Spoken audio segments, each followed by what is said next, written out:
for me, it's a commitment to what high school football is all about in Georgia. Let's give a great venue for great teams to play and celebrate a great sport that we all love. And honestly, you can see it when you start driving up. There's really almost nothing like it that I've ever seen before. The hospitality for us has already been great. And it just makes you in anticipation of the game, something we're obviously very excited for. Yeah, Rusty, and on top of that, top 10 matchup. Buford's ranked second in the class of 6A. Roswell ranked 6th in 5A. Clearly a big test for both teams. What are the guarantees of tonight's game? Physicality. Both teams will get after it. They'll play fast. Roswell will play fast on offense. Buford will want to mash you. They've always had the run game, but you can guarantee with two teams like this that are well coached, two teams in green, the two teams will get after each other tonight. I expect a really physical football game by two undefeated teams. Oh, yeah, as my dad, this is my dream color matchup in a football game.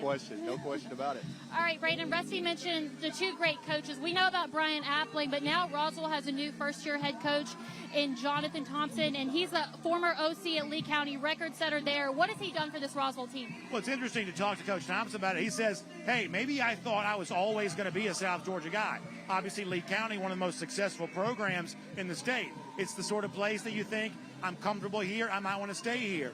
But then the Roswell job became available, and he says, listen, it's a Metro Atlanta school, but there's a real community feel here. It's a program that's been playing football for more than 70 years. And so I think for Coach Thompson, he came in, he got very comfortable right away, and he's bringing the same brand of success that he enjoyed as an assistant at Lee County, working with a great coach in Dean Fabrizio. He wants to bring that here. And he makes it very clear. Obviously, Buford's a nationally known program. This stadium is a palace. He says, but this is not David and Goliath tonight. We're not David. Yeah. We want to come here and compete. Our guys have played in big games before, so they have a lot of confidence. But it's hard not to call Buford a Goliath. They won 14 state championships, 13 just in this century. Yeah. They're a playoff contender every year. It's the one game that opponents have circled on their schedule. How have they been able to be so successful, and how are they able to reload each and every year? I think it starts with their youth program. I mean, their kids, they got like 400 cheerleaders from kindergarten. More than my whole high school. Yeah, and it's an entire community. It's a football program. It's the youth leagues. Coach Applewhite, who's the head coach here, who runs a program that if the goal is to win the state championship, he spends a lot of time with the youth league, the youth coaches. So they invest in those kids, and when they get to high school, they're ready to go. But make no mistake about it, there's one goal at Buford, and that's to win the state championship. They're not trying to get to Elite Eight. They're not trying to practice on Thanksgiving. They're trying to win the last game of the year, and it takes a special person to head that, and Coach Applewhite's a great coach here at Buford. Yeah, Brandon, in the case of Roswell, 2-0 on the year. It's been 8 years in a row that they've won those first two games. Last week they go up 24-7 against Walton at halftime. Then Walton comes back 28-27. They've only got 2 minutes left in the fourth quarter. They come down, kick a field goal. Clearly this team has fought through some adversity. How much will that help them tonight? I think a lot. We talked before about the confidence that Roswell wants to bring in here. There's no better way to earn that confidence than by big wins. A convincing win by a wide margin week one against Peachtree Ridge, and last week against a Walton team that played for state championship just 2 years ago. When you win a game like that between two programs that are both well known, I think it does help you bring some steam in here today. Now, make no mistake, it is a step up in competition facing this Buford team. There's no doubt about that. But I think the premise of your question is 100% right. When you win a game like that, going down to the wire, it is the sort of thing that has some residue that you can bring in with you here on this Friday night as well. I'm excited for this particular thing tonight. Rusty's recruits, who stands out for both teams? Well, you look at Buford, and as you look at Coach Applin, always going to have a great defensive team. They got Dre Quinn, a commit to Clemson. They got Tyreek Green, who's a Georgia commit, going to play both sides of the ball. I could go on and on and on. I'll say this, though, young man, quarterback at Roswell, Trey Smith. This guy's electric. We've had him 3 years on TV. I've had him in MVP camps multiple times. He's a problem, and Buford's going to have to be aware he can hurt you with his feet. He can hurt you with his arm. So I know Buford has spent the entire week going, we got to keep him in the pocket and not let him hurt us. But he's got a quick release. Very interested in how he plays tonight against this Buford defense. And here's the thing about Buford. In the class of just 2026, 10 kids that are going to Power 4 schools, including 2 edges and 2 safeties. If you're the Roswell offense, you know what you're going up against. How do you work your offense tonight to go against those guys? Very simple, quick game. Get the ball out of your hands, work the perimeter. perimeters, kind of like how Marshall tried to attack Georgia last week. Don't let these guys be able to get upfield, get the ball out of Cray Smith's hand. You got to pick your weakness at some point. You don't want to get in the middle of the field. I can promise you that with those guys. So quick game, run game, you got to be able to run the football. I had a coach tell me one time, in all the Buford losses, the key is to get up on them early. You got to get up on Buford, because if you get in a knockdown, drag out in a phone booth, you're going to take a beating up here. Yeah, Brandon, Rusty mentions Ty Green, the athlete for Buford. We'll see him play both ways for the ball. Between him and Graham Houston, two Georgia commits here tonight. As someone who covers Georgia football, how excited are you to see those guys in person? Well, I am excited. I think if you're a Georgia fan, you ought to be excited too. First of all, in the case of Graham Houston, Buford has a long history of being great with its offensive line, and what we've really seen through 2 games for Buford this season is Houston playing that right tackle spot is really an anchor for that offensive line right now, and one of the key vocal leaders for the group. It sounds like Georgia's getting itself a good one, and a lot of green on the field tonight. Roswell wears green, Buford wears green. There's also Ty Boogie green, and for me personally, I'm really looking forward to seeing him, because it was really a couple of years ago watching KJ Bolden when he was still in high school that you got the impression at the college level he had a chance to be a special player on both sides of the ball.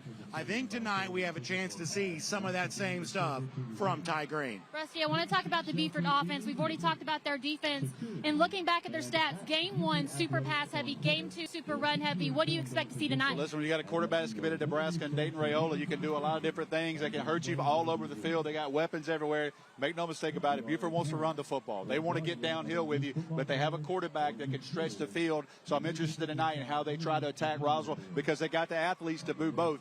But bread and butter at Buford is to line up and try to mash you. And last thing, I do want to ask about Dayton Raiola, of course, the brother of Dylan Raiola, who is the quarterback at Nebraska. What makes those two different? Well, I mean, obviously the NFL pedigree from their dad, and they work hard. You know, they're two highly intellectual kids. I've been around them now for 2 years, got to spend some time with them. These kids are dialed in, and I guarantee you this, the Big Red Nation is going to be following this game tonight, because anytime they got a quarterback commit on the field, especially throw the name Raiola at the end, they're going to be tuned in tonight. All right, guys, after the break, we're going to do our picks. We've got a special guest picker. Hopefully this one doesn't run off like he has the last 2 weeks. I'm out of here. We've got more coming up right after the break.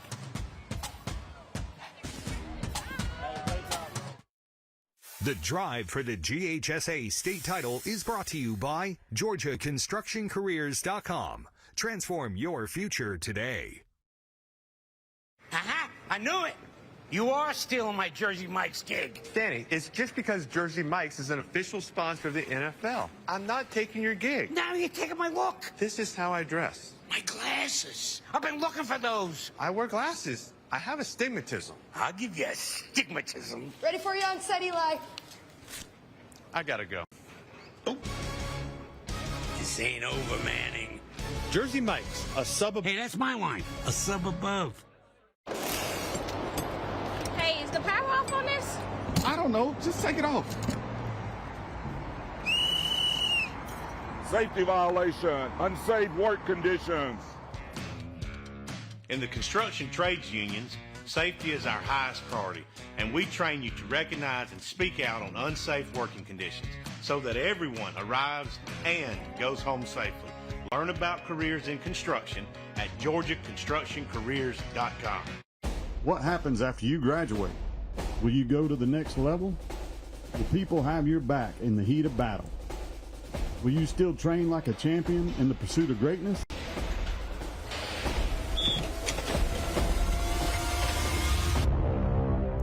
You will when you become an IBEW electrical worker. Join our team. Visit IBEW613.org. As an official sponsor of the NFL, Jersey Mike's wants you, Eli Manning, to be our new spokesperson. I'm in. I love Jersey Mike's.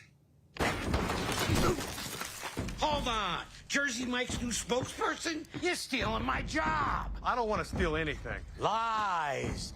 Eli's. I just love these subs. You'll be hearing from my lawyer. He's very prompt. Jersey Mike's, a sub above. Hey, that's my line. A sub above. Man, you know how to do this? Man, I don't even know. I was flipping burgers last week. Violation, unsportsmanlike conduct, impersonating a craftsman. Skilled trade unions are well-trained career pros, not part-timers. Construction is a rewarding and lucrative career with the advancement potential, but you have to do it the right way with the right training. Learn how you can be a pro. Find your career at GeorgiaConstructionCareers.com. What happens after you graduate? Will you go to the next level? Will people have your back in the heat of battle? Will you still train like a champion in the pursuit of greatness?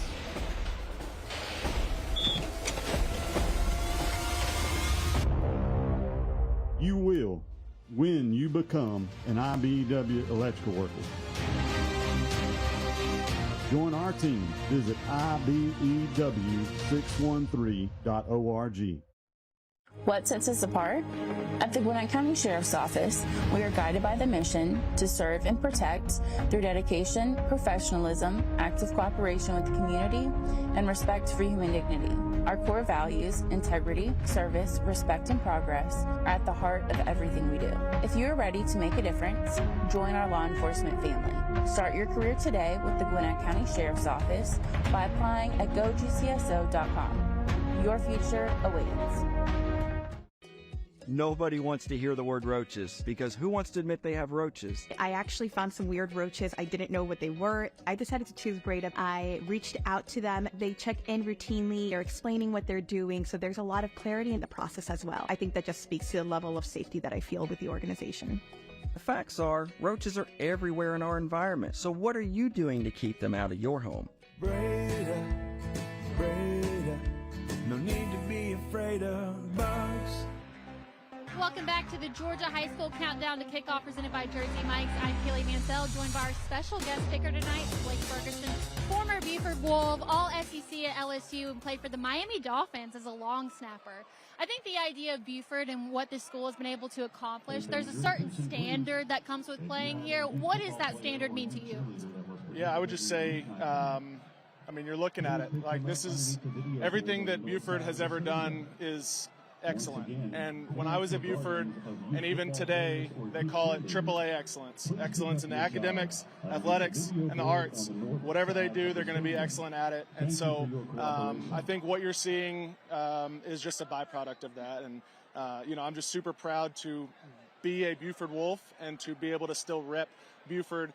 In a Miami Dolphins locker room, the name Buford High School carries weight. And, I feel very proud of that. I think one thing that stands out, too, is just the talent year in and year out. What was practice like for you going up against the best of the best each week? Yeah, it was competitive. It was always competitive. And, that's something that Coach Simpson, instilled, and Coach Wood before him, and Coach App now. I'll just say that I think it's great that there's been this sort of lineage of coaches that have coached under the one before them. And that I think that's a big reason why they've had the success that they've had. But, at practice every single day, it was competitive, and plays were expected to be run the right way. And, and on Friday, we only have one shot to get it right. So during the week, it was grind time for sure. And clearly it made a big impact too, because in your time at Buford, won 3 state titles. Yeah. Most people can't even say that they won one. So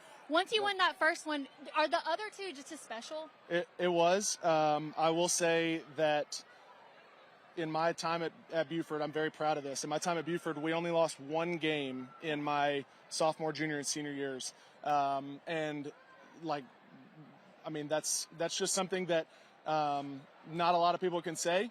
And it was the result of, a lot of guys that just banded together and bought into what Coach Simpson and now Coach App are teaching. And, it's just the talent on the field was developed by the coaches who worked us day in and day out to be the best at what we do. And I want to ask you about playing long snapper. I feel like that's not a position that we talk about that much. Yeah. How do you get into long snapping, and what are some of the challenges that come with that position? Yeah, I'll say that I got into it because my older brother came before me, and he played here at Buford and is still playing with the Buffalo Bills. And I'll just say,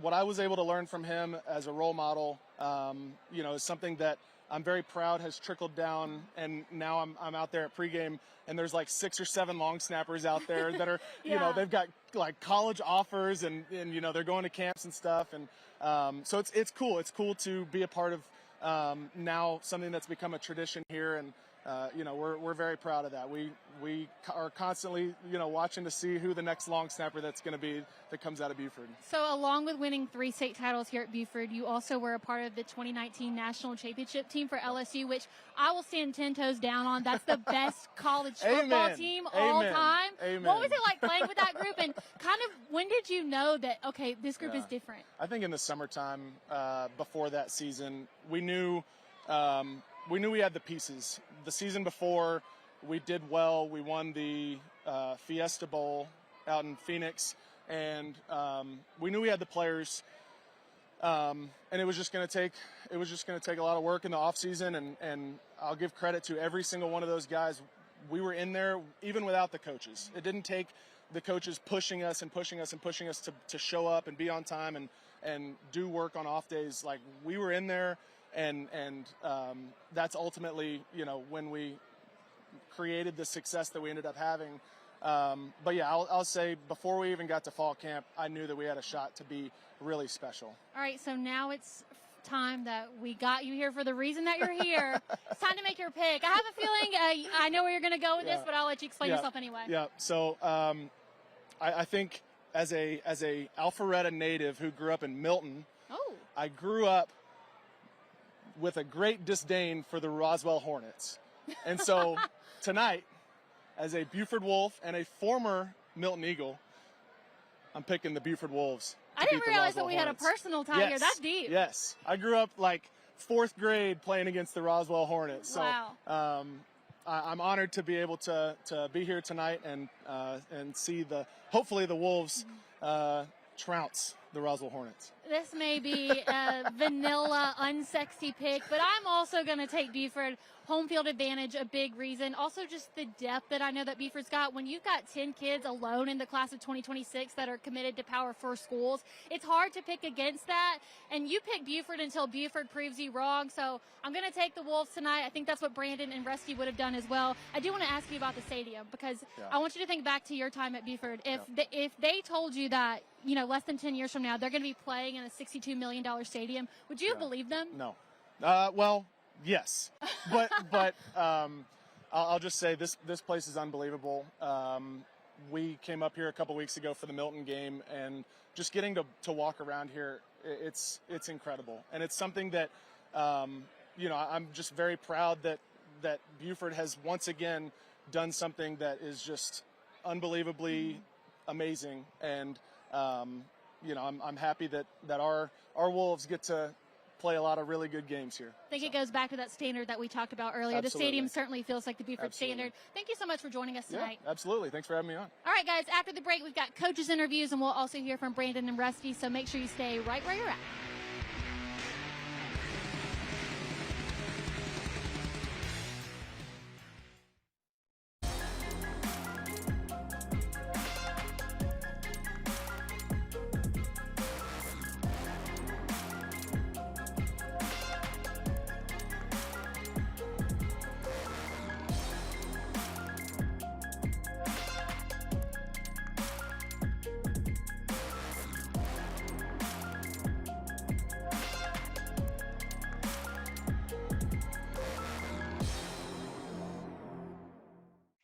This is the home of the GOATs, Friday Night Lights, and home of the Ballers. This is home of the Gamers. Peachtree Sports Network is the home of the Hustlers and home of the Speed Junkies. The Peach State plays here. Atlanta's home of live local sports is Peachtree Sports Network. Looks like football is back. And Good Morning Football Overtime says, bring it on! You tell them, KB! Introducing the new faces, returning legends, exclusive access with every team on and off the field. So yeah, it's time to unleash your fandom.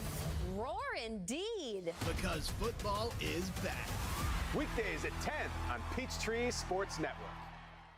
We're here for the walk-offs. And that'll do it. Start the buses. The shutouts. Struck him out. 10 strikeouts for Strider. The RBI singles.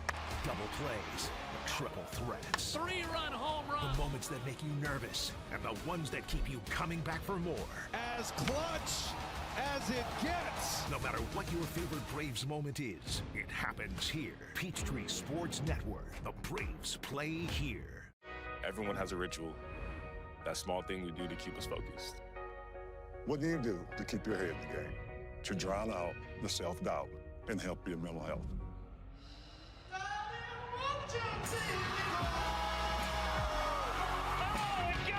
Michael Harris does it again. Because being the best isn't just about taking care of your body. It's about taking care of your mind and mental health. Find the resources you need to keep your mental health a priority. You have to see it. You have to hear it. Right here in Atlanta, you have to experience next-gen TV to believe it. Unmatched clarity, breathtaking color, and movie theater quality sound. And now watch and play free games with Game Loop. It's all free, over the air, now. Make your next TV a next-gen TV. Visit atlantanewsfirst.com/nextgen to learn more.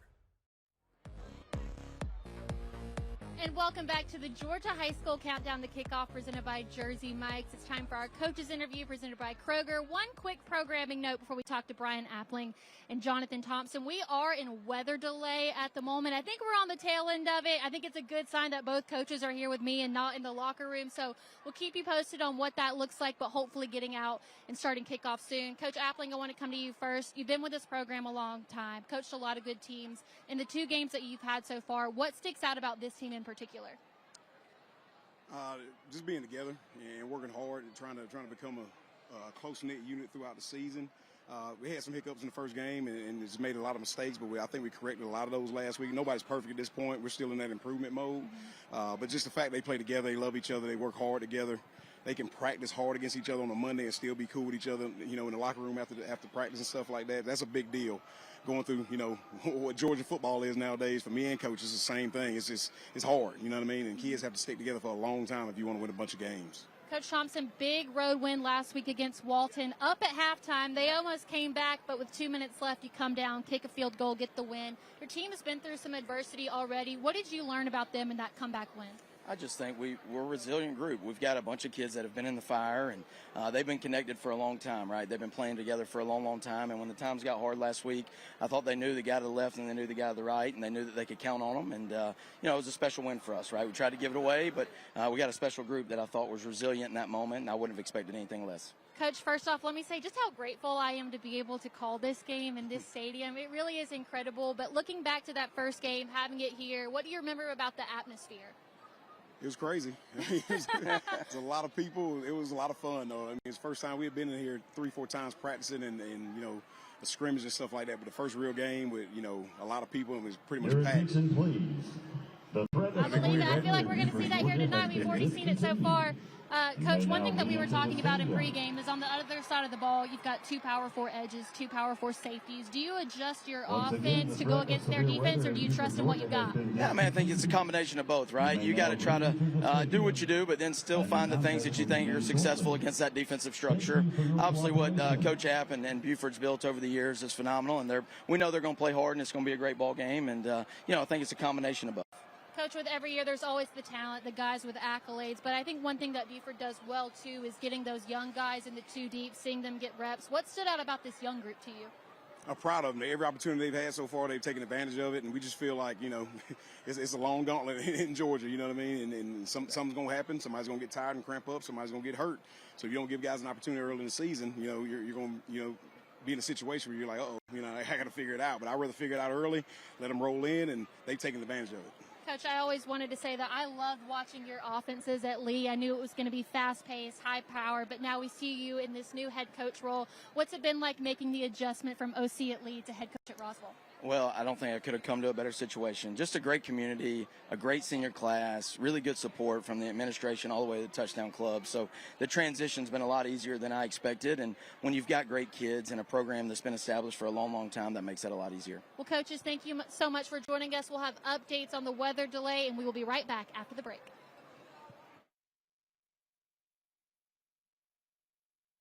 The drive for the GHSA state title is brought to you by GeorgiaConstructionCareers.com. Transform your future today.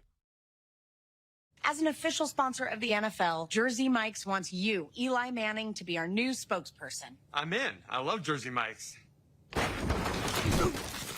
Hold on. Jersey Mike's new spokesperson? You're stealing my job. I don't want to steal anything. Lies. Eli's. I just love these subs. You'll be hearing from my lawyer. He's very prompt. Jersey Mike's, a sub above. Hey, that's my line. A sub above. You'll still have common days. Get caught in traffic during your commute. Overthink a text message. Get a song stuck in your head. This is not one of those days. A few weeks a year and you'll discover the most uncommon time of your life.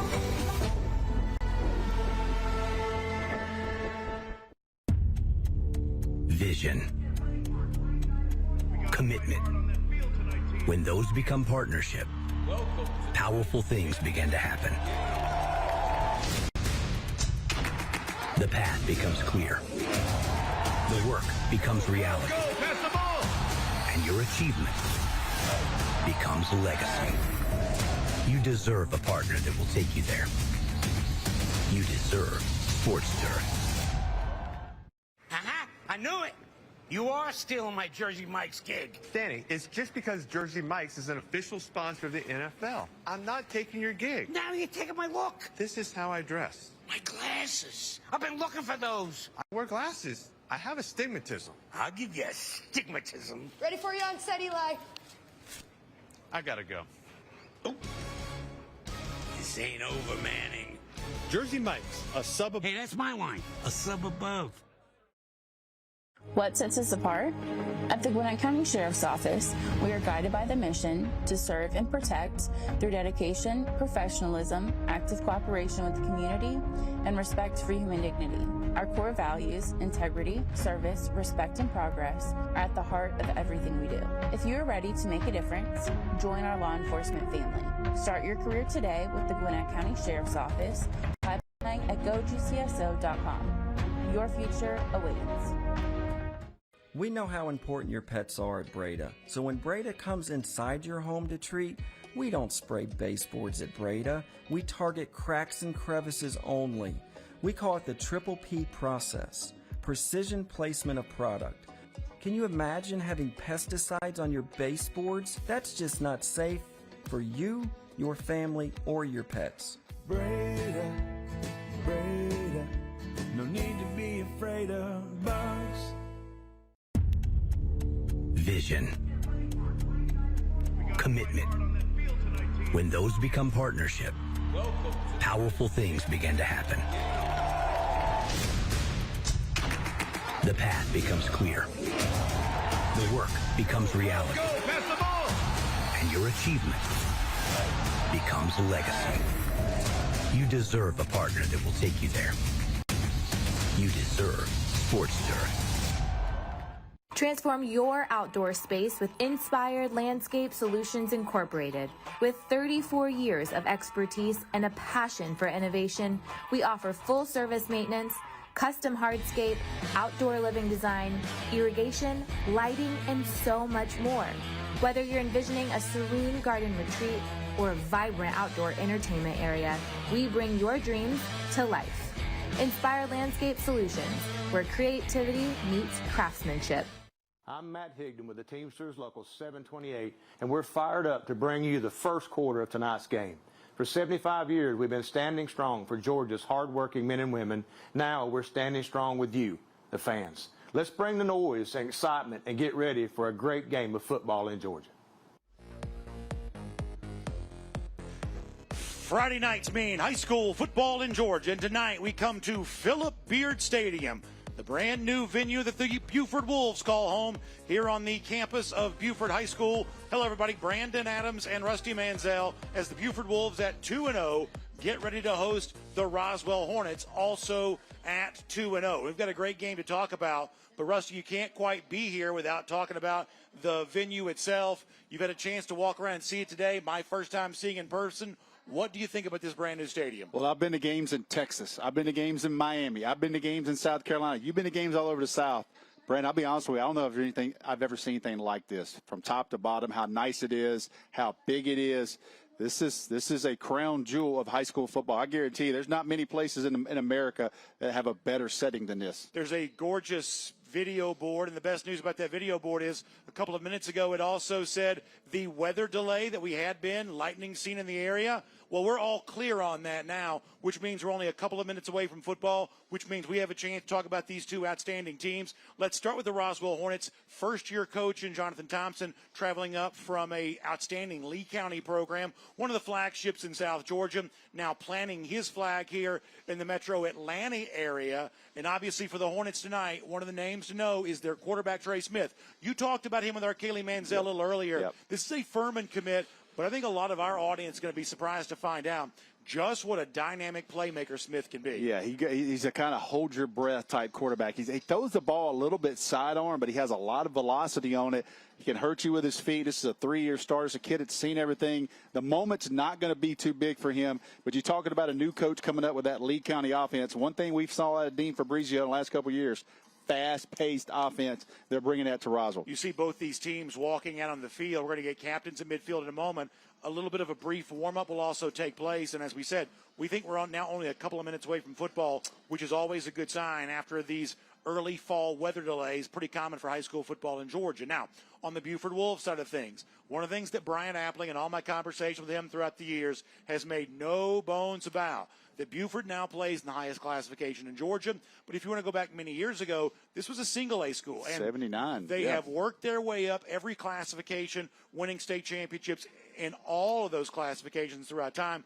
But he says we still bring a small classification mentality, which means guys playing on both sides. Correct. A guy like Ty Green tonight is a guy we're going to see on both offense and defense. You love the impact of a player. It's a Georgia commit, Power 4 guy, had a ton of offers. He plays a lot of snaps, and that's going to translate. Listen, the guys that are playing both ways when they can, I know a lot of kids want to, but when they can, those guys are translating and getting good results on the next level. Green, one of two Georgia commits playing in this game here tonight. Graham Houston, the right tackle for Buford, is the other. We'll also check in on our Georgia Army National Guard coin toss. You see, both these teams wear green. It's a different shade.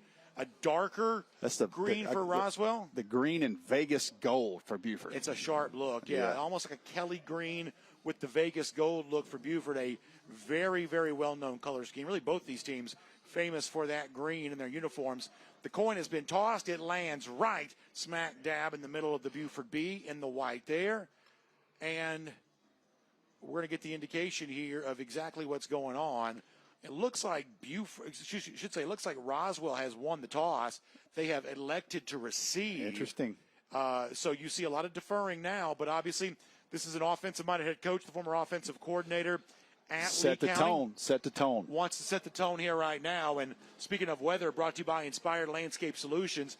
80 degrees, wind, very, very nice, easy breeze blowing right now. You can also tell that fall is almost upon us officially because you're talking about almost, 8 o'clock, sun's starting to set here. Sun's not staying up in the sky quite as long as it did. It really feels like we're getting Friday night lights a little earlier now. I saw 2 nights ago the weather nerd in me said that the sun would set after 8 o'clock for the last time until next April. So spot on with that. So that is where we are, and you see the Buford cheerleaders there. Boy, how about the scene before the awesome game, our pregame show. Kaylee, by the way, does such a great job with that. We had the Buford cheerleaders gathered around. Then we have had, by my count, hundreds of junior Buford Wolf cheerleaders. They were all on hand, too, to give you an idea of how festive the atmosphere here is tonight. Yeah, youth night, and we turned around, and I was like, how many cheerleaders do they have? It was first grade, kindergarten, second grade, like 3 third-grade teams, and I talked about that, the tradition and the investment in the youth football teams. those cheerleaders and those youth band members that are here for youth night, they learn very quickly. You saw the sign they ran out to. It said from Cubs to Wolves, and that's the theme tonight. Caden Perry, Drake Kuzi going to be the two return men for Roswell. The kicker for the Wolves, be Andrew Ivanchik. Both these teams 2-0. Roswell lost just 3 times last year. One of those was to Buford. Looking for revenge here tonight. It's a great opportunity. If you're Roswell, you understand what playing. You're not scared of Buford, but you understand what's standing in front of you. And when you play Buford, there's a lot of eyes on you. There's a lot of people tuning in all over the country. This is a great opportunity for these young men from Roswell to put something on tape tonight against a highly respected program in the Buford Wolves. Ivanchuk is ready, and we are underway here tonight on our drive for the GHSA state title, presented by GeorgiaConstructionCareers.com. Touchback into the end zone, and our first chance to see the Roswell Hornets on offense, and Trey Smith, who we told you about, the quarterback for the Hornets, committed to Furman. Yeah, I think one of the things you'll see with Smith is a little bit like a lot of guys of this era right now. Different recruiting landscape, FCS group of five now mostly taking transfers.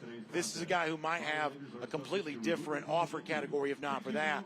Watch out for Wills Campbell. He'll wear number 10, a receiver. That's the go-to guy. They want to feed him as much as they can. Nick Peel is their running back. That's a guy they expect to get involved too. And, of course, you saw Miller Westerfield, the left tackle. That's a guy who's a junior but already drawing pretty big college interest. Speaking of Campbell, it's complete to him on first down. Gets a couple, then going to be driven back.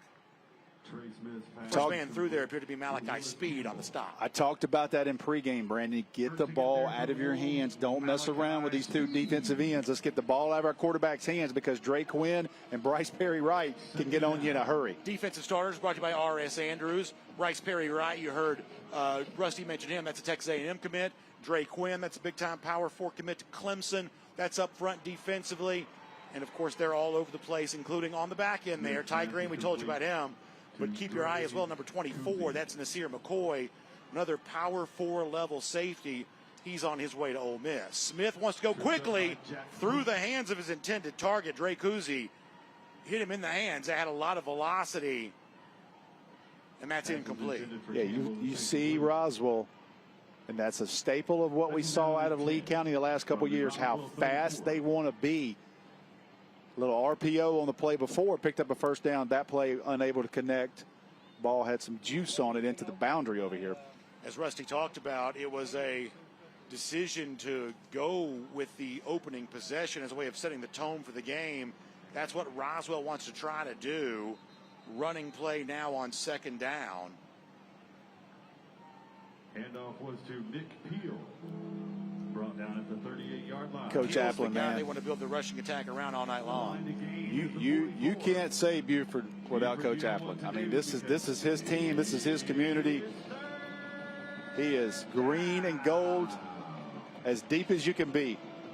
The ball sits on the 37. Watch his legs right here. Watch if he breaks. If the play breaks down, you got to keep Smith in the pocket because he will get out on you. Need the 44 for a first down. Smith surveys the scene. 3 down lineman. Buford shows pressure. Going to be hit right away, and down he goes. Big sack made that time by Joshua Eccles. Big time blitz off the backside. Smith never saw it. He creeps up late from the backside. Comes off the edge. Smith is staring down his receiver, and Eccles is on him before he ever can set his feet. Great call by Buford, and a great job by Eccles to take the right angle on that quarterback and not miss at full speed. Riley Chambers will punt. Torrey Costin will be the return man. He'll take it off the bounce, goes off his hands. Now he's in some trouble, runs into one of his own blockers, and then going to be dropped right at the 31-yard line. So near miscue there. But ultimately no big problem. And now Buford will get its chance to have its first offensive possession. We'll stay right here with you. Glad to have you tonight. Peachtree Sports Network. streaming, of course, on Atlanta News First. For Buford, the offensive starters, brought to you by R.S. Andrews. Dayton Raiola, you recognize that last name, the brother of Dylan, former Buford quarterback. And speaking of Dylan McCoy, a running back. He's an NC State commit. Offensive line, obviously you expect that to be good for Buford through the years it has. Graham Houston on the right side, that's a Georgia commit. But Christian Walcott, junior left tackle, he's a big-time offensive lineman too. Fake handoff, then fake end around. Now throwing deep, and it's incomplete.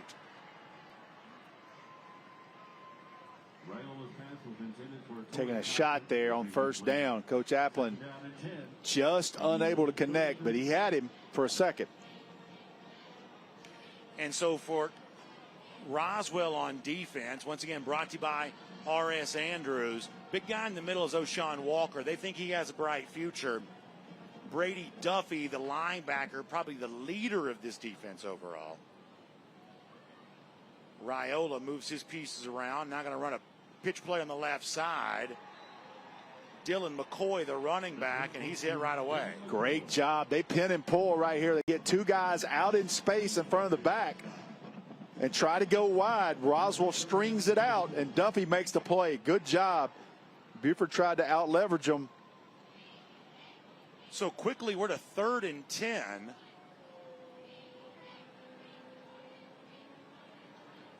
4 receivers, 3 on the right side for Buford. In motion goes Costin. Pressure comes. Raiola sets up screen, and it's complete. Gets a block. Up across the 45-yard line goes Dylan McCoy, and that'll be a first down for Buford. Great call. Patience right there by Raiola to let it set. Blockers out in space, getting out front of the Roswell defenders. Good job. Great play call there. Safe play on 3rd and 10. They convert. Officially at the 44-yard line. 8:34 to go, first quarter of play. Bunch formation for Buford now. 2 receivers on the left. Man goes in motion. Raiola handoff. Gets a block. Still on his feet. Down to the 41-yard line. Into Hornet territory. That was Jameer Cantrell on the tote. Buford will substitute liberally at that running back position. Is the Roswell 41, where it will be first down, Buford. Opening possession for the Wolves. Dexter Wood Field, Philip Beard Stadium, brand new venue that has been the talk of the college, high school football world. Running play again. This time it's Brian Stokes getting involved. Got maybe a couple. Good job there that time, setting the edge. Yeah, I got a chance to look at the suites. I'm telling you, like that's a college suite. You go to Mercedes-Benz, that's what it looks like. I'm surprised you weren't in there hobnobbing and having some caviar or something along those lines. I was waiting to see what time they're going to bring it out. 2nd 7. A Raiola handoff again. McCoy shakes free of one tackler. Gets up near another first down. Going to be about a yard short. Great job spinning off there. I love that. Watch the guard right here, 62. Watch him clip the linebacker. Good block. McCoy spins out of it, gets up the field. And got something out of nothing there. Gets about 6 or 7. Brings up a manageable 3rd and 3. 3rd and maybe long 2.5. They're going to give it, it's a little bit longer than 1, I believe. But great job there getting something out of nothing. Big game there. Calhoun, Cartersville up in northwest Georgia. Buford will utilize the H-back. Give it straight ahead. First down yardage and more. Inside the 25-yard line. Hard running that time for Tyreek Green. Watch the guard here, number 62. Watch him pull. See the guard right here. Watch him get on the backer. See him, number 3 there, push him back. It's a great job getting out on the second level by the Buford offensive line, allowing their running back to convert. Getting out on the linebackers. Big 62 there. That's hard to believe that's a high school football player. Yuzu Obarata. Gives you some of that old Max Gene Gillis look. Yeah, sure does. Buford rolling in fresh bodies at the running back position. Handoff this time to McCoy. McCoy wrapped up, dropped the 21-yard line, got about 4. Helmet came off there on the left tackle, number 56. Had to come out at least one play. You like that rule? You have to come out one play? I know why they do it, but I probably feel like that's tedious. Yeah, I mean, yeah.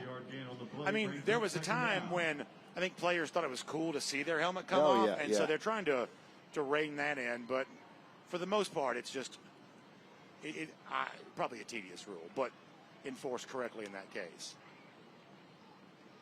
Handoff again. This time hitting the backfield. Good job. First man through on that was Hayes Kennedy, a linebacker. Jonathan Thompson says, listen, our linebackers don't necessarily look pretty getting off the bus, but they're hard-nosed, they're gritty, and really the heart and soul of this defense. Kennedy, the first man through there. You see the size difference there. Roswell with 3 down linemen doesn't have a lot of big guys in there, so that makes those linebackers have to play run fit. They're going to show they're close to the line of scrimmage there. 4, 5, 6 guys up in the box. See if they got RPO up top. They will be indeed to the end zone, and it's caught for a touchdown. There to haul it in for the Buford Wolves and get on the board first here today. Numbers game. You can see that one-on-one. One-on-one at the top. Yeah, that was 7 Rashad. It's the brother of Dream Rashad, the tight end. Early action for 7 Rashad. That gives you an idea of just how much rotating Buford's able to do. Rashad takes it in for the Buford touchdown.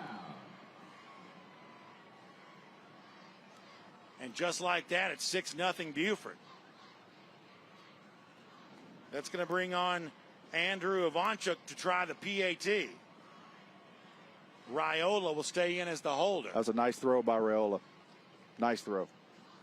PAT is good. And we'll remind you that point after touchdown brought to you by Tim Eccles Fitz-Johnson, Public Service Commissioners, on ballot statewide in November. We'll take a quick timeout. We'll come back and show you more. Buford up 7-0 early.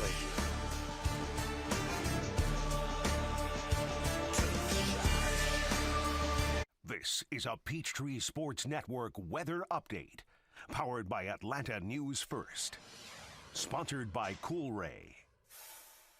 I'm meteorologist Jennifer Valdez with your Peachtree Sports Network weather update. Temperatures will be warmer this evening. Humidity will be higher as well. As you head out for any Friday night plans, minimal rain chances with temperatures in the upper 60s and low 70s. Waking up Saturday morning to 72 in Atlanta, 70 in Augusta, 70 in Savannah, 71 in Brunswick. Tomorrow, we're going to see those temperatures increasing across middle and south Georgia.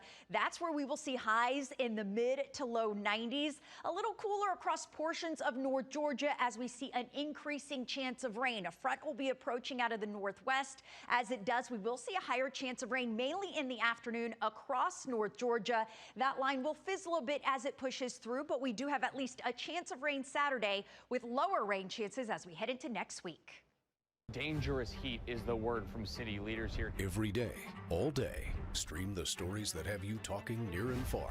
As we make our way closer to the house, you can see the windows. From hundreds of local reporters and meteorologists spanning the country. Right now, rescue crews are continuing their search for survivors. The free Local News Live streaming app. Search LNL on your TV, on your phone. Local News Live. Your nation, your neighborhood. Always streaming, always free. All right, welcome back, everybody. Buford up 7-0 over Roswell. It was a touchdown from 7 Rashad on the receiving end of a Dayton Raiola throw. That's what got us to this point. Of course, that scoring summary is brought to you by Breda Pest Management. Andrew Ivanchuk will be on to try the kickoff once again. He boomed a touchback the last time. And, of course, this kickoff brought to you by Legacy Structures. Ivanchuk hammers this one, too, easily getting that touchback. And for the second time tonight, Roswell prepares to go back on offense. Came out there quick game last time. They're going to do it again. See head coach there with the play call. The kickoff from Andrew Ivanchuk. is into the end zone for a touchback. The Hornets will take over on their own 20-yard line. See if they take some shots here down the field.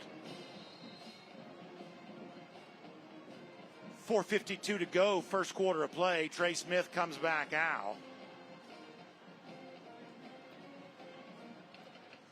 The level of trust they have in him is immense, to say the least. Nick Peel goes in motion. It's a quick strike over there. It's Dre Kuzi who's on the receiving end of that, and he picks up a quick almost 4. I'll make second down coming up. Yeah, they're definitely trying to get that quick game, which it neutralizes that pass rush. The ball's out of his hands very quickly. You see the numbers on Smith. Rusty, I thought it was interesting. Jonathan Thompson this week saying it reminds him of the quarterback he worked with a year ago, Weston Bryan, a guy who had outstanding career for Lee County. Goodness, what a big That's dude. who it reminds him of, and it's intercepted. Tyreek Green is going to take it to the house. Georgia commit makes a headline in the first quarter. Touchdown, Buford. I told everybody that followed his commitment that Kirby Smart was personally involved in this one. This was his guy. This was his recruit. He beat Miami for him, and he loved the instinctive right here. Watch him jump this route and take it to house. Big play by Tyreek Green. So it certainly seems in the early going here, we saw a blitz on the opening possession, obviously trying to step in front of that route. They want to put a lot in the face of Smith right now. This is a pretty aggressive Buford defense through 2 possessions. And they understood that Roswell's trying to get the ball out of their hands quick. They jumped that route. They were pressed up on him, and Green watched his eyes and went and got it for the touchdown quickly. 14-0, or 13-0. Could be 14 right here with extra point. PAT pending. Andrew Ivanchuk sends it through. And a couple of big plays on defense set this up. It's a sack, and then the Tyreek Green interception. Yep. And now it's 14-0. Once again, Tim Eccles-Fitzjohnson, Public Service Commissioners on ballots in November. And right now, Buford fans are certainly giving a vote of favorability for this score. And how about Tyreek Green? I tell you what, man, too, the size of, look at the size of the crowd. I mean, this is a TV game, and you talk about a home side. Can you compare Tyreek Green to K.J. Bolden for a moment? What stands out? What's similar? What's different? You know who he reminds me of, if you want to talk about a Georgia player? Javon Bullard. Okay. Javon Bullard played both ways in high school. This is a guy, I think Tyreek Green is a nickel at Georgia. He's a physical guy. He can tackle in space. If you're going to play that position, that nickel slot corner, you've got to be able to make plays like that. I think K.J. Bolden is he's a little bit slender, probably maybe a little bit faster. Tyreek's a little thicker, but I think he's a perfect fit at Georgia for one of that star position, nickel type, in that defense there for Glenn Schumann and Kirby Smart. Kickoff once again brought to you by Legacy Structures. Another touchback. This one did bounce in front of the end zone, then rolled in. I'll tell you this about K.J. Bolden, though. It's a couple of years ago. We're watching him in high school. As you said, not the biggest guy. But one of the things that impressed me so much about him at the time was his willingness to put his face on. No question. Sure tackler. Was such a sure tackler, committed physical football player. Yeah. We'll see the scoring summary one more time. Tyreek Green, Ty Boogie, they call him. A lot of people recruited him heavily at running back. He had Power 4 offers at running back. You talk about K.J. Bolden, sure tackler, man. Even as a freshman, he was a great tackler. You got to do that to play in the back end there at Georgia. So Roswell back on offense. Handoff going to go Nick Peel's way.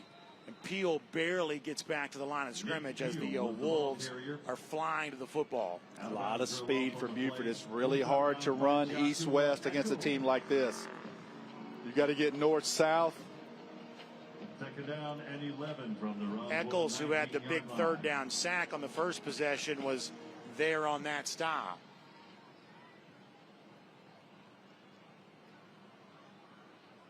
One of the things that Brian Appling has said about Trey Smith, the quarterback, is when he runs, it creates a numbers advantage for Roswell, the extra man, if you will. Smith will throw here, though. deflected off his intended target. Jameer Cantrell had the coverage. Pass was incomplete. He's got a like a sidearm delivery, but man, he's got some juice on the ball. He really does. I mean, it gets out of his hand, man. Another 3rd and 10. They got to get something here. Defensive bill on the field. Couple of turnovers. Quickly 3rd down. Smith surveying the situation. He saw pressure the last time he was in this spot. Smith wanted to set it up. Now will run. Can he find a lane? Not much. Still well short. Positive yardage, but well short of the 1st down. That'll bring up 4th down as Smith uses his legs for kind of the first time tonight. Yeah, they're going to punt. They're going to have to get him involved in the run game. Just going to have to. Saw Deion Miller, the linebacker, shed a block right there. Almost had a chance to tackle him for loss in the backfield, but Smith was able to shake free of that.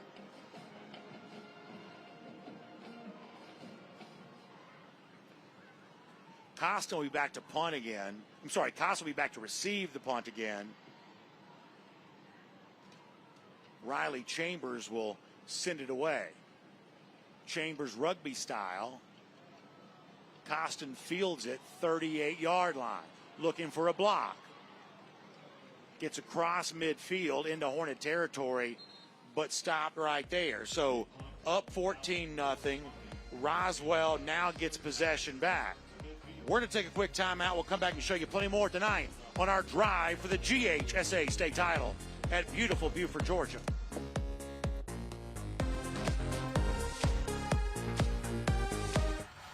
Man, you know how to do this? Man, I don't even know. I was flipping burgers last week. Violation, unsportsmanlike conduct, impersonating a craftsman. Skilled trade unions are well-trained career pros, not part-timers. Construction is a rewarding and lucrative career with the advancement potential, but you have to do it the right way with the right training. Learn how you can be a pro. Find your career at GeorgiaConstructionCareers.com.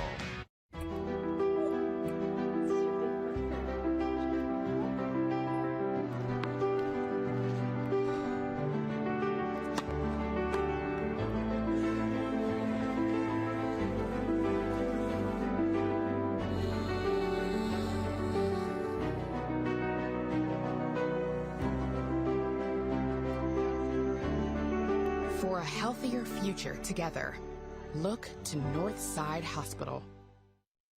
What sets us apart? At the Gwinnett County Sheriff's Office, we are guided by the mission to serve and protect through dedication, professionalism, active cooperation with the community, and respect for human dignity. Our core values, integrity, service, respect, and progress, are at the heart of everything we do. If you are ready to make a difference, join our law enforcement family. Start your career today with the Gwinnett County Sheriff's Office by applying at gogcso.com. Your future awaits. Nobody wants to hear the word roaches, because who wants to admit they have roaches? I actually found some weird roaches. I didn't know what they were. I decided to choose Breda. I reached out to them. They check in routinely. They're explaining what they're doing, so there's a lot of clarity in the process as well. I think that just speaks to the level of safety that I feel with the organization. The facts are, roaches are everywhere in our environment, so what are you doing to keep them out of your home?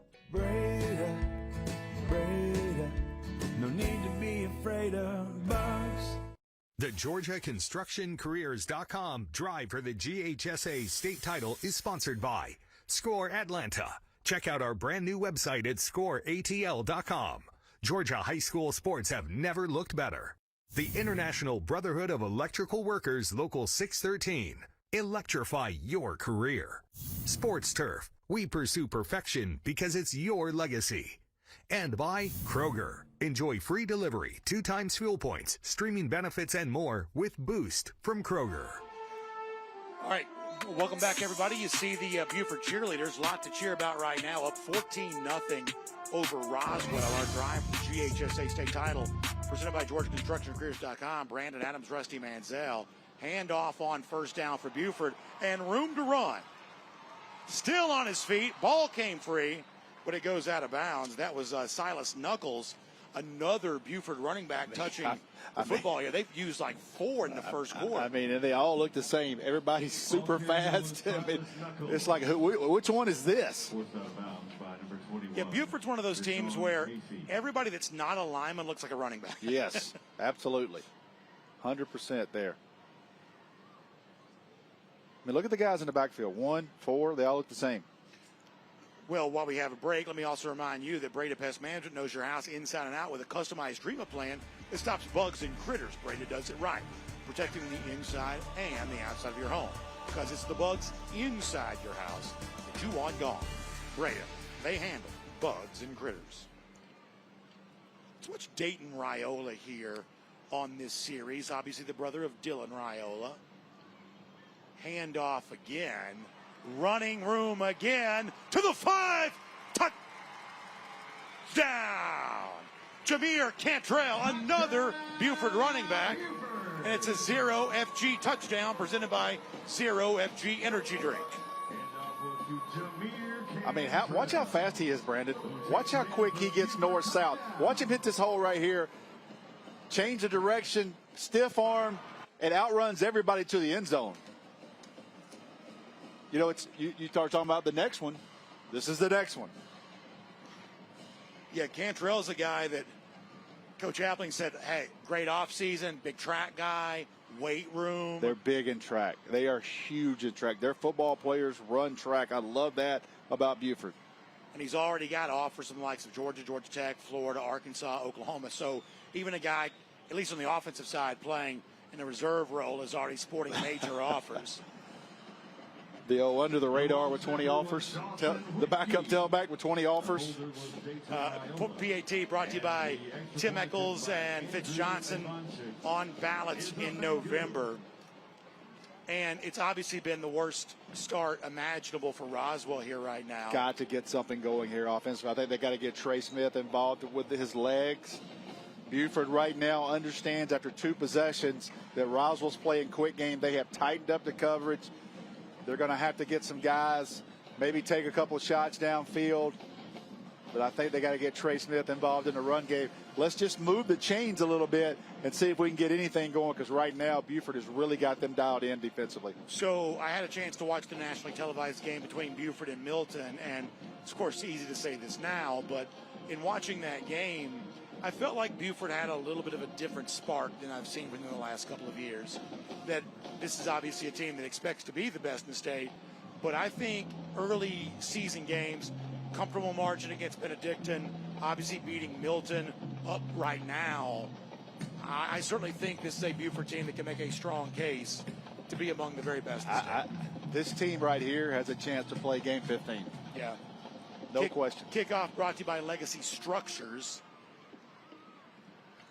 Into the end zone, touchback once again. The kickoff from Andrew Ivanchik is into the end zone for a touchdown. So let's see if Rusty is right, and if they do, try to at least do something more with Trey Smith with his legs, just to give Buford defensively something else to think about. Or Look scoring how fast. somebody Look at him put his foot in the ground. My goodness. Look at that stiff arm. There's something, it's the football nerd, there's something really pretty about a fast running back. Oh, yeah. I mean, when that dude hits a hole and outruns everybody on the angle. Look at Cass and North Cobb in a battle there, 7-7. Steve Gates, former North Cobb at his old school. Cantrell, we should point out, is also a cornerback on this team. Trey Smith will throw quickly again. That's a pass complete, and then a very big hit. Wills Campbell the target, but big hit delivered to him almost right after he brought it in. Make you pay physicality. They're going to run to the football.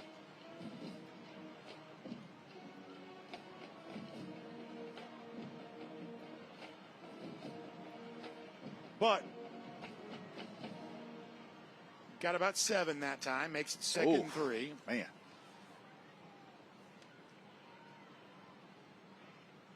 Four across defensively for Buford. 1 deep safety. In motion goes Nick Peel, becomes a slot receiver. Smith fakes that way. Now we'll throw into traffic. Fight for the football. It's incomplete. Then a flag comes in. It's intended for Wills Campbell. Officials may say too much contact.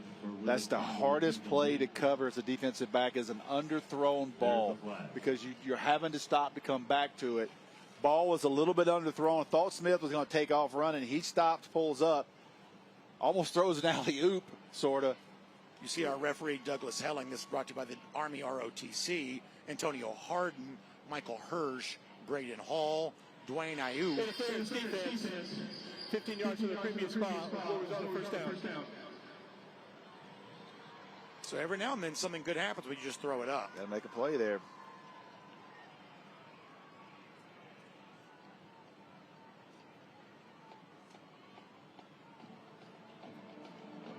So New line of scrimmage. a much-needed first down comes the way of Roswell. First and 10.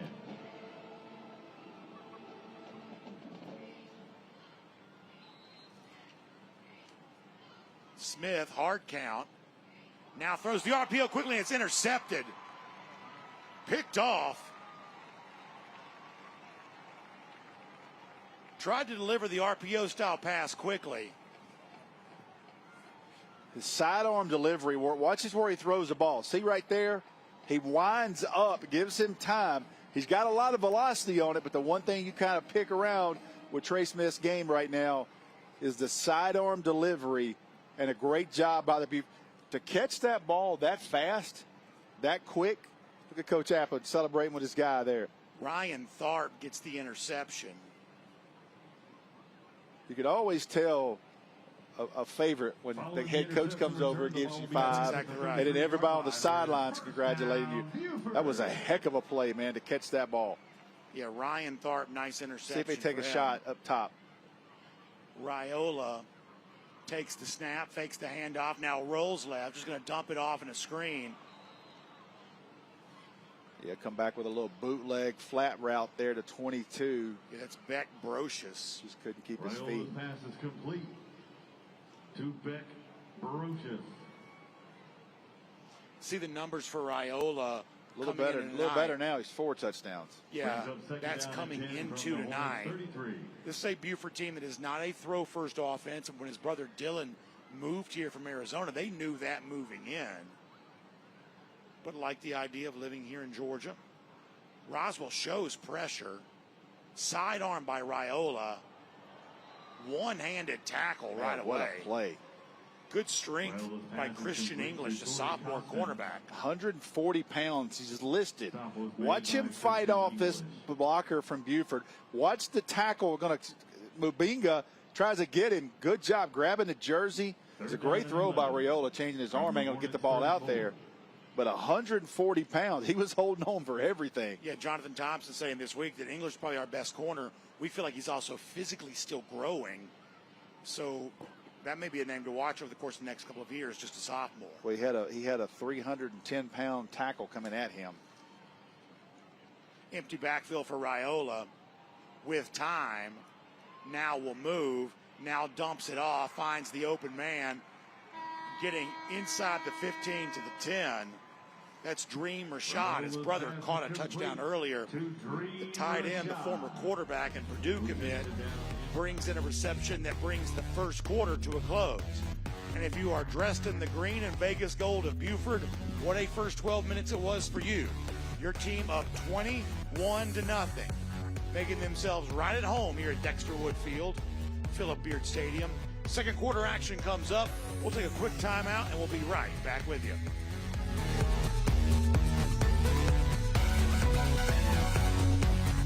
Where the bats flip, the balls break, and the lumber is used to build a dynasty. The Stripers play on Peachtree Sports Network, Saturday at 6. Over the air on 17.2, on cable, and streaming on YouTube TV and Fubo. Your Atlanta Dream are here on Peachtree Sports Network. One of the best WNBA teams competing for a top seed position before representing the A in the playoffs. Monday at 7:30 on Peachtree Sports Network. Make yourself known now. Avery 1001 in traffic pursuit. Oh my God, here. Investigate TV Plus begins with real people. we investigate stories that impact you. And inspire change every day. Something is broken. Real problems. Why are they hiding it? And real solutions. My daughter was dying in front of me. What was your reaction when he said that?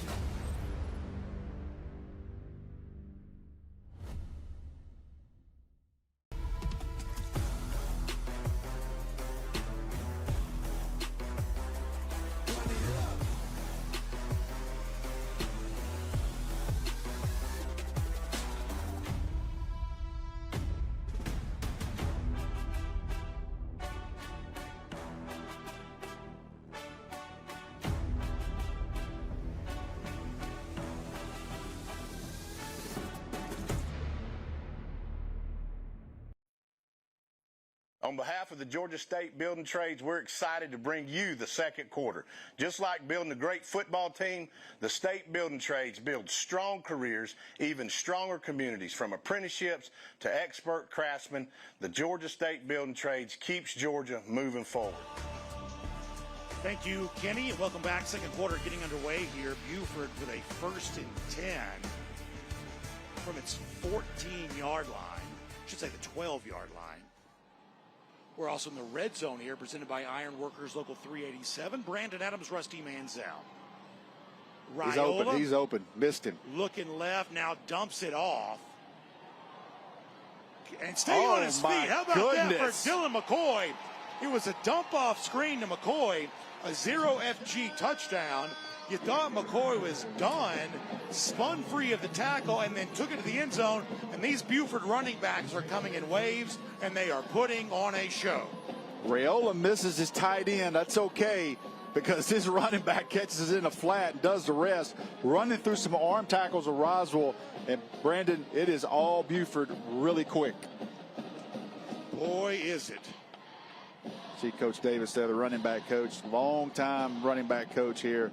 Track coach there, makes his guys run track. I love it. At some point in time, you got to count up all the running backs we've seen get involved. Cantrell and McCoy both have touchdowns now. We've seen Brian Stokes get a carry. We've seen Tyreek Green get a carry. We saw Beck Brocious get involved. That was with a reception. And now it's 28-0 Buford over Roswell. And I mean, every single button pressed by this Wolves team tonight, it's all work. And I'm telling you, it's all work. They're making plays. I mean, they're picking off balls, intercepts, sacks, running backs are breaking tackles. I mean, if you're Roswell, you got to get anything going right now, but you're just kind of getting out-athleted right now at this point. PAT brought to you by the PSC, the Public Service Commissioners, Tim Eccles, Fitz Johnson. Of course, don't forget, time to vote once again in November.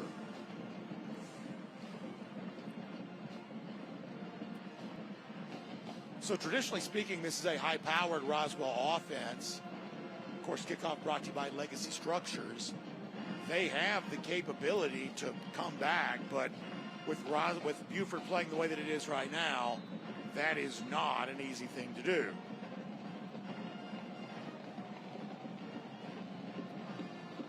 Andrew Ivanchuk kicks once again, and it's a touchback once again. He's had 5 of those tonight. They've all been touchbacks. Andrew Ivanchuk's kickoff is into the end zone for a touchback. Let's see this again from Dylan McCoy, NC State commit. It's just an easy dump off, and then McCoy does the rest. Dream Rashad, it came off the tight end. He's running a backside post route. He's wide open. Still, it doesn't matter. They're able to convert. But when they go back and watch tape, they're going to say, Dayton, this is the guy. Get the ball in your hands a little bit quicker. And, of course, that's the Breda Pest Manager scoring summary. Love this play. Love this. Trey Smith finds somebody going down the sideline.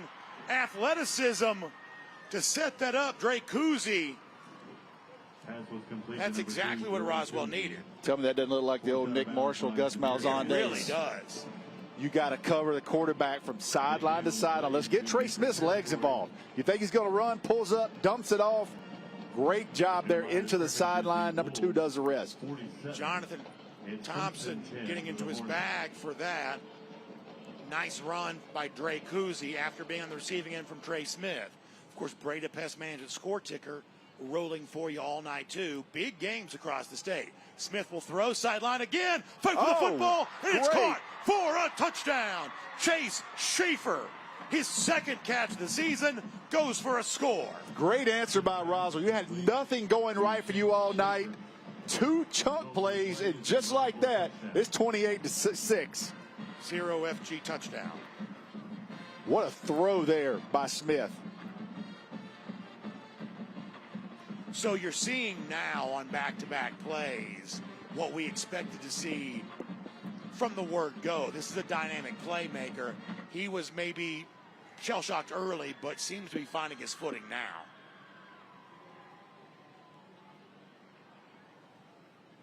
The Georgia State commit, Ballant Vorismarty, since the PAT through.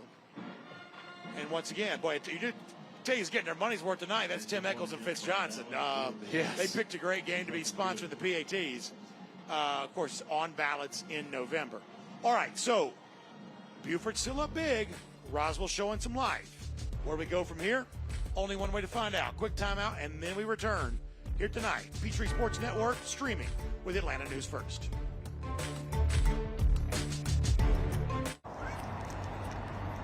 Dang, where you get this car? You need to join the union. The union? Absolutely. You can get 10 of these. Union construction workers earn the highest wages with the best benefits and the most protection in the construction industry. Find your career in construction. Go to GeorgiaConstructionCareers.com and start your future today.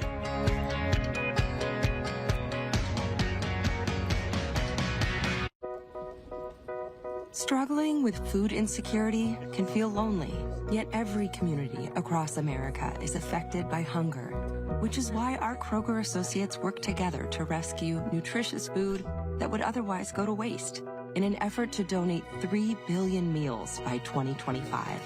Because we believe everyone should have access to fresh, delicious food. Join the Kroger Zero Hunger, Zero Waste Foundation to defeat hunger and eliminate food waste. World-class training isn't just for leaders well on their way. It's for the ones just getting their footing. Seasoned pros learn through real-world experience. But so do young cadets. No other career path gives you leadership instruction that's so tested, so successful, so early. Decide to lead as an Army officer.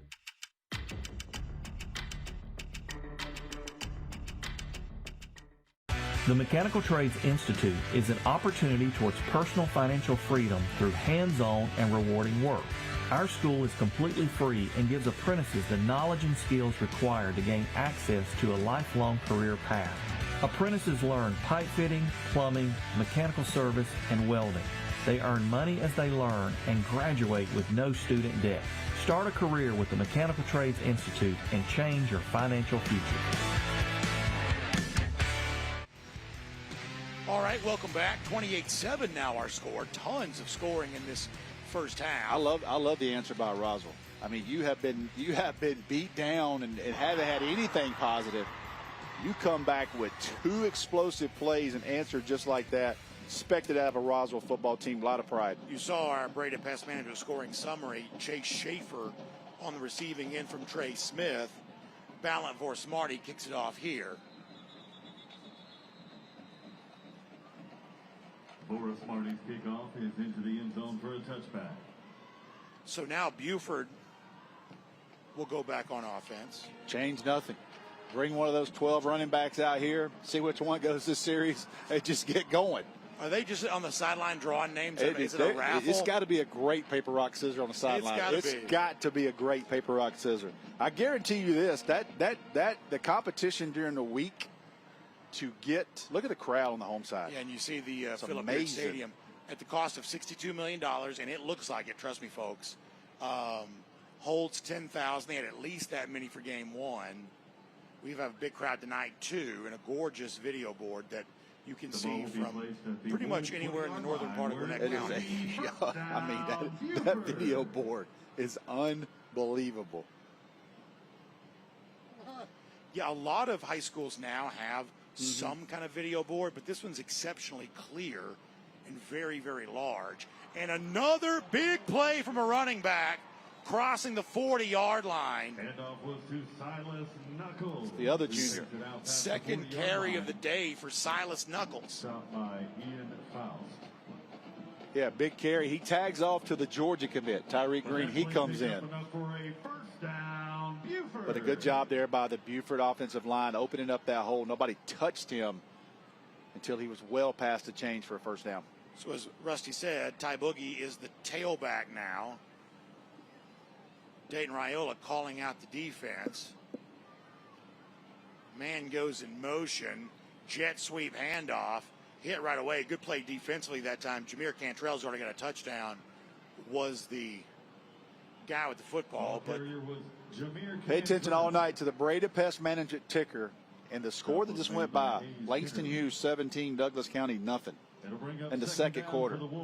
You were talking about a statement game. You know, Grayson up on Mallard Creek.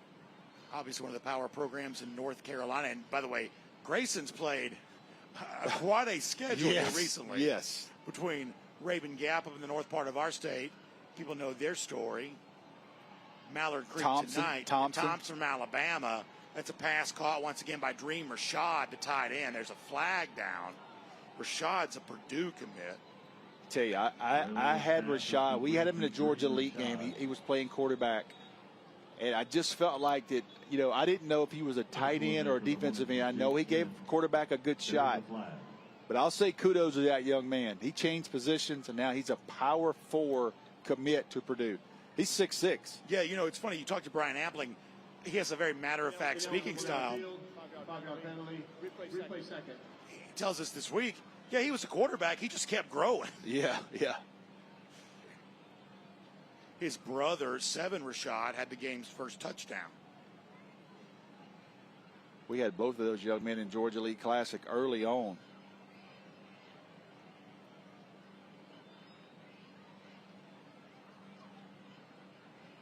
So back Buford up on the penalty, one of the few miscues of the night for them.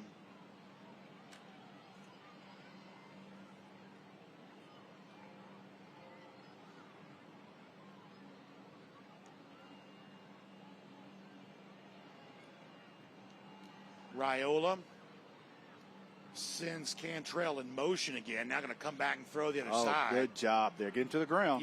Yeah, defensively Great swarming pursuit. on Green. Great pursuit. On a per-play basis, there have been a lot of moments in which the Roswell defense actually looked very sound. They covered, they had defended the quick game passing game. It's been when they decided, when Buford runs downhill at Roswell, too many chunk plays, too many yards. But you're talking about tackling it on the perimeter. You get a 140-pound defensive back taking on a 330-pound tackle from Buford and making a tackle. Saw the Hats run into the football again. It's been the run game. You only got 3 down linemen. Look at the size of Buford up front. You've got to be able to stop the run. 3rd and 15. Raiola going to hand to Brian Stokes. Much better there. Much better. This time, Roswell was ready for it. Now you get momentum. You score a touchdown. You were down 28-0. Nothing's going on. Now you get the first stop of the night on the defense. Make Buford punt. Get a little momentum. Clock still plenty of time in the second quarter. I like the names on the back of the jerseys. Old school. Yeah, I do. Old school. Ivanchuk will also punt.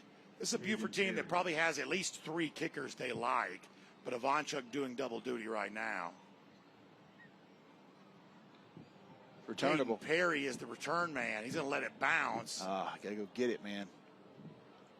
Ball's going to drop there around the 22. They call it 21-yard line. So Roswell gets a score. More importantly, gets a stop. And now he gets the football back again. Let me ask you this. We've seen Douglas County in 6A. We're seeing Buford now. We've seen McEachern in 6A. We've seen a lot of teams in 6A. We haven't seen Grayson. That's right. We know what Grayson is. And we'll answer that. Let's first take a look at our Roswell resume brought to you by Smart Local 85.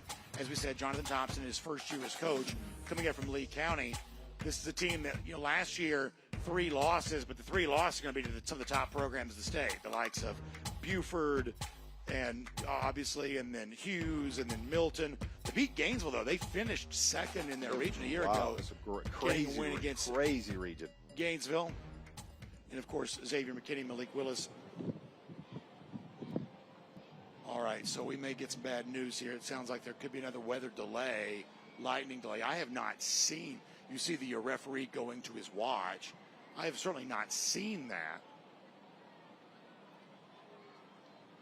Yep, so obviously detected, and they'll start the clock now at 30 minutes from that moment.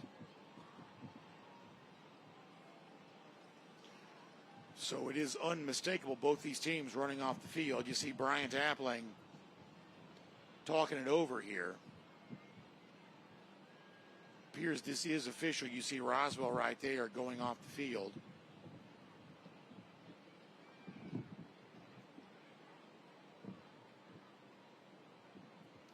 Certainly disappointing.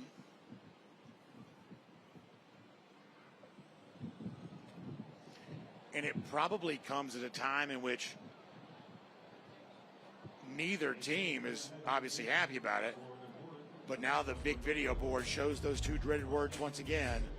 Lightning is detected. And that means here in the venue, not only the teams leave the field, they're going to encourage all the fans to leave the stadium here too.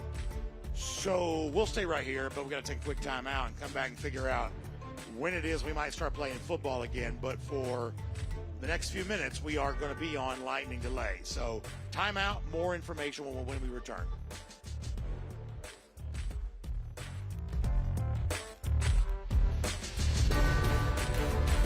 This is a Peachtree Sports Network weather update, powered by Atlanta News First. Sponsored by Cool Ray. I'm meteorologist Jennifer Valdez with your Peachtree Sports Network weather update. Temperatures will be warmer this evening. Humidity will be higher as well. As you head out for any Friday night plans, minimal rain chances with temperatures in the upper 60s and low 70s. Waking up Saturday morning to 72 in Atlanta, 70 in Augusta, 70 in Savannah, 71 in Brunswick. Tomorrow, we're going to see those temperatures increasing across middle and south Georgia. That's where we will see highs in the mid to low 90s. A little cooler across portions of North Georgia as we see an increasing chance of rain. A front will be approaching out of the northwest. As it does, we will see a higher chance of rain, mainly in the afternoon across North Georgia. That line will fizzle a bit as it pushes through, but we do have at least a chance of rain Saturday with lower rain chances as we head into next week.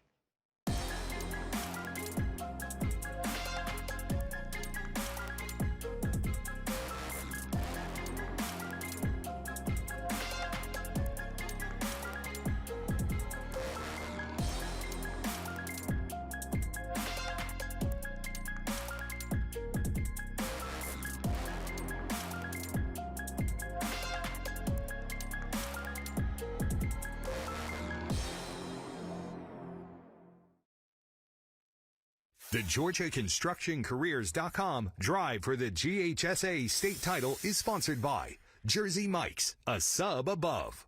R.S. Andrews, story after story, we deliver smiles. Smart Local 85, sheet metal is a smart move. Breda Pest Management, they handle bugs and critters. And by the Georgia Army National Guard, live here, serve here, work here. Joining us now is Smart Local 85's business manager, Steve Langley. Steve, thanks for joining us today. Thank you for having me. And this is an important thing we want to talk about. So Healing for Hard Hats 5K, can you touch on this event and why it's so important for you?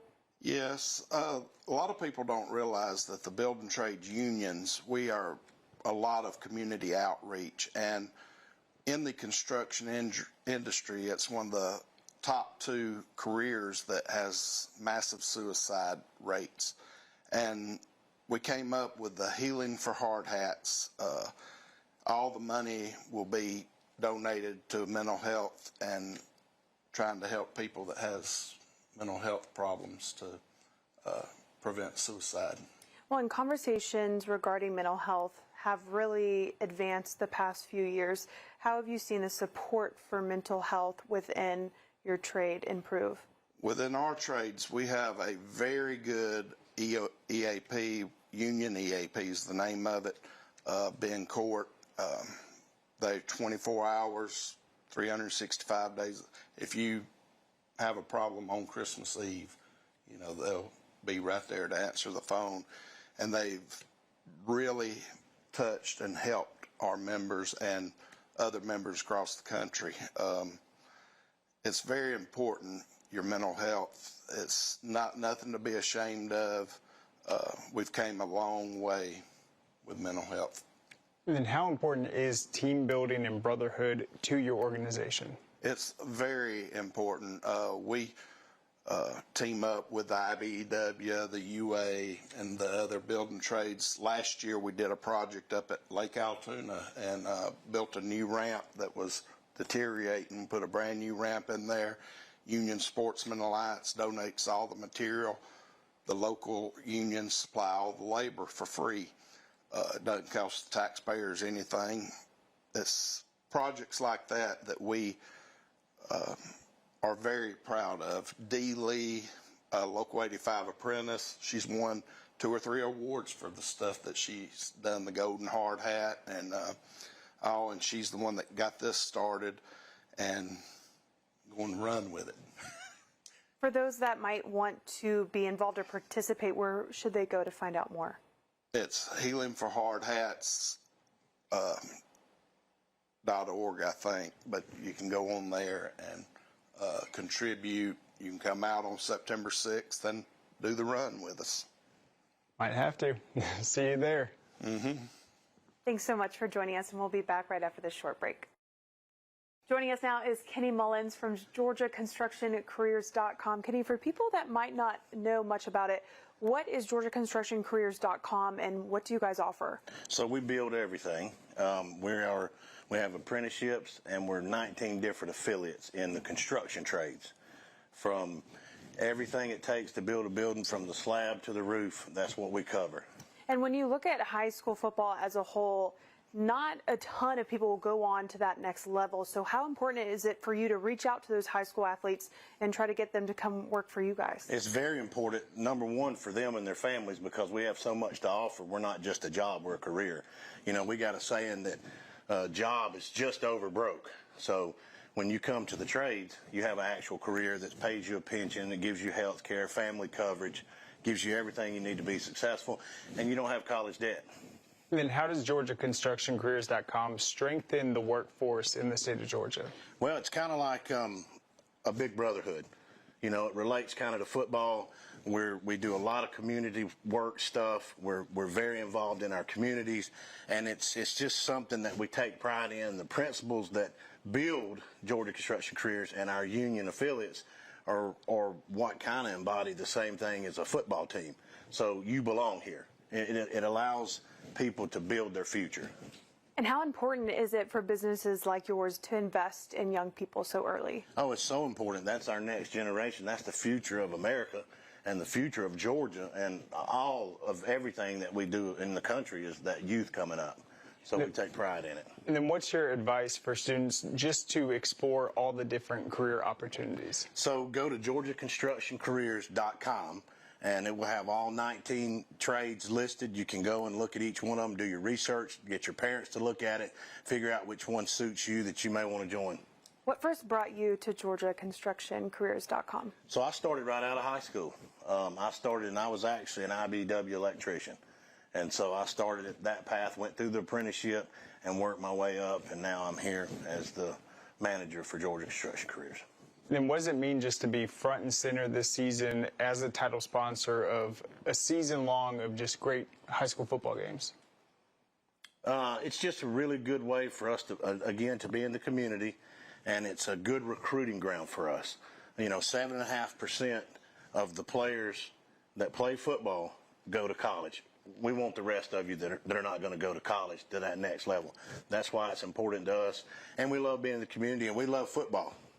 Thank you so much, Kenny, for joining us, and we'll be back right after this short break. Thank you so much, Kenny. And you see our score, 28-7, Buford on top of Roswell. If you're a Buford fan, that's good news for you. But what's not good news for anybody is the fact that we are also, once again, in a lightning-related weather delay. Brandon Adams, Rusty Mansell Rusty, if we have some time, I want to talk about some of the other games across the state. Let me go back and relive some of the top moments from this game before we get there. First of all, it's a really fast start for the Buford defense. A big sack by, Buford on third down on the first Roswell possession, set up Buford for its first score. Then Tyree Green comes back with an interception the second time that Roswell touched it. And really, that set the tone for a dominant first quarter for Buford. Yeah, I think explosive plays. The running backs are making plays. You look at one of the best interceptions I've seen in a while. Tyree Green jumps a route, scores a touchdown, pick six.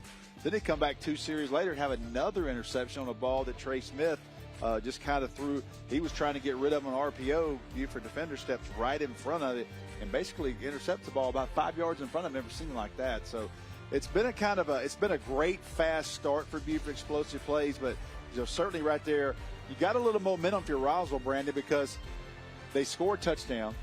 Then they get a stop. They're about to get the ball back, and then we have a lightning delay. Yeah, I was making this point a moment ago. It's almost like for both teams, for Buford, you've got the big lead. You're always worried about how that translates when you come back and return. And that big bolt of lightning just happened right in front of us. So that's 30 more. Yeah. I wish it weren't true, but it happened literally right in front of us. So if you're Buford, you got the big lead. You wonder, okay, what's it like coming back after having that lead, sitting on the lead for as long as they may have to.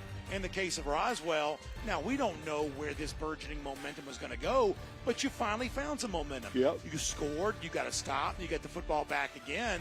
I'm sure if you're Jonathan Thompson, some of these Hornets players, I'm sure they were pretty curious to find out, okay, well, what would have happened if we'd been able to keep playing? Because it certainly seems like they had figured out something in the final moments before we had to pause again that they had not had figured out for any time previous in the game. Certainly lightning delays early in the year is not unusual, but how do you do it when you have right then to stop in the middle of the second quarter?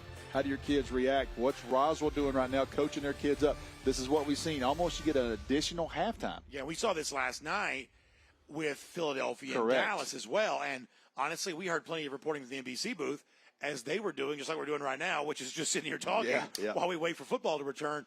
But one of the things that came up a lot is what was happening with both teams in their locker room. And it's amazing. Those are guys who, played professionally, and yet you still got hungry players. You got restless players. You've got, you can't get too tight. And as has been repeated by, several of the analysts in the broadcast, when it is time to come back out and play again, you have to take your warm-up very seriously because it would be really easy to get a little too tight. And there's a million differences literally in professional and high school, but these kids right here have been in school all day. That's right. You were sitting around a hotel, you got a good sleep in, you were there all day, you got meetings. These kids were up early. They've been going all day, so you're going to have to sit around for another 30, probably 45 minutes here. Then probably have another halftime. So you look at all of this and you wonder what's going through Buford. What are they doing preparing? But if I'm Roswell, I'm looking at that first quarter going, here's what we did good. Here's what we got to fix. And we got an opportunity to fix it right now, with this extended period downtime. You want to bounce through a couple of these other games right quick? We saw earlier Hughes was up quick 17 on Douglas to County. nothing. Yes. Hey, this is a Hughes team that's very talented right now. Obviously, we've gotten used to that. A little bit of a new-look Hughes team overall, but talented nonetheless. And we saw Douglas County get a very impressive win against North Gwinnett. But I don't know that when we saw Douglas County at Mercedes-Benz Stadium in our Corky Kell Dave Hunter Classic, I don't know that we fully saw the A game from Douglas County that night. Injuries were a part of that. Devin Carter doesn't play. Quarterback leaves the game. Michael Johnson leaves the game.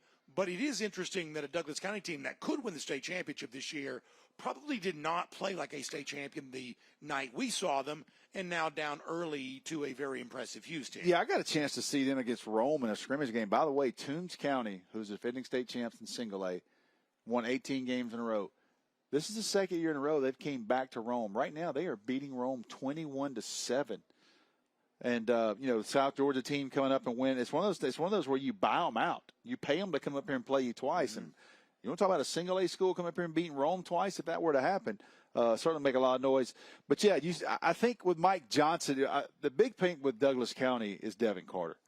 When you can get Carter back, when you get him back, and get in with Aaron Gregory and all those guys, where will Douglas County be? Because right now, I don't think they're really clicking offensively. Yeah, I think that's probably true right now. We'll talk more about some of the other games. It's a really fun weekend of rivalry games. We'll do that a lot in the time we have to come here. For now, though, let's take a quick commercial timeout, and then when we come back, it'll be our Kaylee Mansell, who does a great job down on the field. We'll let her give us some information. That comes up when we return here on our drive for the GHSA state title. You're done on the Peachtree Sports Network and streaming on Atlanta News First. Joining us now is Smart Local 85's business manager, Steve Langley. Steve, thanks for joining us today. Thank you for having me. And this is an important thing we want to talk about. So, Healing for Hard Hats 5K, can you touch on this event and why it's so important for you? Yes. A lot of people don't realize that the building trades unions, we are a lot of community outreach. And in the construction industry, it's one of the top 2 careers that has massive suicide rates. And we came up with the Healing for Hard Hats. All the money will be donated to mental health and trying to help people that has mental health problems to prevent suicide. Well, and conversations regarding mental health have really advanced the past few years. How have you seen the support for mental health within your trade improve?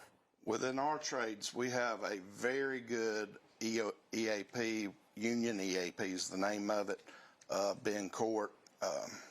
They 24 hours, 365 days. If you have a problem on Christmas Eve, you know, they'll be right there to answer the phone. And they've really touched and helped our members and other members across the country. It's very important, your mental health. It's nothing to be ashamed of. We've came a long way with mental health. And then how important is team building and brotherhood to your organization? It's very important. We team up with the IBEW, the UA, and the other building trades. Last year we did a project up at Lake Altoona and built a new ramp that was deteriorating, put a brand new ramp in there.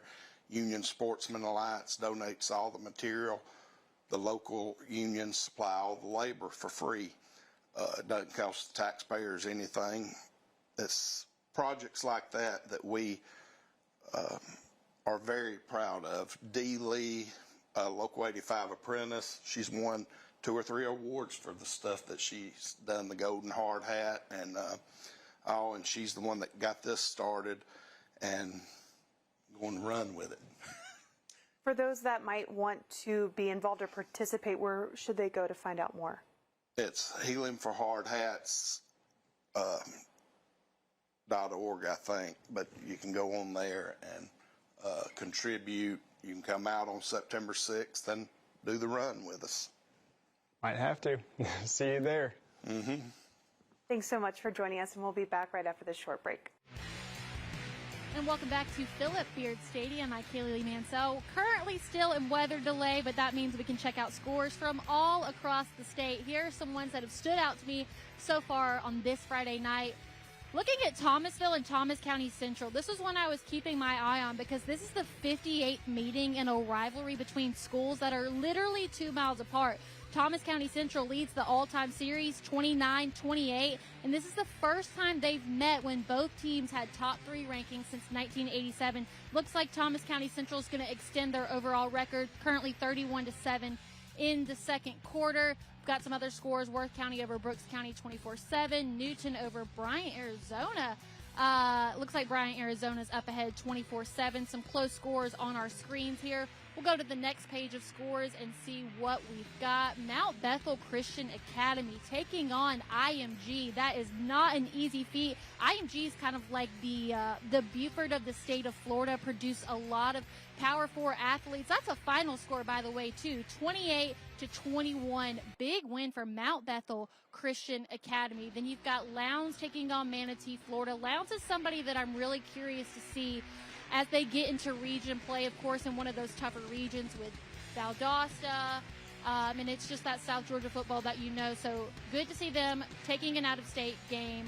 getting a test because they've got a tough region coming up. There was one more score I wanted to touch on that last page really quick. I believe it was Langston Hughes, Douglas County. Langston Hughes currently up 24-9. We saw Douglas in week 1. Even with some injuries, I was still really impressed by what we saw. Wide receiver Devin Carter is out. Looks like their quarterback went down in that game. This is not the same Douglas County team that we're going to see as we get closer and closer to the playoffs. All right, we can go ahead and go to the next page of scores. You got Hillgrove over Marietta, 17-0. Let me just give a huge shout out to Hillgrove because going into play at Marietta is tough. It doesn't matter if Marietta is 0-10 or 10-0. That is one of the toughest environments in Georgia high school football, but Hillgrove is getting it done 17-0 in the third quarter. Grayson continues their winning streak. It looks like 21-3 in the third quarter. No quarterback, no problem. Their second string has done really well for a team that I think has a really good chance to win the state championship for Class 6A. And then Cass and North Cobb, we had a chance to see Cass in the Dave Hunter Corky Kell Classic. They clearly had some things to work on, but a Steve Gates team knows how to bounce back. They've got a Power 4 quarterback, Bear McWhorter, who's going to Mississippi State, and they're leading a North Cobb team that also has a really good quarterback. I expect Teddy Gerard to be one of the top players in the state next year when he's a senior. And then a big rivalry game in Paulding County. North Paulding leading South Paulding 21-0. We can go ahead and move on to the next page of scores. We've got Norcross and Walton right now in their second quarter. Looks like Norcross is leading 7-3. Now, this is a Walton team that gave Roswell a lot of trouble last Friday. Roswell was up 24-7 at halftime. Walton comes back 28-27 with 2 minutes left in the fourth. Now, ultimately, Roswell goes down to kick a field goal to take the lead, but that is a battle-tested team who showed a lot of adjustments in that second half. Don't be surprised if you see it again tonight as they face Norcross. Now we've got Mill Creek, North Gwinnett. I'm assuming that's going to be in weather delay, currently 0-0. Then you've got Collins Hill. Wow, 23-8. Not a score I've been keeping up with. We saw Collins Hill week 1 really struggled on the offensive side of the ball to get things moving, but we saw a better Collins Hill team in the second half. Looks like they've made a ton of adjustments since we saw them in week 1. They lead Parkview 28-3, and then a score that Brandon and Rusty were talking about was Toombs County and Rome. Toombs County, single A, former state champion. They make the drive to Rome, Georgia from South Georgia. They lead 12-7, currently in a delay. But when you look at just the sheer numbers of how many students those schools have, it is incomparable. And Rome's had ups and downs this year. They've taken early leads against some tough teams and then would come back to get beat. John Reed's team's going to have to make a lot of adjustments before they get into region play. Let's see what other scores we got for you. One that's important to the city of Athens is North Oconee. Clark Central. North Oconee is one of those teams that you'll definitely be seeing later on in the playoffs. They're currently defeating a really close rival in Clark Central, 23-0 shutout at the moment. And then we've got a private school matchup that I've been to before. I know what that atmosphere looks like in Pace Academy and love it. Really close game, super low scoring. I expect those defenses to be playing really well. Lovett leads Pace Academy 6-0. All right, and then I want to talk about what we saw here tonight this far. 28-7 at the moment. Oh, we've actually got some more scores that we can take a look at. So Calhoun and Cartersville have been in a delay since the beginning. It is 0-0. We actually covered this game last year when Cartersville beat Calhoun. But as someone from Northwest Georgia, these two teams represent the best parts of our corner of the state. Calhoun just a little bit smaller than Cartersville, but two programs that have been rich in playoff runs, state championships, producing players that ultimately go on to the NFL. That's definitely one I'll be checking for right after the game.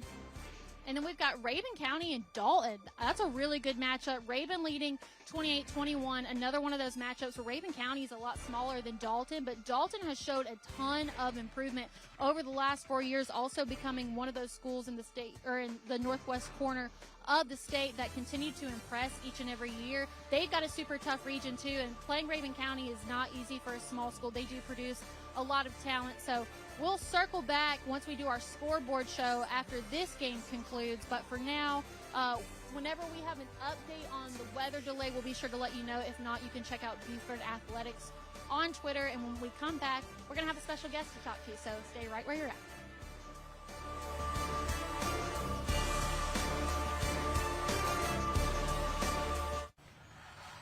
Man, you know how to do this? Man, I don't even know. I was flipping burgers last week. Violation, unsportsmanlike conduct, impersonating a craftsman. Skilled trade unions are well-trained career pros, not part-timers. Construction is a rewarding and lucrative career with advancement potential, but you have to do it the right way with the right training. Learn how you can be a pro. Find your career at GeorgiaConstructionCareers.com. What happens after you graduate? Will you go to the next level? Will people have your back in the heat of battle? Will you still train like a champion in the pursuit of greatness?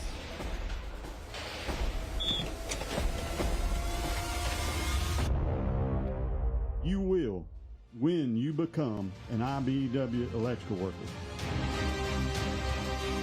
Join our team. Visit IBEW613.org. What sets us apart?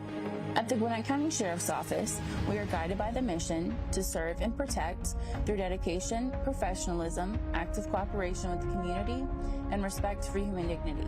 Our core values, integrity, service, respect, and progress, are at the heart of everything we do. If you are ready to make a difference, join our law enforcement family. Start your career today with the Gwinnett County Sheriff's Office by applying at GoGCSO.com. Your future awaits. Nobody wants to hear the word roaches, because who wants to admit they have roaches? I actually found some weird roaches. I didn't know what they were. I decided to choose Grade Up. I reached out to them. They check in routinely. They're explaining what they're doing. So there's a lot of clarity in the process as well. I think that just speaks to the level of safety that I feel with the organization. The facts are, roaches are everywhere in our environment. So what are you doing to keep them out of your home? Breda, no need to be afraid of bugs.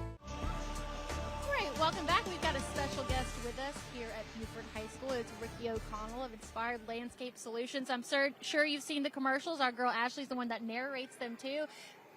If I'm not mistaken, I think that the few times that we've had you on before, it's been lightning before, right? Yes, this is a regular occurrence for us.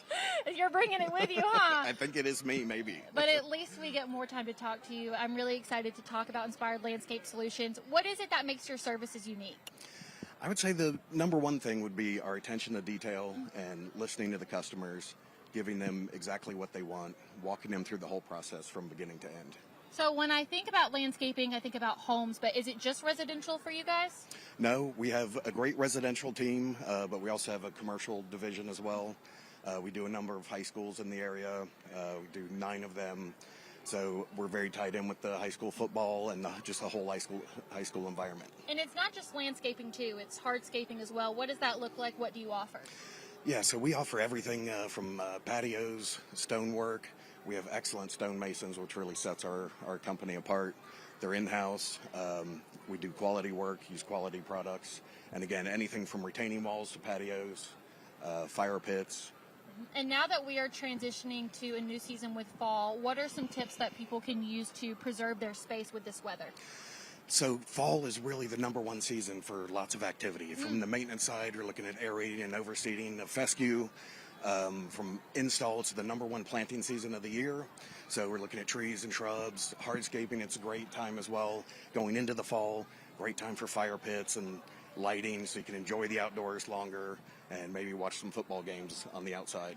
I have one last thing for you. I'm sure that you've done a ton of these. What's your favorite project that you've ever worked on? There's so many, it's hard to pick. But I would say the most recent one was the St. Joan of Arc building at St. Pius. And we did all the hardscape, we did the irrigation, lighting for that, and all the plant material as well. So that was definitely a good one for us. All right, well, that's awesome. Thank you so much for joining us. Hope to see you again soon. Thank you so much. Appreciate it. All right, guys, we've got more coming up right after the break.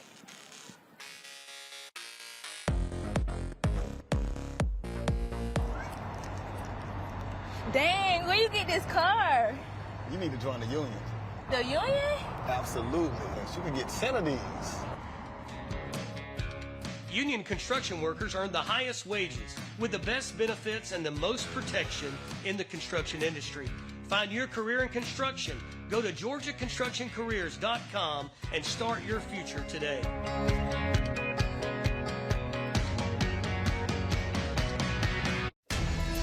Great teams are committed, focused on the details, and work hard to be their best.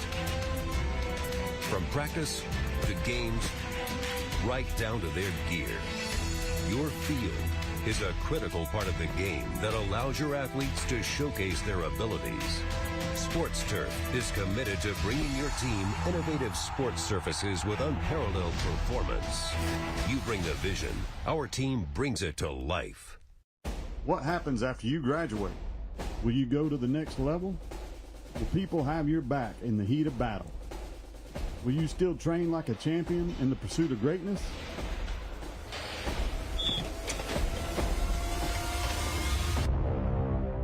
You will when you become an IBEW electrical worker.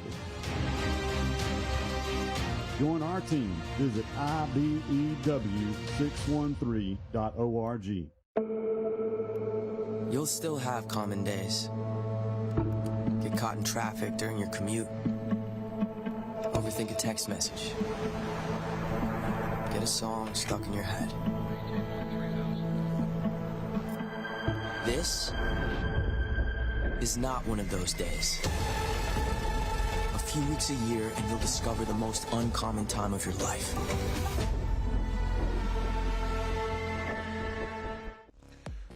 All right, welcome back, everybody. Buford on top, 28-7. But the most important thing to note right now is we are still in a weather delay. Hope to get back to football very soon tonight on the Peachtree Sports Network and streaming on Atlanta News First. But as of now, not quite able to do that. Brandon Adams, Rusty Manziel. Why don't we do this for a moment? Let's go back and look at some of what we've already seen tonight. It was obviously a lot going on in the first quarter, almost all of that belonging to Buford. In fact, we'll go back and see this here.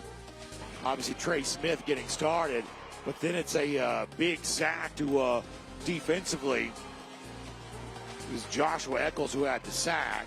Buford all over the place and putting a slew of running backs in the game, including Dylan McCoy right there. Great throw here by Raiola. Yeah, Dane Raiola would connect first catch of the season with wide receiver 7, Rashad. And then it was Tyreek Ty Boogie Green getting a pick 6 score there. See him just jump the route. Watch him put his foot in the ground right here. This is what I like to finish off. Outruns everyone to the pylon. That was Jameer Cantrell. And then it would be another interception. Great interception. For Buford.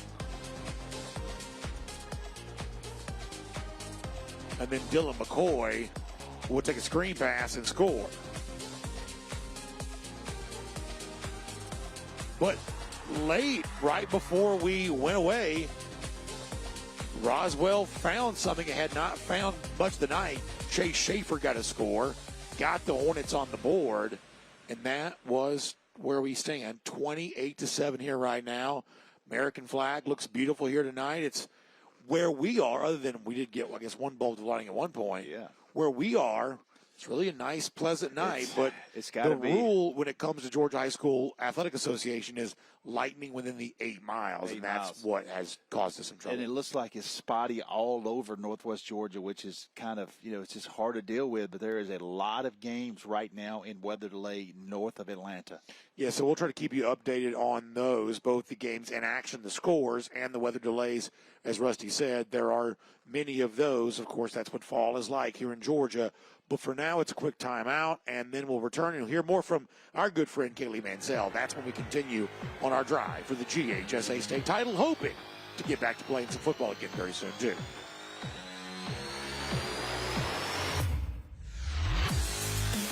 Switch your termite protection to Breda, and your rate is locked in for 10 years. Not only do we protect you from termites coming back at no charge, we fix the damage at no charge, but the remainder of your contract is free if termites ever come back. Breda Pest Management is better at keeping termites out, and they'll lock in your termite rate for 10 years. Breda, no need to be afraid of bugs. The Georgia Sheet Metal JETC provides apprentices with free training and careers that are stable and essential to the operation of the modern world. Both craft jobs and management positions offer lucrative pay with benefits as well as the stability of a growing industry. Skilled journeymen in the sheet metal industry are essential to our community now and in the future. Learn more about free technical training with no student debt at our website, careersinsheetmetal.com. Struggling with food insecurity can feel lonely, yet every community across America is affected by hunger, which is why our Kroger associates work together to rescue nutritious food that would otherwise go to waste in an effort to donate 3 billion meals by 2025. Because we believe everyone should have access to fresh, delicious food. Join the Kroger Zero Hunger, Zero Waste Foundation to defeat hunger and eliminate food waste. Transform your outdoor space with Inspired Landscape Solutions Incorporated. With 34 years of expertise and a passion for innovation, we offer full-service maintenance, custom hardscape, outdoor living design, irrigation, lighting, and so much more. Whether you're envisioning a serene garden retreat or a vibrant outdoor entertainment area, we bring your dreams to life. Inspired Landscape Solutions, where creativity meets craftsmanship. The GeorgiaConstructionCareers.com Drive for the GHSA state title is sponsored by the Georgia Elite Classic, Georgia's largest all-star games. The Georgia High School Football Hall of Fame, Georgia's best high school football tradition. Gordo's, Fiesta every day. Dog Nation. Visit dognation.com for the latest Georgia team news and recruiting information. And by Georgia High School Sports Daily. Live weekdays at noon on the Peachtree Sports Network and Atlanta News First.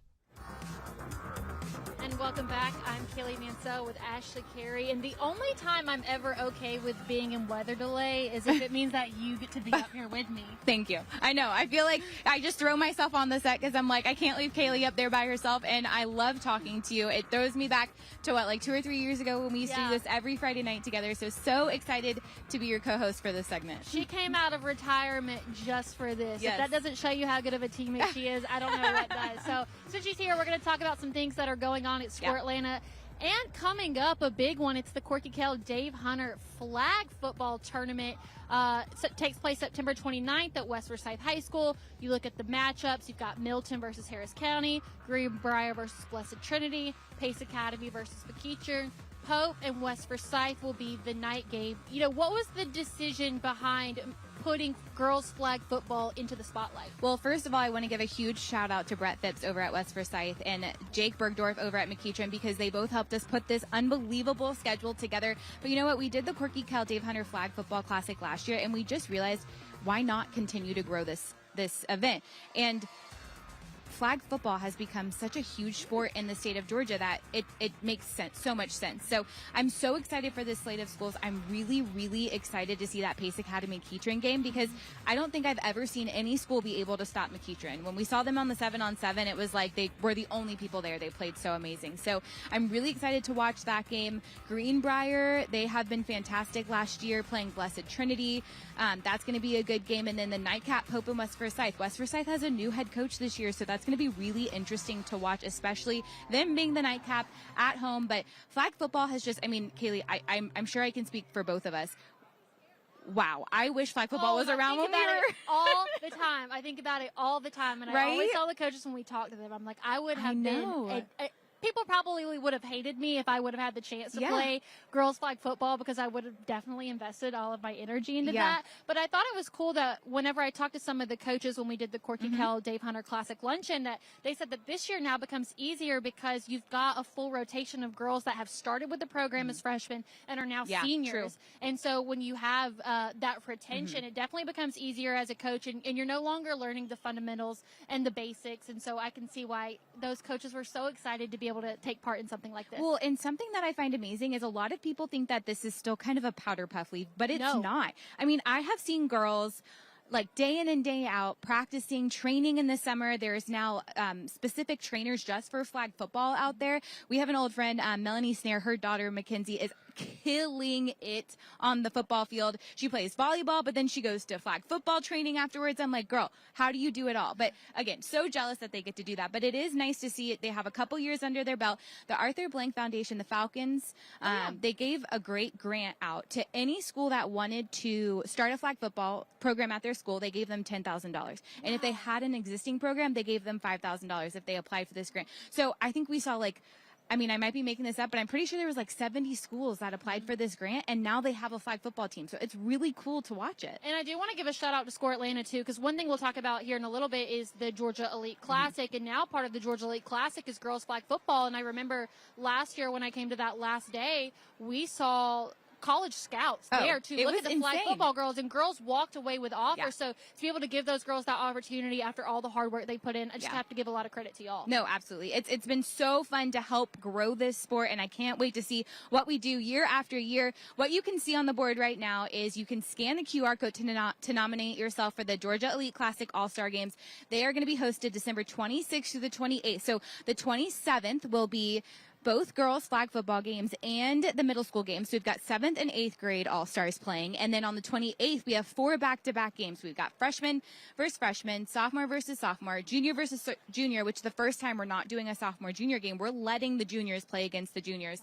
And then the seniors will play against the seniors. But the Georgia Elite Classic is so much fun. It is the cream of the crop that wants some of the best talent in the state of Georgia. And it's so much fun to hit that between Christmas and New Year's. It's like a holiday within itself. And the cool part about it too is you can nominate yourself. You don't have to get scouted or invited by someone else. So if you just want the opportunity to practice against the best of the best, or hey, maybe get some more tape on film to send out to schools, or even be recognized just on national television, because the event is televised, this is a great opportunity for you. There's no excuse. You can apply for yourself, and being able to participate in a high school all-star game with guys that are eventually going to go play in college, it's just really good experience if you're a younger player or you just want to get more tape out there. So really excited, and the crazy thing is it'll be here before we know it. We're going to blink and it's going to happen. I know. Well, and what's really cool is I think our own Craig Sager was doing the math, and I'm probably getting this wrong, so we'll have to tweet it out later, but there was hundreds and hundreds of Georgia Elite Classic alumni have gone on to play at the collegiate level and even the NFL. So it's really cool to watch them start at this level and grow so immensely. And it's actually really crazy. Our Score Atlanta staff does a fantastic job during the Georgia Elite Classic. We tweet everything. If there's a huge play, we're tweeting it out. It's been picked up by ESPN. It's been picked up by college scouts. Like you said, we've had a couple offers come in. Literally, they watch the game, and the next day these kids get college calls. And it's just incredible to watch help build this platform for some of these athletes who might be a second string or have to sit behind someone because they're a sophomore. But you can get started here in 7th grade. You could potentially play all middle school, all high school in the Georgia Elite Classic. There's really no limit here. So it's really exciting. I'm super excited for that. And like you said, we have a flag aspect of it now. Last year was the first time we did an underclassmen game and a senior game, and it was so cool. Like watching girls stay in a hotel together, like they bond. They're enemies on the field, and then they bond and they get to play with each other, and it's just so cool. It's really making them step outside of their comfort zone. So I'm excited for that. You brought up our good friend Craig Sager Jr., who I also want to give a shout out to. That's been a part of the Daily Show that you guys are doing at Score. That's on the Peachtree Sports Network. Georgia High School Sports Daily. It is one of a kind, delivering high school sports information every single weekday at noon. I've gotten the chance to be on it. All of the coaches' interviews for the games that we feature on Friday nights, you can watch all of those. And the thing is, it's not just football. It includes all sports. Kind of talk about why you guys decided to go that route with the Daily Show. There's nothing out there that gives that much attention to high school sports in the state, in any state. I mean, you've got websites that can write stories, newspaper, high school newspapers, but you don't have anything that you can tune into every day on your lunch break, or even if you're a student, you can tune in at 11 p.m. again that night because it re-airs on the Peachtree Sports Network. But what's really cool, and I think our producer, Max Wilborski, has done a fantastic job with it, is it's not just football in the fall. We are talking volleyball. We are talking softball. We're talking adapted sports. We've had them on a few times to talk about their competitions in sports. We're talking building your brand outside of the field or the court or the pitch, what you need to do when it comes to NIL, what you need to do in order to make sure your social media looks good, interview training, stuff like that. So I'll tell you what, Max has completely killed it. He produces 5 days a week, Monday through Friday. And I would definitely set a timer on your phone, and you should watch it. You can watch it so many different ways. You can watch it live at noon. You can watch it again at 11 p.m. or you can watch it on our YouTube channel. It's pretty much up like 2 hours after the show, but it's a good way to get your daily dose of high school sports. And like you said, it's not just football, and it's all corners of the state. So we're talking North Georgia, South Georgia, Center Georgia, everywhere. And I think it's a good space to be in too, because you and I, we both went to high school here in the state of Georgia. We know how important sports are to the state, and it's not just football. Yes, Georgia is a part of what I consider to be the big four states in football, absolutely. But it's not just football here. People really care about other sports. I mean, even just tonight, what we saw with the Buford cheerleaders coming up through their youth program, they took up this whole, you guys can't see it. We've got a miniature field here that we're currently standing on. Hundreds of cheerleaders. So I really applaud you guys for highlighting other sports in the state of Georgia. I saw it there. We'll go ahead and talk about it now because I wanted to save the best for last. We're going to get a preview of where we're going next week. And this is humongous because we have got an incredible matchup. North Oconee versus Jefferson. Two schools that are really close together. North Oconee, of course, coming off of a state championship win. I know that their four-star edge, Kamari Brooks, one of the most underrated players in the state of Georgia. He's going to make a huge impact. But Jefferson, also one of those schools that are just year in, year out, similar to a Buford. They're able to reload. And a game like this means so much to these two teams just because of their geographical destination. And so I know North Oconee is looking to go back-to-back in the state championship. Jefferson looking to break that streak for them. So that's a big one next week. First off, I'm excited to be close to Athens. Yes. Second of all, I thought that was a typo because I don't know how it's already September 12th. Yeah, really. That's crazy. But anyways, I'm looking forward to that game. Something that's new that you guys have been able to watch at the beginning of our games is our pregame show presented by Jersey Mike's. And I'll tell you what, that is so much fun. We're really getting that college game day environment with the kids in the background holding their signs, the coaches coming on. We have a guest picker. We've had 3 solid guest pickers. Amazing. Oh my gosh, it's been fantastic. And the schools are so excited for it. So Jefferson, get ready. We're coming to you next week. So make sure all your fans are there early and loud. We'll have your signs ready to go. It's just going to be an absolutely fantastic time. And from what I've been told, it looks like we are going to be able to get a shot of the mini field. That's part of the $62 million stadium that you maybe haven't seen on TV. One thing that Buford's known for, we've seen it over the last couple of years, is even at their old stadium, they had a small mini field like this. That way, young guys in the community, even young girls in the community, could play football while the game was going on, keep them entertained. Well, now they've turned it into a whole thing, and just this is incredible. Yeah, like this was worth the $62 million alone. But also, this is for the parents because after I now have a 2-year-old, and I'll tell you what, if I had something like this and I could actually watch the game and know she was in a safe space running around, this is for the parents. They were so smart when they did this, so it's unbelievable. I think one thing I talked about with Braden and Rusty earlier is why is Buford able to reload so much? This right here, they get them started young. They're coming out here 4, 5, and then the tradition continues as they get into high school. So shout out to Buford for including something like this. It wouldn't surprise me if we see more high schools and stadiums do something like this moving forward. Well, and Rusty and I were joking ahead of time that there's going to be like a huge cut list for cheerleading because I think there was 3 teams of just third graders. More than my entire high school. It's unbelievable. So I'm super excited. And 15 years from now, I don't know how long that is, but to watch these kids grow up through the program, to see their parents here so excited for them. I know youth night unfortunately had to be canceled because of the weather delay that we had at the beginning of the game, but they had so much fun. They were able to meet the older cheerleaders, the varsity cheerleaders, and they were so excited. They were taking pictures. Tony Wolf at Buford told me there were over 700 youth athletes here tonight that were going to be recognized before the game. That's 700? Are you kidding me? That's crazy. I mean, I think in my high school there was maybe 1 team and 25 people. So it's incredible to see the support that the community has and how football really runs this city. And it's just incredible to watch everybody come together. I mean, even though we're in a weather delay, there's still hundreds of people in the parking lot ready. I mean, there's still people in the stands. They're ready to watch the second half of football, even with the score being what it is. And too, I think if you're a young person, you come into this environment, you see the cheerleaders, the band members, the football team, and you're motivated because you say, hey, I want to do this one day. I want to be one of those people that other people are looking at. And so I think that's why they're able to continue to reload. 28-7 here at the weather delay. It looks like we're going to have a 9:55 start, so we've got some football coming up here pretty soon. Make sure to stay tuned. We've got more after the break.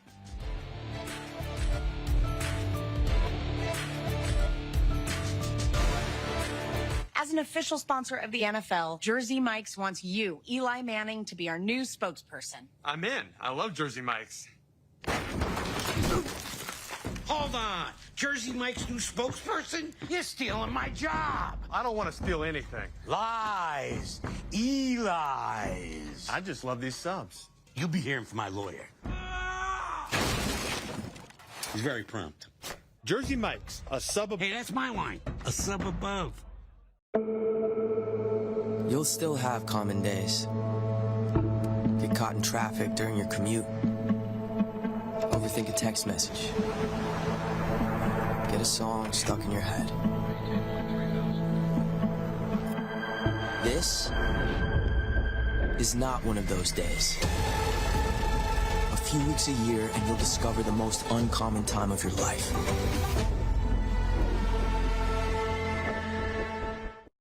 Yikey Wawa! Running out of hot water is one way your water heater cries out for help. Call R.S. Andrews. Get a water heater rejuvenation. Your water heater gets added life, you get more hot water. Another way R.S. Andrews makes you smile today. I've used R.S. Andrews 15 years. Purchased 2 heating and air systems, so I rely on their technicians for service. I call, they come, it's fixed. And I appreciate Andrews' commitment. He gives it his all. That's how R.S. Andrews makes me smile. Transform your outdoor space with Inspired Landscape Solutions Incorporated. With 34 years of expertise and a passion for innovation, we offer full-service maintenance, custom hardscape, outdoor living design, irrigation, lighting, and so much more. Whether you're envisioning a serene garden retreat or a vibrant outdoor entertainment area, we bring your dreams to life. Inspired Landscape Solutions, where creativity meets craftsmanship.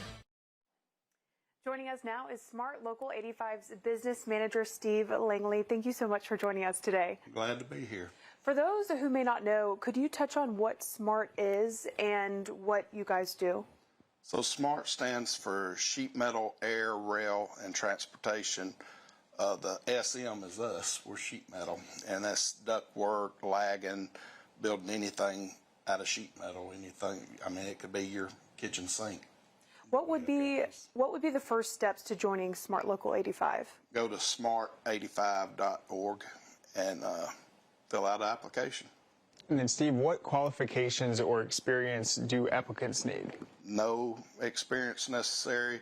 If you do have construction experience that helps you out, could get you in the apprenticeship quicker, but there's no experience. We train you for everything you need to know. And what sets Smart Local 85 apart from some others?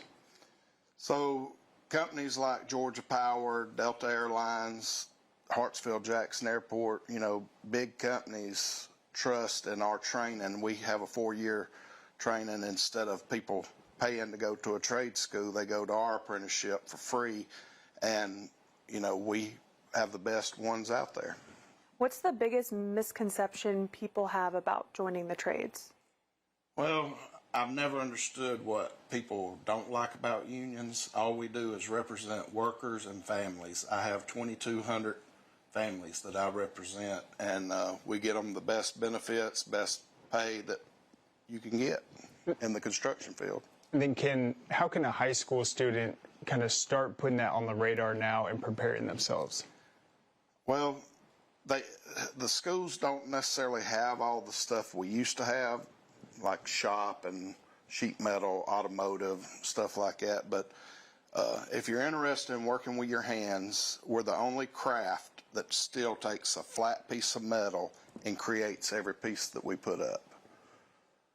You can't go buy our stuff just at Home Depot or Lowe's. What would be some advice you would offer to students maybe considering a job in your trade? If you want a good career that you can retire at age 55 years old, and draw a good retirement, have great health insurance, dental insurance, eye care, we're the place to go. And then how did you get involved? It's a long story, but my father-in-law used to be the position that I am, and I got laid off at Lockheed and came into Smart Local 85. Well, thank you so much for joining us. Again, the Smart Local 85 business manager, Steve Langley. Thank you. Thank you so much, Steve, and welcome back here to Philip Beard Stadium. 28-7 is the score. Brandon Adams, Rusty Manzay. Weather delay is the situation, but I do hold in my hand here from the city of Buford. I have the official countdown here. Hey, look at you and now. What it says time. here is that we're only 5 minutes and now 15 seconds away from coming out of the weather delay. We are seeing the officials. They are back on the field. There is some milling about taking place. We are going to hope that the weather that we've dealt with is now behind us. There was briefly some rain. It was not a heavy rain, but it was a noticeable rain. You can see landing on our desk where Kaylee Manziel and our friend Ashley Carey were speaking from. We could see it in the lights. You can see some of that. So we're going to hope for the best here right now. And while we're waiting for this game to return, it also gives us a chance to go and check out some of the other scores from also around the state right now, where, much like we're dealing with here, there are weather delays certainly everywhere. Now, where there's not one right now is down in the southwest corner of the state, where TCC, Thomas County Central, what a team it is. Now, Thomasville itself off to a great start this year, but boy, Thomas County Central, if you're going to make a case for pound among the very best in the state, Thomas County Central playing on the 5A classification, they may be they would definitely be in that conversation, Rusty. No question, and they got a big senior class. This is a team that, physical. They've been waiting around on this team. Obviously, you start talking about Thomasville and Thomas County Central. I heard Kaylee mention, I believe, 1987. I think that 1987 region game, they had 4 captains. They had Eric Curry, who finished in the top 10 of the Heisman. You had Sean Jones, who finished in the top 10 of the Heisman. And you had Charlie Ward, who won the Heisman. So all won national championships, all finished in the top 10 of Heisman. So a lot of tradition down there. Worth County, obviously another good team, is doing things. And Newton taking a loss right now to Bryant, Arkansas, 24-7. Manatee, Lowndes, hadn't heard a lot about Lowndes. And that we got a chance to see Colquitt last week. We know about Asta, Camden, young team. The sense that I get from talking to people is I do think Adam Carter likes his team this year. Yeah, I think he likes his team. I don't think Lowndes is getting kind of publicity down in that region. One region coming from South Georgia, Langston Hughes, back up on Douglas County. Talked about that earlier as well. Yeah, I think it's a Langston Hughes team that certainly looks to be very talented right now. Hillgrove on top of Marietta, of course, a new look Marietta program in the aftermath of Rich Morgan's departure from there. Eastside on top of Archer, 21-20. And we mentioned this, it's been a real barnstorming beginning of the season for Grayson, the defending state champs, 6A classification. They lose their quarterback. They lost their quarterback. Travis Burgess now injured out for the year. Playing Thompson in Alabama, now Mallard Creek in North Carolina. Raven Gatmakuchi, which is almost across the state line, even as it is. But they're on top of Mallard Creek right now. And this would be, I think, a pretty surprising. Cass is a good team. But if Cass were to hold on to this upset against North Cobb, that'd be a pretty surprising score for me. Let me tell you something. Steve Gates played at North Cobb. He coached at North Cobb for a long time. That is his program. But he has built this Cass team when everybody told him not to go there. And we had a lot of phone calls before he took that job. And I said, Steve, that's a long-term build. He said, I want it. And what he has done with Cass, that would be that might be his biggest win as a head coach at Cass. Yeah, listen, there's only been a small handful. If they can finish it off. I think 7 all-time playoff appearances for Cass. Correct. 4 of those have come in the Steve Gates era, to give you an idea of the kind of success he's had there. And that would be, as you say, if you can hold on to it, as big a win as you can possibly get. More rivalry stuff with North Paulding right now on top of South Paulding, 21-0. Of course, we saw South Paulding in our Corky Kell Dave Hunter Classic in that Paulding County battle. It's North on top right now. Walton, which lost to Roswell last week, on top of Norcross right now by a 10-7 margin. Delay with Mill Creek and North Gwinnett. I really like what we saw from North Gwinnett last week. Found something last week. I think so too. Found something at quarterback. I think Braylon Jackson, wide receiver. I told Coach Godfrey after the game, I said, hey, number one's he's under the radar. I'm telling you, that kid impressed me. Toombs County, we had to score earlier. It's 12-7. It's actually 21-7 in the third quarter. I'm telling you, man, that would be the 19th win in a row for the defending state champions if they go on the road and beat 5A Rome. Would Rome start 0-3? Yeah. Creekside, Carrollton. That's right. And Toombs had a bye week, too. And started 0-2 last year, went on to win the region. So they've battled back from slow starts before. Obviously, very tough schedule to begin the season. Shout out to Collins Hill. We obviously saw them earlier this year, 0-2 start for them, and yet, now winning against Parkview. So starting to figure some stuff out there. And, of course, the Jaguars of Stevenson on top of Decatur. Throughout the years, how many prospects have you covered that have come out of the Stevenson program? Well, I'll tell you, I think at one point they had the most NFL players in the country. Craig Lumpkin, former Stevenson, his son is a sophomore running back at Newton. Chad Simmons, longtime recruiting analyst, told me this week, he goes, Rusty, Craig Lumpkin's son's for real. Get a lot of scores to get through at this rate. We'll never do it. So let's see if we can pick it up here and get a few more in. Creekview on top of Laster right now, 34-16. North Oconee, team we'll see next Friday night in that Athens area battle with Clark Central. Clark Central more talented than some folks realize, I think. Yep. But North Oconee, they are a juggernaut right now. What can you say about them? The defending state champs up 37-0 over the Gladiators at the moment. That North Oconee team, I believe, is for real. We get a chance to see them next week, and I don't know if we've done a North Oconee game on TV. It's been a while. I think we did the battle of Hog Mountain Road or whatever. Yeah. I think we did that a couple of years ago. It's been a while though. 37-0 on top of Clark. Did we not do that game a couple of years ago? We did Oconee County and Jefferson. Okay, that's what that was. Yes. Yeah, you're right. It'll be the first time we get a chance to see North Oconee. Looking forward to that. Yep. Got some players coming out on the field. Let's go do some scores. Yeah, so it looks like we're getting ready to play. We'll keep it going here. Houston County on top of Warner Robins. Great rivalry game battle that is too. And of course, you can follow the Breda Pest Management score ticker throughout the night here. We'll keep those scores rolling. And, of course, if you want up-to-the-minute scoring as it happened, scoreatl.com, a great place to go for that. So Roswell is almost fully back on the field. You see them running back right there. Buford is on its way back, too. So what we're going to do here is we're going to take a quick timeout, and then when we return, and you're hearing the announcement go over right now, the threat of severe weather is, we're told, over. Folks are going to make their way back in the stadium. That means we're getting closer to football. We'll let these guys do a warm-up. We'll come back and be ready to talk to you more about it. So stay right where you are. You've waited this long. Football's almost back. Quick timeout, and then we're right back to it drive for the GHSA state title here tonight on the Peachtree Sports Network. This is the home of the GOATs. Friday Night Lights. And home of the Ballers. This is home of the Gamers. Peachtree Sports Network is the home of the Hustlers and home of the Speed Junkies. The Peach State plays here. Atlanta's home of live local sports is Peachtree Sports Network. Looks like football is back. And Good Morning Football Overtime says, bring it on! You tell them, KB! Introducing the new faces, returning legends, exclusive access with every team on and off the field. So yeah, it's time to unleash your fandom. Roar indeed! Because football is back. Weekdays at 10 on Peachtree Sports Network. We're here for the walk-offs.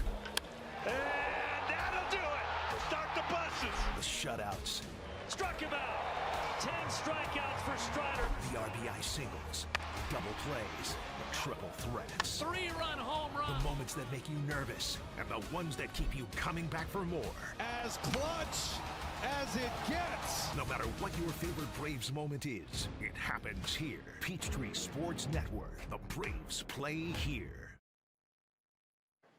Welcome back to the Georgia High School Sports Daily Show. Today, we're honored to spotlight an organization that plays a vital role not only in national defense, but also in building up Georgia's communities and future leaders, the Georgia Army National Guard. Joining us today is Master Sergeant Hunko. Thank you so much for being here today. Thank you. I just want to say we're excited to share more about who we are and what we do. First off, can you just introduce yourself and tell us more about your role within the National Guard? Sure. My role is I'm a section chief with the Georgia Recruiting and Retention Battalion.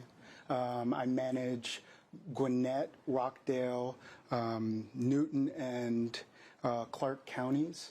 And we just help the local community find opportunities in joining the Georgia Army National Guard.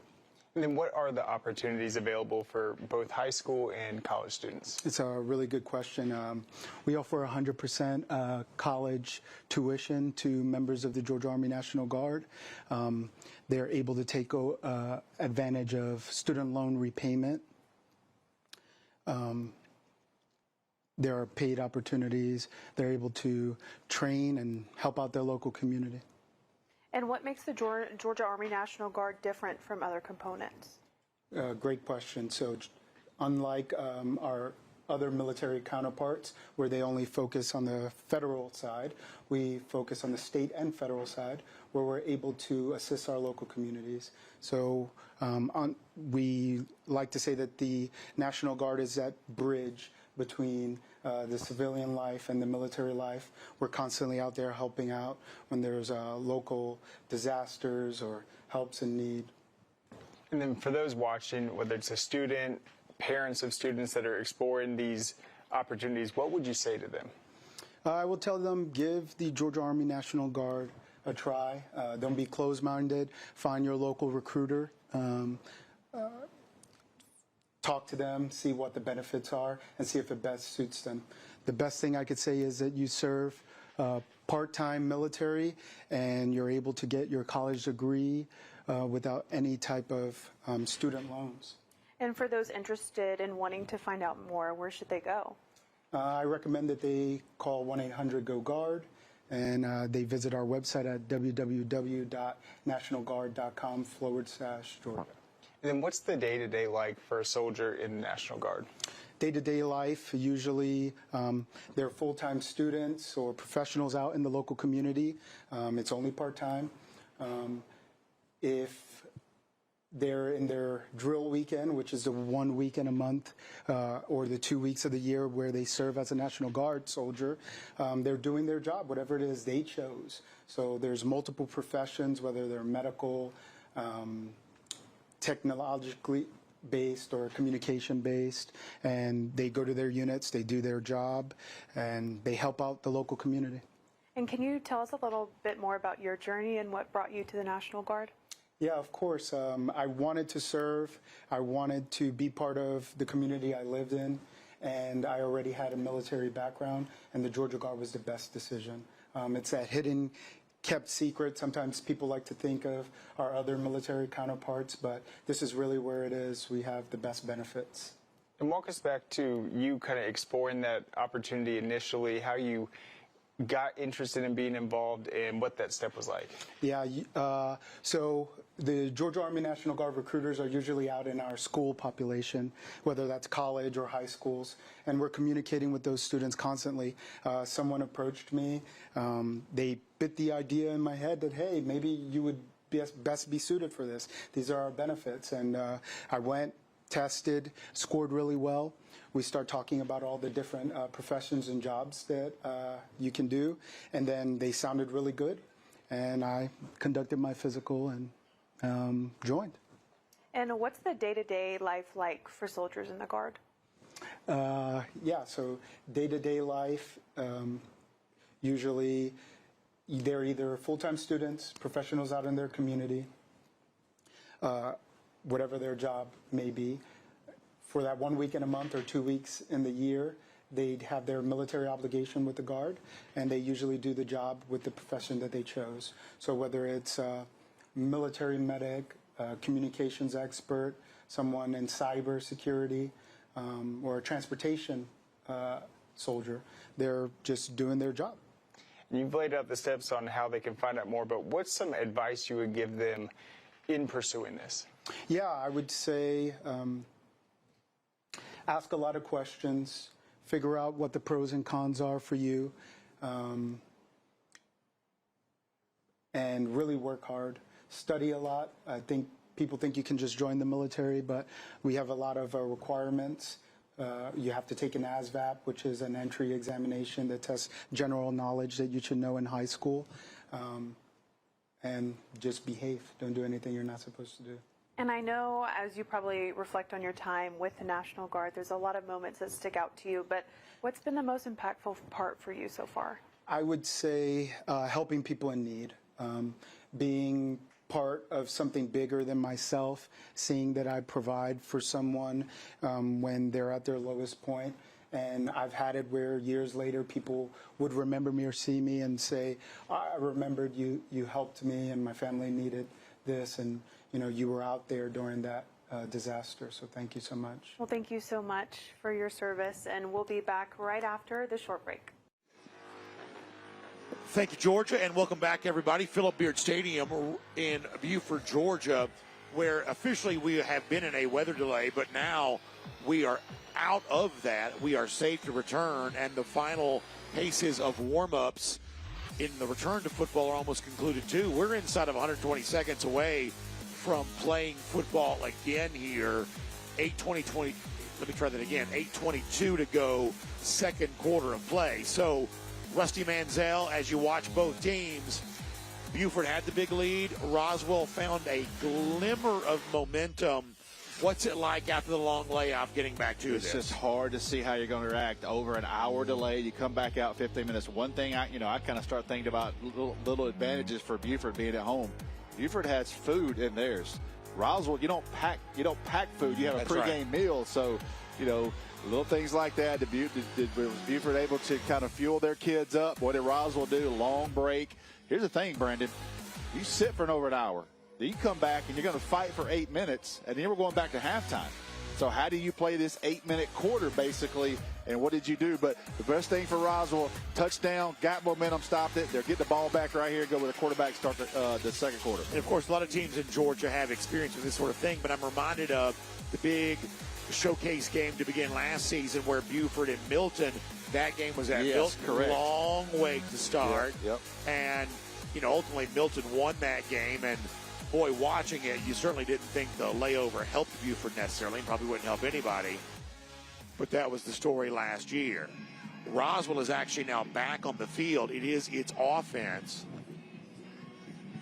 It'll be 1st and 10 getting back going again.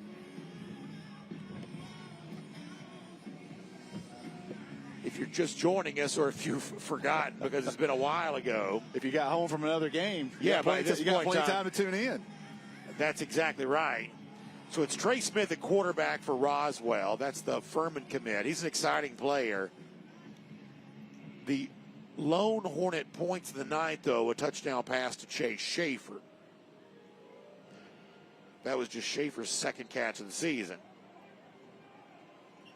On the Buford side, Tyree Green has a pick 6.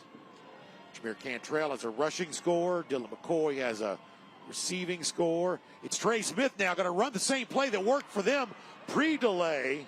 Almost functions like an option. Yes. Connecting with Wills Campbell. Campbell, by the way, is a Cornell commit. He is clearly their go-to receiver. RPO. I love the getting Trey Smith. We talked about using his legs a little bit more. Got the first down. That's the second time tonight they've run that play going towards the sideline, opposite sideline last time. Smith, quick strike again, block on the edge, positive yardage, knocked out of bounds. That pass caught by Dre Kuzi. Similar to how they started off the game. Couple quick passes, able to move the chains and got then stalled and then got sacked on third down. See if they can keep the momentum right here, bring it up 2nd and 5. Smith, he's got pumps and fakes this time. Now he's going to throw deep. It's incomplete. Defensive back fell down. Oh, man. He was intended for Wills Campbell. Off target with the throw. And now you're looking at 3rd down. 3rd and 5. Take a shot on 2nd and 5. Nothing wrong with that. Just unable to connect. The defensive back fell down. You think we'd see Trey Smith truly use his legs and actually run one here? At some point he's going to. And Coach Applin, you got to be aware of that on 3rd down. But he keeps his eyes to the sideline looking at receivers. Such a threat with that play. Orbit motion by Nick Peel. Now throwing back middle, and it's caught into traffic. Hauling it in there. And making that catch. To Morgan Mirabella. That's Morgan Mirabella. My goodness. They First catch of the season for Mirabella. They run a mesh concept. There was about 2 or 3 players. Look at all the players in the middle of the field. You're just trying to pick somebody off. It's multiple crossings from both sides of the field. They call that the mesh route. And they were expecting Buford in man-to-man, and they got it. Smith fakes again. Now throws back to the sideline. across the 50 into Wolves territory. Jameer Cantrell came up with the football, but receiver is down before that. And, of course, if you're interested in scores from around the state, the Breda Pass Management score ticker will be rolling throughout the night. Rabun County and Dalton 42 all. It's a snap going to Smith there. Just tried to run quarterback power. Really got nothing. Yeah, you had the H-back in the game on the left side. And now it's quickly third down again. Smith was the ball carrier on the keeper. Brought down at the Buford 48-yard line. 6:41 to go, second quarter. Looking ahead to halftime, we will have a shorter than normal halftime and a quicker than normal warm-up to get back to third quarter action. But we still got half the second quarter to go prior to that. Now Smith will run. That's what I like. But it's going to be wrapped up. It's going to be short of the first down decision time. Buford player is slow to get off. Was that 15? Yeah, that looks like 16. Sorry. Yeah, that's Dre Quinn. Yeah, Clemson commit. So Roswell will keep its offense on the field. It will bring up fourth down.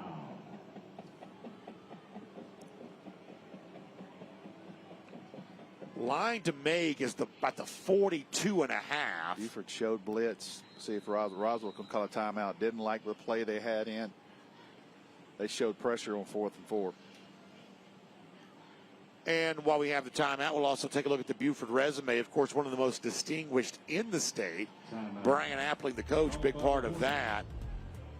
Last year, lost in the semifinals to Carrollton. And of course, you think about all the numerous distinguished alumni that have gone to college football. K.J. Bolton now at Georgia, Dylan Raiola at Nebraska. Justice Haynes having a great start to Michigan. Edric Houston is now a big piece of the puzzle at Ohio State. A lot of guys off those last couple of teams, for sure. And of course,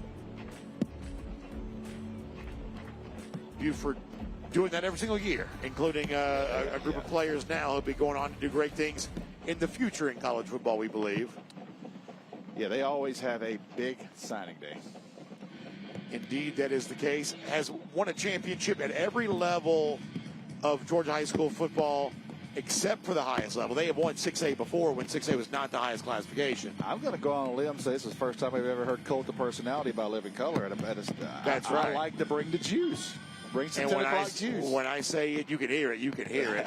The other thing you can see is it is now raining. Yeah, here comes the rain. Enough that some fans are going to head for the concourse here. You can even hear a little bit of rain pitter-pattering here. On fourth down, reverse. Smith, they do the reverse. He's now got it. Coming back the other way. Great block. Smith going to try to get a block here, and that's Kuzi racing down the sideline. Well executed fourth down play. Run the reverse to Dre Kuzi. And now Roswell is set up again for another first down right at the 10-yard line. How about the return to football for the Hornets? Boy, he's got another year, too. I'd love the play call because they anticipated a heavy blitz out of Buford, and that's what they got. And they come back with a reverse and break contain for a huge 4th and 4 conversion. In the red zone presented by Ironworkers Local 387. Handoff again. That's Peel.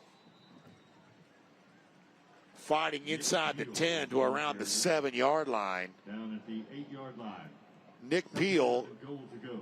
Jonathan Thompson says there is a college out there somewhere that's going to get a steal with this young man. This time it's Trey Smith. He's going to keep it, and he's going to go for a touchdown from 7 yards out. A Zero FG energy drink touchdown. Results of the play is a Roswell touchdown. And suddenly this game feels a lot different. Man, listen, great block there. Brandon, let's go back right now, and let's not talk about the delay. Let's talk about the last 5 minutes of clock. 2 touchdowns and 2 stops for Roswell.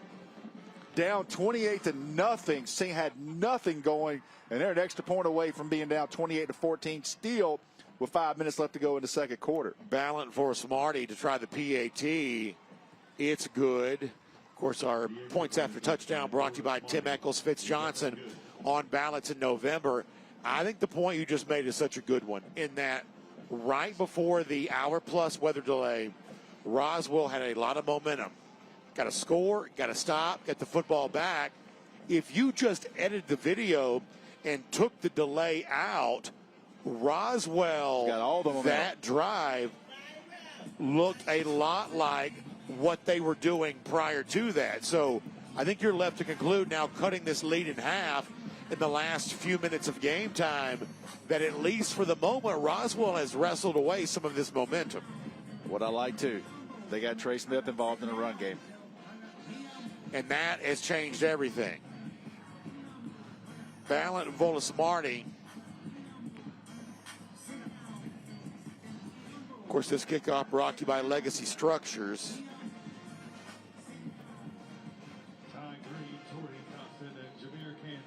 Green and Cantrell among those back deep to receive.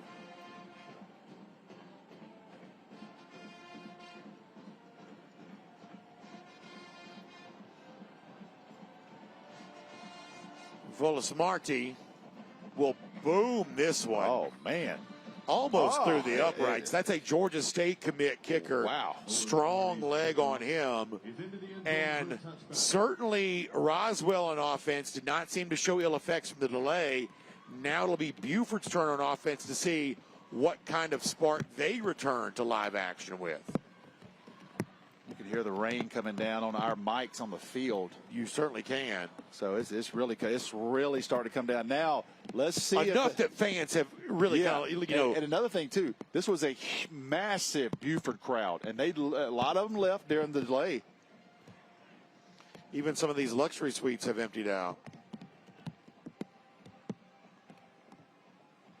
Handoff goes to Dylan McCoy. McCoy going to be wrapped up. Siku Sheriff, defensive end, gets him after a couple. You see that? It's perfect. That's the scoring summary brought to you by Breda Pest Management. Great keep there by Trace Smith. He saw the defensive end crashing down. Similar to Gunnar Stockton last week on a play he scored on at Georgia. That rain is really coming down right now. Second about 8. Long. Roswell crowd some guys in at the box. A couple of deep safeties.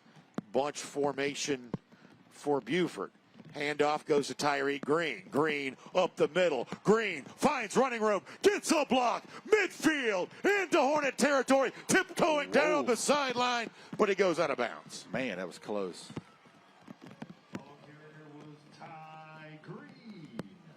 I love that. A lot of momentum against you. Sometimes it's Jimmy's and Joe's. See where he steps out. He touches right there. Just barely, yeah. Yep. Not a shock based on the first quarter of action that Buford would lean on one of its running backs to. No doubt, man. McCoy back in now. Hard rain falling. There is, honestly compels me to admit, weather in the area. Raiola will throw wet football. I believe that got the best of him. Yep. Did not seem to have the same grip on that he had earlier tonight.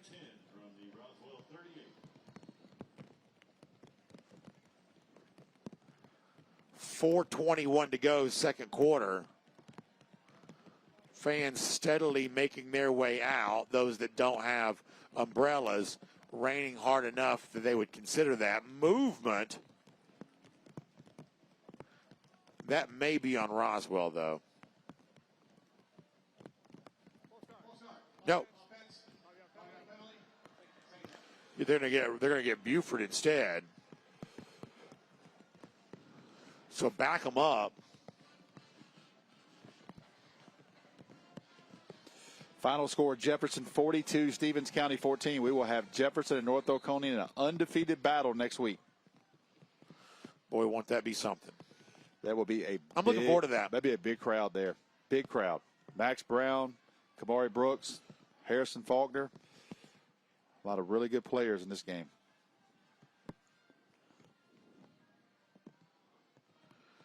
Handoff, Dylan McCoy. McCoy has a touchdown already tonight, and he fights this one down to about the 36-yard line.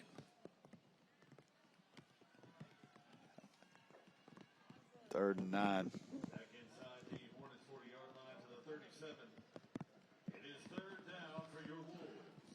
So third down now coming up for Buford.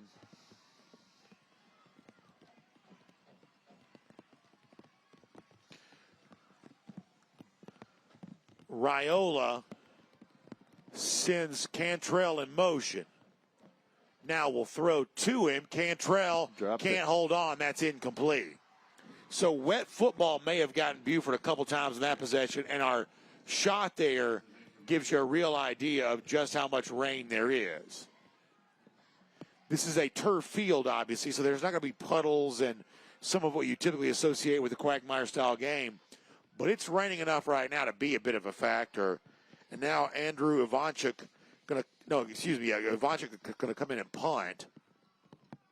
Another stop for Roswell.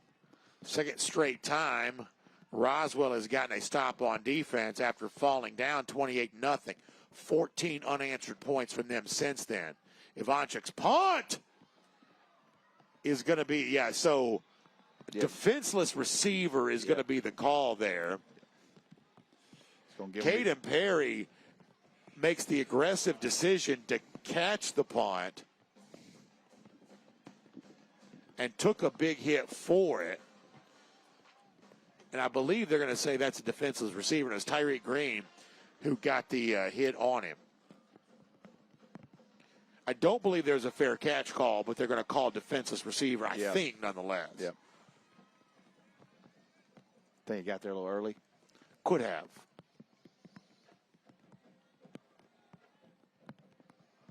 At least in the eyes of the officials. Walton on top of Norcross, 10-7. Mill Creek, North Gwinnett still delayed.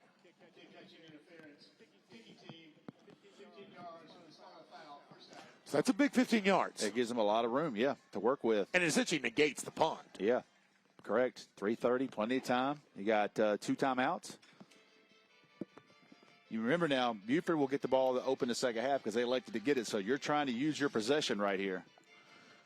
And if Roswell can mount something after 28-0, 21 unanswered if they were to score, but obviously that's a big if. If it's 28-21, buckle up.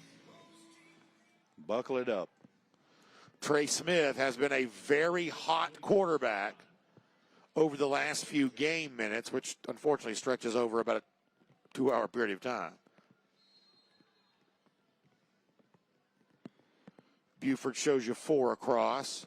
Couple of deep safeties. Receiver in motion left side. Smith going to crank it up and throw into traffic, and it's caught. Wills Campbell at the 45-yard line. That's his guy, Brandon. That's his guy. He threw that up and said, you go get it. And Campbell had a big catch in a heroic way last week in the win against Walton. He's made big catches here since we've resumed football post-delay. The Cornell commit is the go-to guy for sure. Smith. Good protection. Going to throw. Sideline. Yes, grabbed his jersey. And a flag is going to be called. Dre Kuzi, the intended receiver. This Roswell offense has come alive. Boy, they're throwing haymakers right now. They have got Buford on their heels. That was great pass protection. You're going to see him grab, if we have the replay there, you're going to see him grab his jersey. Easy call off that official on the sideline. We'll go back and see Watch it again. right here. You'll see the jersey stretch. He had him a little bit early, too. A little different. Wet ball. Trey Smith's still throwing it now. Yeah, that's a good point. Good point. Got a good grip, got a good hold of it. So after the penalty, the nose of the football resting right on the 30-yard line. 2 big penalties here on this drive for Buford. Handoff goes to Peel. Actually, it's Smith that keeps it himself. Good fake. Fake the handoff to Peel, kept it himself, only got 2. Trey Smith on the keeper. Picks up 2 yards. Joshua Echols. Under 3 minutes to go now in the second quarter. As we told you, it's going to be a brief halftime, shorter than normal. Warm-up post-halftime will also be truncated, so we can keep it going trying to dodge these raindrops. Now a flag comes in. They're going to get a procedural penalty on Roswell. False start, 5-yard penalty, second down. Got to keep focus here. Had the momentum. Let's see here. How about some fans hanging out? The Roswell folks traveling over. Sir. We'll make them our Gordo's Cheese Dip fan section of the game. Ought to be young again. Making the trip over and probably coming over 400 north over to 20, and then 20 over to the gorgeous complex here in Buford. Our Gordo's Cheese Dip fans of the game. They'd tear up some cheese dip right I now. can promise you that's the case. And then some warm Gordos, it would be a wrap. Whistle blows again. See, Dre Quinn is back in there. Good to see that for the Clemson commit.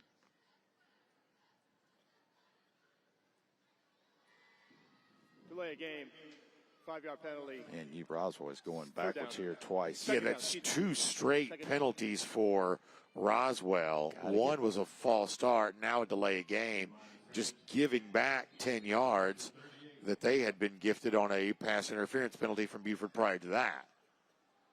Now it's 4 receivers. Peel goes in motion, becomes a traditional back again. Peel takes the handoff. Peel down to about the 36. Got a couple. Here's a play here. You're about third and, probably third and 15. If you're thinking about it, Vorosmarty, the kicker, has good range. Although from this spot, that's still a hefty field goal. I'm watching Willis Campbell at the top, number 10. That's the left side of the formation top of your screen. Pressure coming. Smith steps into it and throws to the end zone. Fight for the football and intercepted. They're going to still. Do we get the signal? The officials are talking. Officials are going to talk. Going to talk. As of now, it's Nasir McCoy with the ball in his hand. That's the Ole Miss commit. Let's see again here. Still no official signal. Watching the officials and the replay together. Okay. So a touchdown. The ruling is going to be that Campbell caught it. And it's a great replay. You can see it. And McCoy took it away late. Roswell fans saw it right away. 0 FG Energy Drinks touchdown. And how about this? After being gone and forgotten. Lifeless. And left for dead. Lifeless. 21 straight points from Roswell. And it's a brand new game. They also have short personnel in for their PAT. Somebody's got to go in. Play clock hadn't started.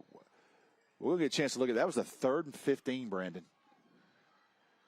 Good battle between Campbell and McCoy, but Campbell was, and that's been the story. They've thrown it into traffic to Campbell, and he's just won the battle for the ball. Let's see it again. Here we go. Scoring summary brought to you by Brady Pest Management. It's a great shot. Yeah, he's got it. It's a great shot. That's a great call. Great call, good shot. And it's fun to watch from that angle because you see the eyes of Campbell and you see him tracking the football the entire time. What a play by Trey Smith to step up in the pocket and deliver that ball. But I'm telling you, the number 10 is his guy. You think the Big Red of Cornell is wishing Wills Campbell wasn't playing on TV right now? They're probably like, let's have another lightning delay and call this thing.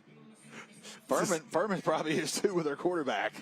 This is a little too much publicity for those two programs and their prize commits right now. It's like that coach told me, we don't like to play on Tuesday nights ever, ever.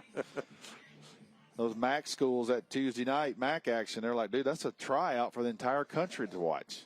So Ballant Vorosmarty will try the PAT after some issues previously, and it is good. And I'm telling you right now, and by the way, it's brought to you by Tim Eccles, Fitz Johnson, Public Service Commissioners on ballots in November. The feeling of this game could not have taken a more dramatic turn I'd love to tell you that I saw it coming after No. the first 12 minutes. I don't believe that I did. Neither one of us can do it, but this kind of gives that old Larry Munson vibe, like y'all all left. It was 28-0. All of you went home. And That's guess what? exactly right. It's 28-21. Trey Smith doing his best Jeremy Heklinski impersonation yes, right now. absolutely. We were at the old Tom Ryden Stadium years ago for that shootout won by Walton. Of course, Roswell beat Walton last week. Man. Now, you can try to go 2 for 1 here. You get the ball back in the second half. Keep in mind, the last time that Buford had the ball, it's not raining like it did last time they had an offensive possession, but they really struggled, had a drop. Wet ball gave them some issues.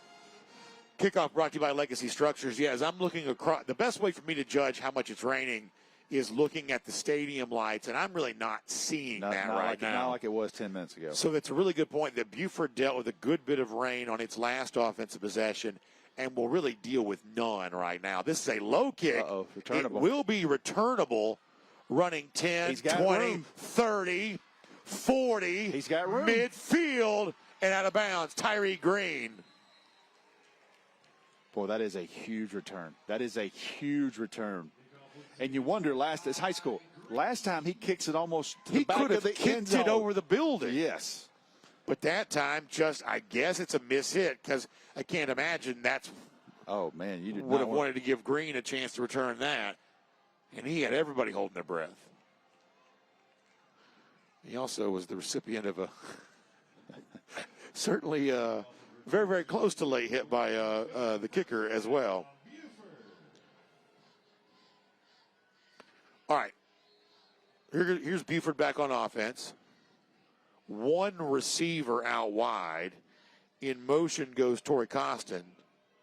Handoff in the backfield. Hornets standing up defensively. Alex Lucas, senior defensive end, among the first on the stop. You talking about momentum swing. It's been a while since I've seen one like this, Brandon.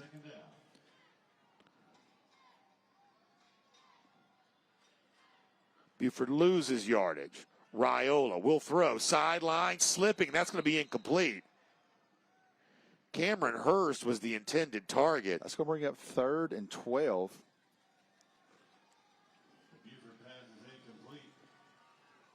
This Buford offense suddenly out of sync. Jameer Cantrell is the running back. It's 5 across defensively, 6, 7 in the box. Raiola will throw. That's a pass. It's caught. First down yardage inside the 35. Cameron Hurst. Ball intended for him on the previous throw was incomplete. That one moves the chains. Buford calls timeout. 2 left. Good conversion there on 3rd and 12. Maybe the best ball Raiola's thrown all night. He unleashed that one. While we have a moment, let's also see our electrifying play of the half coming up. You get a good look at Brian Tapling right there, too, just as calm as ever. And here's our electrifying play of the half, brought to you by IBEW, Local 613. How about Trey Smith? Going to crank it up and throw into the end zone, and there's his target, the guy that's been his preferred target all night long, senior wide receiver Wills Campbell. Our electrifying play of the half, brought to you by IBEW, Local 613. Pretty good acting job with that one by NASCAR McCoy to You know what? You know what I like? The official didn't make a call. They got together and talked about it.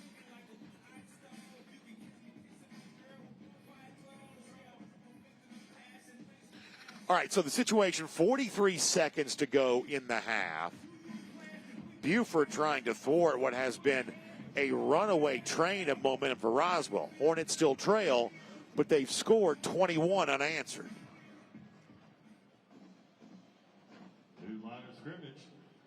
First and 10. Ball at the 32. Tyree Green is once again in at tailback. 3 receivers right side. Man goes in motion to the left. That's Costin. Raiola throwing. Middle of the field, incomplete. Caden Perry there in the coverage and broke that one up. Second down. Yeah, tried to thread that one in. A lot of people in there in the middle of the field. Bring up 2nd and 10. Buford's got the whole playbook. They still got 2 timeouts left. 38 seconds, can throw it anywhere on the field. Buford's kicker also has good range. Stack receivers now on the right side. Roswell hints at showing pressure. One deep safety,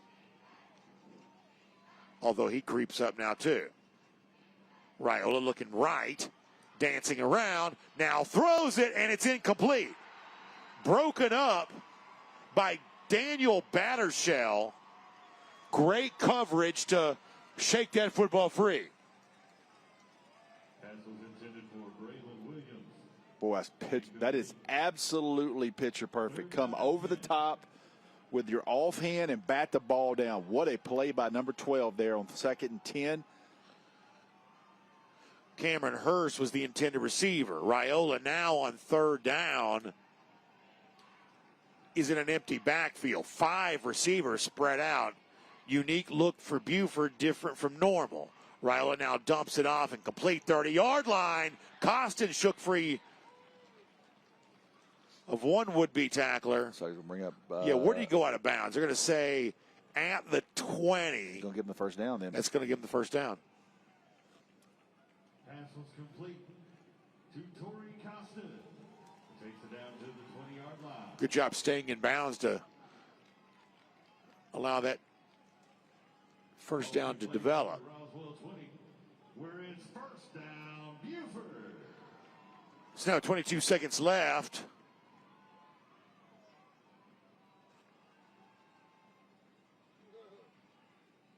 Raiola now throwing, and it's incomplete. The linebacker Brady Duffy may have tipped that. 16 seconds. 2 timeouts still left. See here who tips it. Yep. Close enough. Duffy is a terrific player, a guy that universally thought to be among the leaders in this Roswell defense. They love their linebacking core, and Duffy's the heart and soul of that in many ways. Now 16 seconds. Raiola looking right side. What a pickup, man. Now going to throw into the end zone. It's open for a touchdown. Braylon Williams brings home the 0 FG energy drink touchdown. Watch the pickup by Dylan McCoy on the blitzing linebacker that allows his quarterback. Watch number 7, Brandon, right here. See that? Pick him up. Gives Raiola all the time he needs to hit his wide open receiver. Second touchdown of the season for Williams. Rusty, great job pointing out that block. Williams just a sophomore.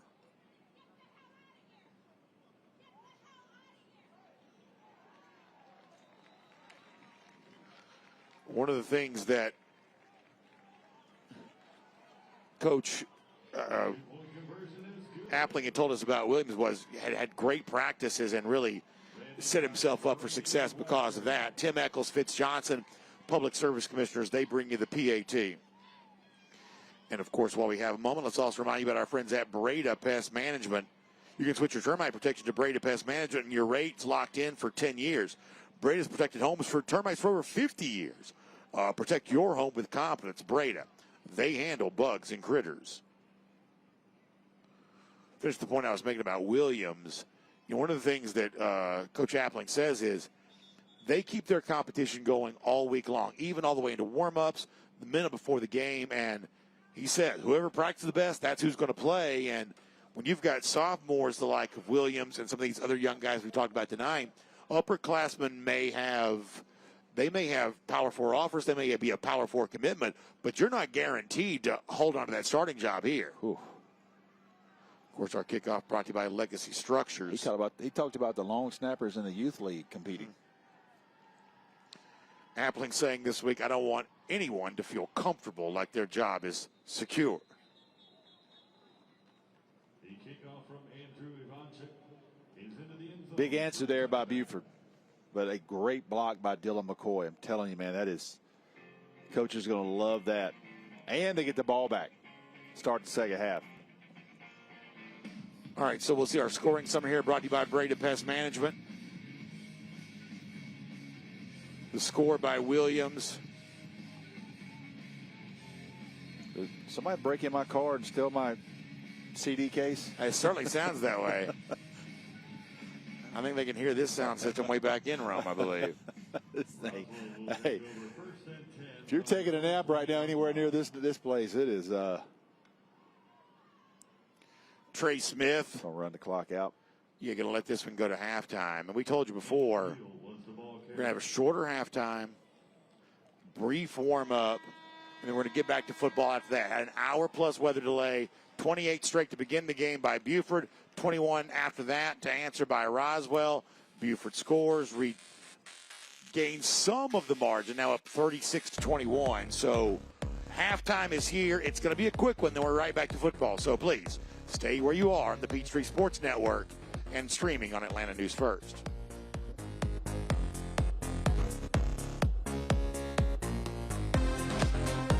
Everyone has a ritual. That small thing we do to keep us focused. What do you do to keep your head in the game? To drown out the self-doubt and help your mental health?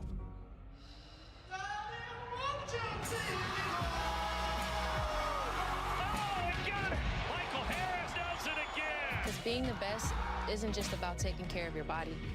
It's about taking care of your mind and mental health. Find the resources you need to keep your mental health a priority. You have to see it. You have to hear it. Right here in Atlanta, you have to experience next-gen TV to believe it. Unmatched clarity, breathtaking color, and movie theater quality sound. And now watch and play free games with Game Loop.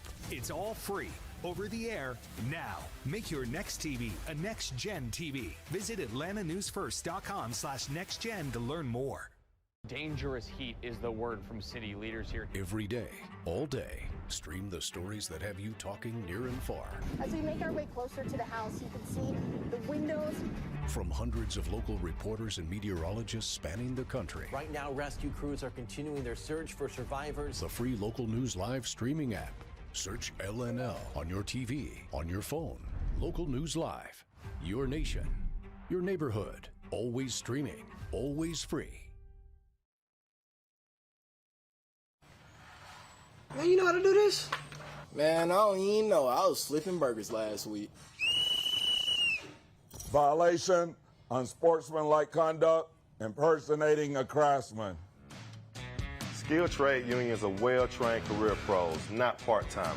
Construction is a rewarding and lucrative career with the advancement potential, but you have to do it the right way with the right training. Learn how you can be a pro. Find your career at GeorgiaConstructionCareers.com.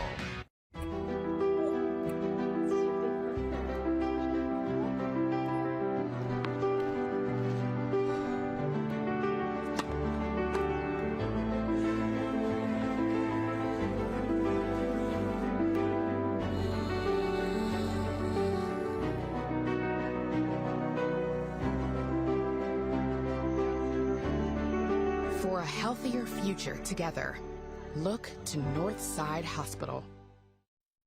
What sets us apart? At the Gwinnett County Sheriff's Office, we are guided by the mission to serve and protect through dedication, professionalism, active cooperation with the community, and respect for human dignity.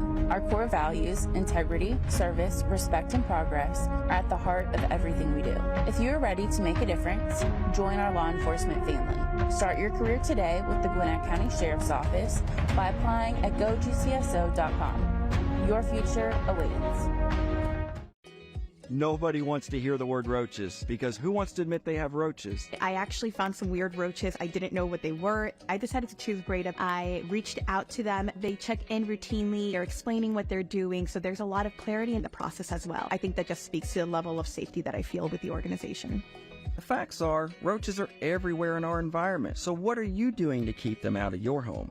Breda, Breda, no need to be afraid of bugs.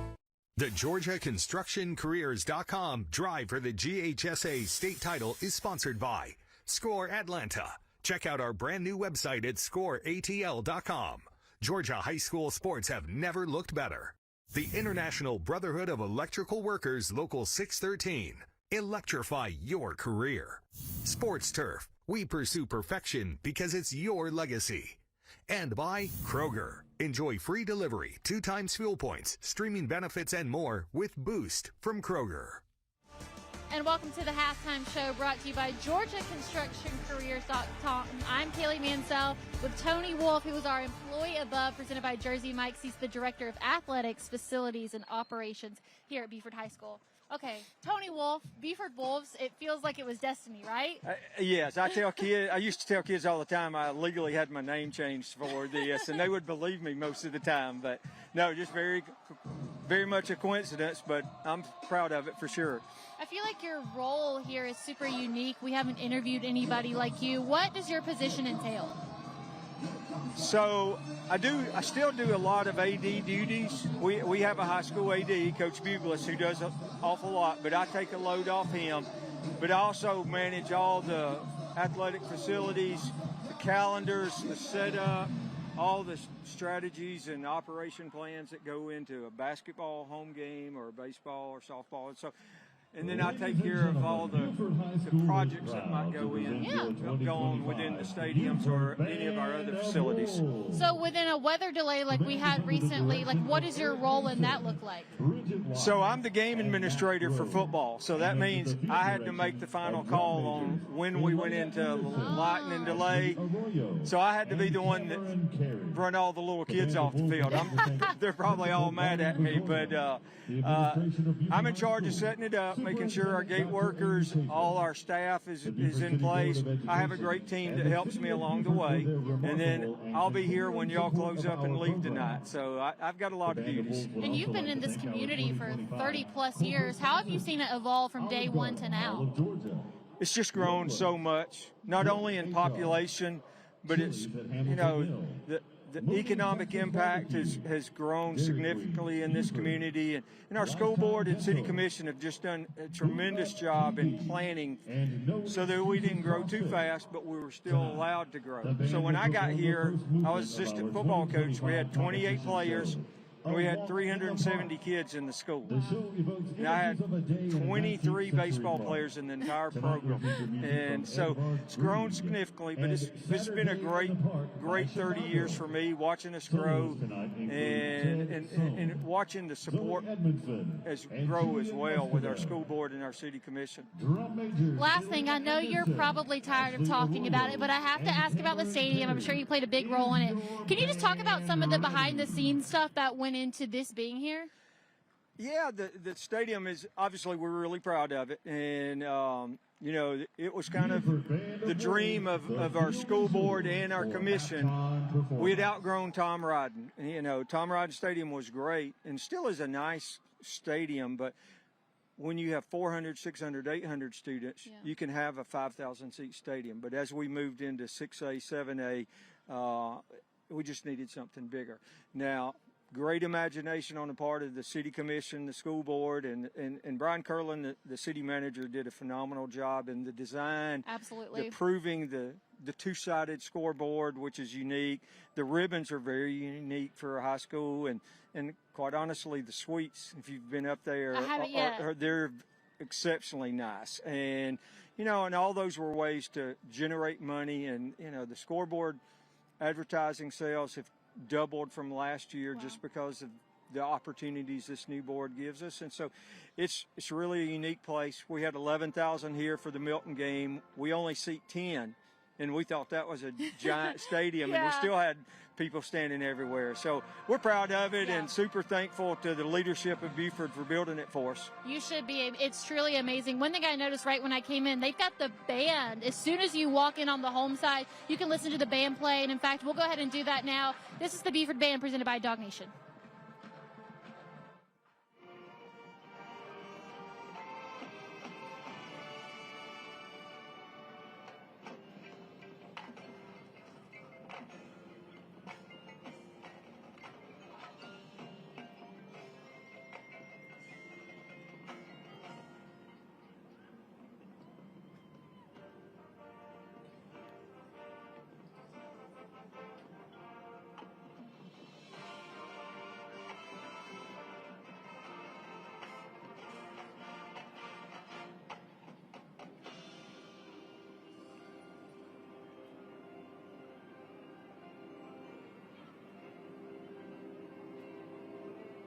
the bats flip, the balls break, and the lumber is used to build a dynasty. The Stripers play on Peachtree Sports Network, Saturday at 6.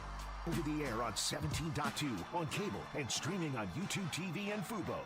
Your Atlanta Dream are here on Peachtree Sports Network. One of the best WNBA teams competing for a top seed position before representing the A in the playoffs. Monday at 7:30 on Peachtree Sports Network. I love my work caring for people. I often assist women who struggle with urinary incontinence, women who have fallen trying to reach the bathroom, or who have damaged skin from too much wetness. It can take a toll on them. At home, I worried for my mother. A lack of sleep due to bladder leakage affected her life. That's why I'm so glad the Purex system is available for home use. It's an innovative option for women who experience moderate to severe bladder leakage. This external system uses a soft, flexible wick placed outside the body to draw urine away from the body and into a collection canister. It's non-invasive and designed to keep the skin dry and stay in place. We trust it to help her throughout the night, so we're all better rested and can enjoy the things we love together. Order yours online at purewick@home.com or call 800-562-3071 today. New external catheters for women and men available for home use. Call 800-562-3071 today. Welcome back to the Halftime Show, brought to you by GeorgiaConstructionCareers.com. I'm Kaylee Mansell, and it's now time for our halftime hit presented by the IBEW Local 613. We're going to take a look at some scores from across the state tonight. If you're just now joining us, a lot of games have been in weather delay, haven't finished up, so we're going to take a look at our halftime hit with our scores from across the state. All right, one game we were keeping our eye on was the Thomas County Central Thomasville game. Schools are 2 miles apart. It's the 58th time they play each other. Thomas County Central gets the win 55-7. Langston Hughes, Douglas County, looks like they're still playing. Douglas made a lot of headway in this game. Even though Langston Hughes has the lead 44-31, it was a way bigger separation in the early quarters of that game. Both of those teams, we will definitely see them in the playoffs by the time November comes around. We've got more scores. One we were keeping our eye on was the Cass North Cobb game. That is a final. Two of the best quarterbacks in the state, Darren McQuarter, and then Brody McQuarter, and then Teddy Gerard going head-to-head. Cass ultimately gets the win. A massive accomplishment for head coach Steve Gates. And then you've got an in-county rivalry. It means a lot to the people of Paulding County. Looks like North Paulding is up on South Paulding 21-0 in the third quarter. We will have a final for that after the game. We've got Mill Creek, North Gwinnett still in a delay. Collins Hill over Parkview 30-8. We talked about it a little bit during the weather delay. When we saw Collins Hill week 1 really struggle to get the ball moving on offense, to see where they are now, scoring 30 points before the game is even over. That is massive leaps for a program that continues to deliver that standard of excellence that you would expect out of Gwinnett County schools. And then look at there, Rome and Toombs. When we did this update a couple of minutes ago, Toombs County was up. Now Rome has come all the way back 49-28 in their first 2 games. Rome actually was up really big in the first quarter and then came back and got beat by, I believe it was Creekside and Carrollton. They pull a snip-snap tonight on Toombs County. Right now, 49-28. We'll move on to our next page of scores. North Oconee final over Clark Central. That's 40-0. We will see North Oconee next week. Make sure to tune in next Friday at 8 o'clock. And then Houston County, Warner Robins, 48-14. That's a big Middle Georgia matchup. I'm sure a lot of people were at that game tonight, but Houston County pulls out the win. We'll move on to our next page of scores. Calhoun Cartersville finally got started. They were in delay for the longest time. It's 14-14, tied up in the second quarter. That is the best of the best in the northwest corner of Georgia. And then Raven County came back, beat Dalton 49-42 for such a small school. That's a huge accomplishment for Raven County. Definitely one to keep your eye out on as the season continues. We've got one more page for you here. Callaway and Cook, 17-3. We saw Callaway earlier this year, another one of those schools always expected deep playoff run. Lots of talent at Callaway, and it shows in that final score, 17-3 over Cook. We had an overtime game on our hands, it looks like, with Rockmart and Ringgold. Rockmart bouncing back after a loss to Cartersville early on in the season. They've got a lot of momentum. A big win over Cedartown in week 1 to show some dominance. So Rockmart bounces back with an overtime win over Ringgold, 38-32. And we've got another page of scores for you. All right, maybe we don't. That's okay. We can talk about what's going on here. Look, I was really impressed with what Roswell did at the end of the second quarter. It looked like for a while that Buford was going to run away with it, but Roswell has a little bit of a momentum swing. Buford did get the two-point conversion down at the end, so there's a lot of game left to play headed into this third quarter, so don't just go anywhere yet. You never know what's going to happen in a game with two teams like this. We will be back after the break.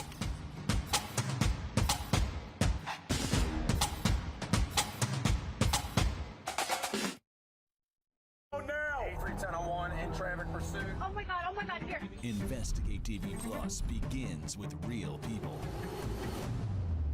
We investigate stories that impact you and inspire change every day. Something is broken. Real problems. Why are they hiding it? And real solutions. My daughter was dying in front of me. What was your reaction when he said that?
Welcome back, everybody. Brandon Adams, Rusty Manziel, Kaylee Manziel manning our host position. It's halftime, but we're about to be back in third quarter action. It was 28-0 Buford at one point. Roswell scores 21 straight. Then Buford answers back with its own touchdown. Also went for two at the end of the second quarter. Now builds its lead back up to 36-21. They also get the football coming up. Now we'll take a look at our halftime highlights brought to you by the Mechanical Trades Institute. And how about the first score of the game? They are going to Buford wide receiver 7, Rashad. Then it was Tyreek Boogie Green's turn. Rusty. That is all Buford. I mean, look, watch 4 here. This gear, love this run, go outrun everybody. And all of a sudden, Brandon, it's 21-0 like that. Jameer Cantrell got that score. And then it would be Dayton Raiola connecting with his running back. Dylan McCoy here. Watch him spin off this tackle. Stayed on his feet, then got the touchdown. And then Roswell would start to answer back. The touchdown score there going to Chase Schaefer. Great call, 4th down. On a 4th down play, they run the reverse. That got Dre Kuzi involved. Kuzi would set up Roswell for another scoring opportunity, and it would be Trey Smith keeping it himself. The Furman commit showing off his legs. Then Buford comes back offensively. Ty Green, the Georgia commit, defensive back in college, but potent as a running back. But how about maybe one of the more exciting plays of the first half? Trey Smith getting his receiver, Wills Campbell, involved on the reception and then the touchdown. There was a fight for the football, but that was after the play was made. And, of course, Buford would come back. My goodness. Dayton Raiola to a touchdown, connecting with Braylon Williams on that. They would also go for 2 after that to extend their lead. It's now 36-21. So, Rusty, let's set the stage here. This is a very big moment coming up because momentum was owned by Buford. Then it was Roswell. Buford does get the advantage of the final possession at the end of the first half, and now the possession to begin this second half. So in many ways, a lot about this game is going to be determined, I would say, based on how this opening possession of this third quarter plays out with Dayton Raiola and the Buford Wolves getting the football. Yeah, it's a huge. I'll tell you that one thing. You cannot kick the ball to Boogie Green. Like that started that whole chain. That's right. 40, almost 50-yard return. You cannot allow him to get a huge kickoff return. See Brian Appling right there in the center of your screen. We also saw Dayton Raiola a moment ago. I think that Raiola is an interesting figure in that one of the things that Brian Appling made very clear to us is he is different from his brother Dylan. They're different guys. And I would say one of the big differences, at least in my mind, not knowing them personally, is the fact that Dylan moved here right ahead of the start of his senior year. It was one and done. And one and done. Whereas, in many ways, Dayton Raiola, and you take a look at the comparison here, similar from a size standpoint, although Dylan's a little bit bigger. Dylan did have a higher completion percentage than Raiola does right now, but Raiola is also just getting started. Dayton Raiola has really grown up, so to speak, in the Buford program in a way that Dylan Raiola did not have the luxury of doing. I remember going to see Dylan practice that August and seeing his brother, and I was like, he's got 3 years here. So he's got some time to really put himself. Dylan Raiola got here at the end of July, and he was gone in December. Of course, there was an interesting story in the summer where DJ Hunter from Knoxville, Tennessee, originally a Kentucky commit, has transferred here to Buford, but serving in a backup role right now. I'm going to go on a limb and say Buford's playlist is about the best one I've heard in a while. Rusty loves it. Man, Rusty rocks here on a Friday night. I mean, we had some Bon Jovi, one of Dead or Alive, Nirvana, and a little Teenage Wasteland there to start the half. So Ballant Vorismarty, last kickoff, was returnable for Tyreek Green. That is not advisable. His previous kickoff before that was boomed. This one more along the lines of that. Yeah, man. Back of the end zone. They did that a while ago. If you're a Roswell fan, you're saying, let's just do that every time. You don't want to give number one a head of steam. All right, so as we said, pretty big drive right here. Roswell has margin up 15. Sorry, I should say Buford has margin up 15. See Coach Gus Condon there, the offensive coordinator in the huddle. It's always called plays from the sidelines. From what I know, he's been a long time OC here.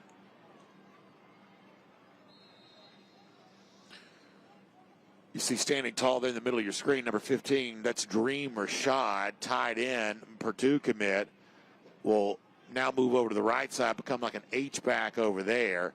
Handoff going to go to Brian Stokes. Stokes gets a block. Big hit. Leveled by Caden Perry. Nice gain. Pick up about 7 or 8, but a big hit by Caden Perry after that. Yeah, just bring in another running back. I mean, another senior running back. Another change of pace, and very impressed with him. You're coming into this tonight, 7 carries in the season, averaging 9.9 yards per carry. Big win for Collins Hill. Putting up, they kind of struggled offensively. 30-8 over Parkview. Appear to be starting to figure some stuff out. Handoff goes to Stokes again. Stokes I think they're gonna give it to him. Yeah. Picks up about a yard or two, and that's enough to get the first down. Stokes, who takes it across the 30-yard line to pick up enough for a first down. Buford. Dylan McCoy will come back in at running back. Senior committed to NC State.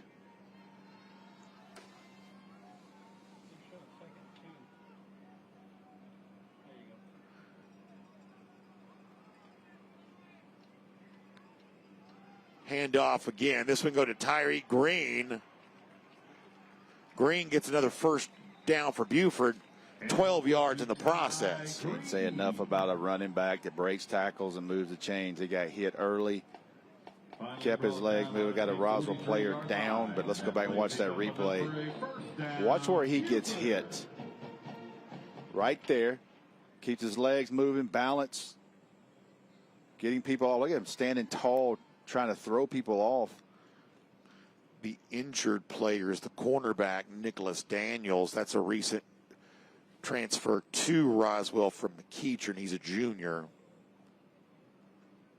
6'2", 150-pound junior.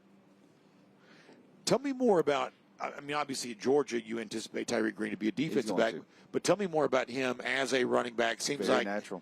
College would have had college potential if he wanted to do that. No question about it. You know, Eric Stokes was a high school running back, and they got moved over to DB, wound up being a first rounder. But, you know, had Georgia said, okay, Eric, you know, you're super fast, let's put you at running back, he would have been a good player. But ultimately his highest ceiling was playing defensive back, which he didn't play a lot in high school at Eastside, but goes to Georgia and winds up being a first rounder for the Green Bay Packers. I think Boogie Green could play SEC running back, no question, but I do think who he is and can cover and physicality of him, his long-term ceiling is best on defense. You saw Daniels leave under his own power. That's our Northside Hospital injury report. Pass caught by Jameer Cantrell. Cantrell wrapped up and tackled right away by Vashon Casey. Pass is complete to Jameer Cantrell. Nice job there by Roswell defensive back. Vashon Casey made the stop.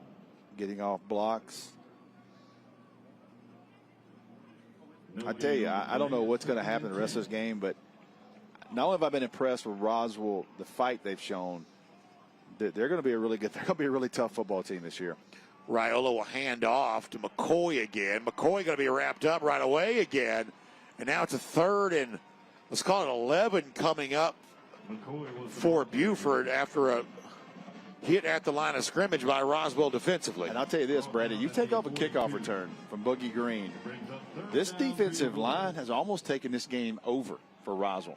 And that is not something I think that most Roswell fans would have expected. Me neither. They're inexperienced there. Their starting nose is a sophomore, a player they think is going to be good, but being asked to grow up fast here. They are not as deep up front as they think they are at linebacker, but that group is held up pretty well tonight. Costin goes in motion. Raiola will throw wide open and caught. Cameron Hurst. Great throw there by Raiola.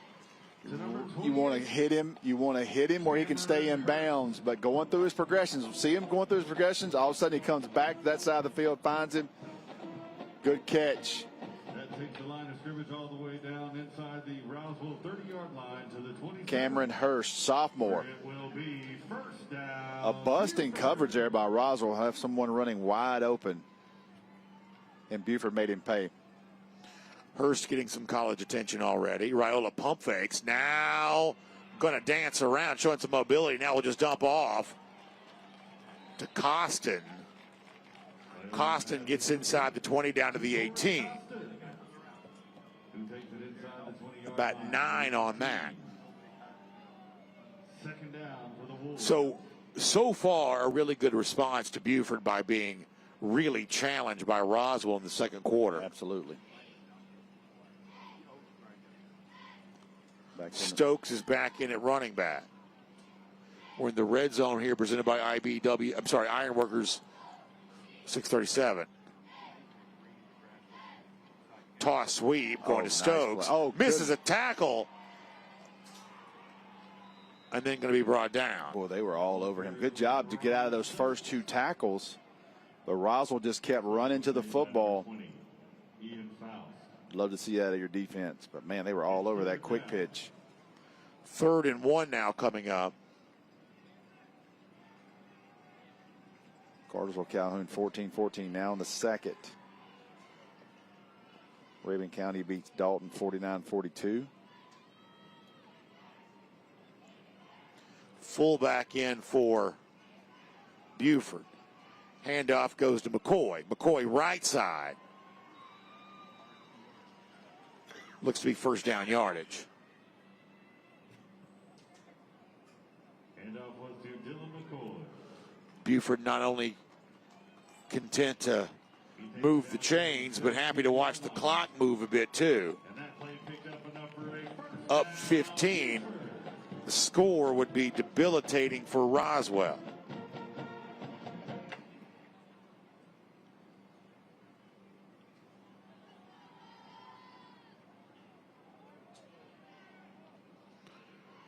Keep in mind the Georgia commit, Graham Houston, the tackle on the right side.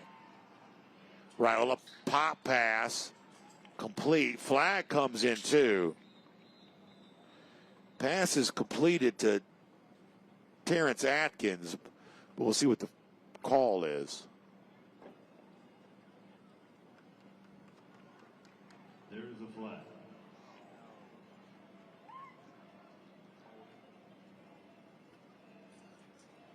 ineligible receiver downfield, 5 yards, replay second. Yeah, RPO got. That's one thing defensive coordinators wish get called more often, right? I mean, my goodness. First down. Every defensive coach in America is watching this right now is clapping. Yeah, the rule is the lineman can't be more than 4 yards down the field on a passing play, but oftentimes it seems like, especially when the RPO is first becoming popular, you saw the lineman getting down the field, and oftentimes it was being allowed. At least seemingly it was. Hand off to Green. Green with room to run. And for the second time tonight, Tyree Green will find the end zone for a 0 FG Energy Drink touchdown. Tony, he changed everything with that kickoff return late in the first half. Just put his foot in the ground right here.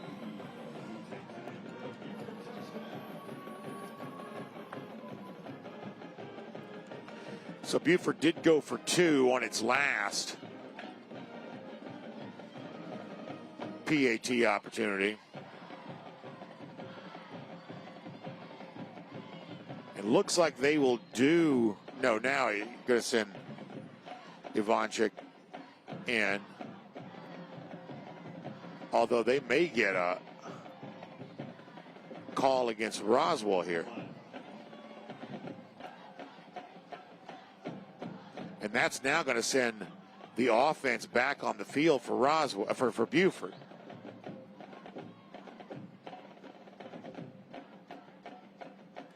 Encroachment, defense, half the distance, on-time down. So if you call it a muddle huddle or however you want to call it, the swing and gate or whatever they call that. That was enough eye candy to get Roswell to jump. Now half the distance creates another opportunity for Buford, which went for 2 before the end of the half, to do that again. They're going to go power set here. H-back, full-back. Toss. McCoy straight power easily scores, give 2 more points to Buford. They extend their lead. Now 44-21. That, of course, brought to you by Tim Eccles and Fitz Johnson, Public Service Commissioners, on the ballot in November across the state of Georgia. So a couple of times now, Buford has gone for 2, gotten both of them, and that extends the lead. And I think you made a good point earlier, is that the kick return, when Vosmarty did not get it to the end zone, gave Green a chance to bring it out. 28-21 midfield, and that kind of changed the direction of this game in many ways. Let's also talk about Breda Pest Management. If critters are creeping into your attic, better call Breda to get a highly trained expert to kick those critters out under the Breda Wildlife Guarantee. If any critters return, you're covered at no additional cost. Breda, they handle bugs and critters.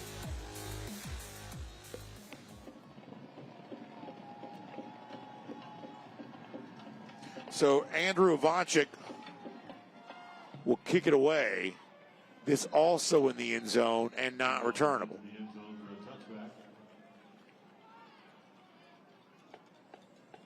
So Roswell's completed an almost near comeback from 28 points down. Why not do one from 23 points down too, you'd say, if you're a Hornets fan. Great block by Graham Houston. That brought to you by Breda Pest Management. The Georgia commit helping out his fellow commit.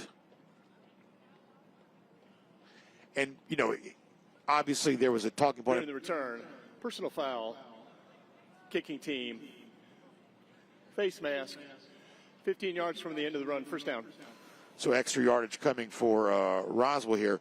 At one point in time, there was obviously Georgia fans a talking point of not having as much success with the Buford program as they'd like to have had. Couldn't get the Buford kids. KJ Bolden clearly changed that, and now 2 commits in this class too. And it seems like, obviously, if that was a talking point, it's not one you hear anymore.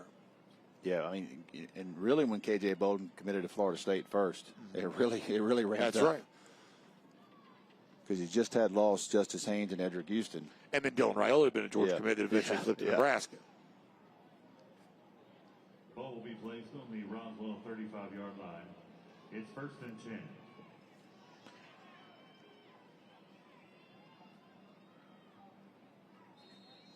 So Roswell gets some extra yardage. Trey Smith, the quarterback's been good tonight. Handoff there going to Nick Peel. Told you this earlier, worth revisiting that Jonathan Thompson, who was the offensive coordinator on a high-powered offense at Lee County a year ago, says Smith reminds him of Weston Bryan. And Rusty, I think pound for pound, Bryan was as impressive as almost anybody we saw last year. And he had another gear that we had no idea. Terrific running quarterback, also an accomplished thrower too. Great wrestler. Nice play defensively by Silas Knuckles. Knuckles has had a good night. He has had a good night defensively. And ran the ball a little bit. Yeah, a couple of carries on offense. Going back to that small school, small classification mentality where this is a Buford team that's macro in every way a program can be, but they still mostly play their best players on both sides of the ball. Look at the top of the field up there, way. See if they motion the guy in behind him or watch 10. They do. Yeah, beyond the numbers, almost at the sideline. Yep. See, they're spreading him out. They're leaving him one-on-one. That's been a go-to guy tonight. And they're calling timeout because that's the second time they've ran that play. And Buford wants to make sure the adjustment's right. Brendan Davis, the sophomore cornerback, is the one that would have had coverage on that. Yeah, looking for Willis Campbell. They spread you out. Almost looks like those Tennessee formations. It does. Where you're outside the numbers, and they're going to motion the guy in behind it. It's going to take that second defender away from Willis Campbell, who's hurt him. And you compare to the Josh Heupel offense, for what it's worth, I thought they looked good offensively against Syracuse in week 1. Yep. Listen, they are clearly a better team. But kind of interested tomorrow with East Tennessee State, who's not a bad team. And you go in there, and you know what they're thinking about in Knoxville next Saturday. Not saying they're going to beat them. I'm just wondering if that's going to be a game a little bit longer than some people anticipate. But Tennessee, clearly the better team. But interested how East Tennessee State does tomorrow in Knoxville. Rockmart with a big win over Ringo there in a region win, 38-32. Our situation, 5:55 to go, third quarter of play.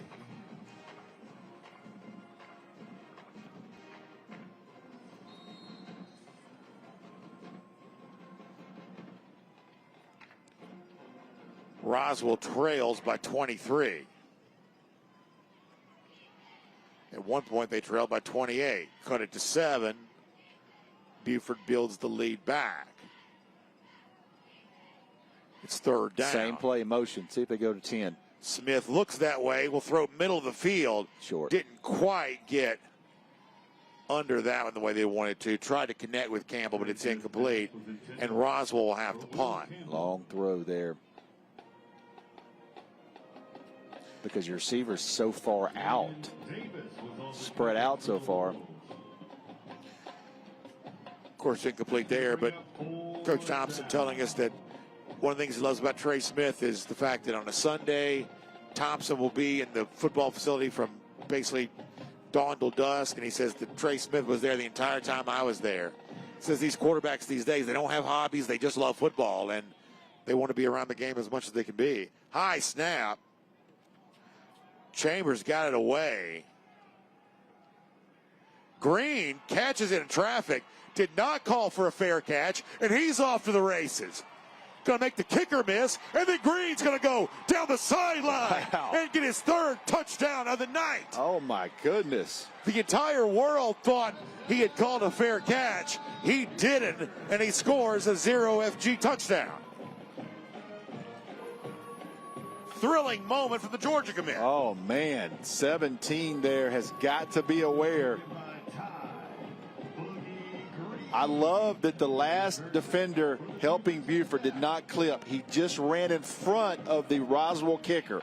Did not clip him. He just cut him off, basically cut him off in traffic. So tonight, Green has a pick six for a touchdown, a punt return for a touchdown, and a rushing score as well. How's that for a stat line?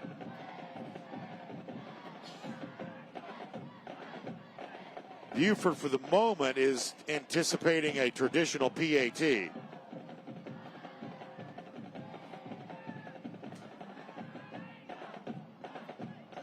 Raiola will hold.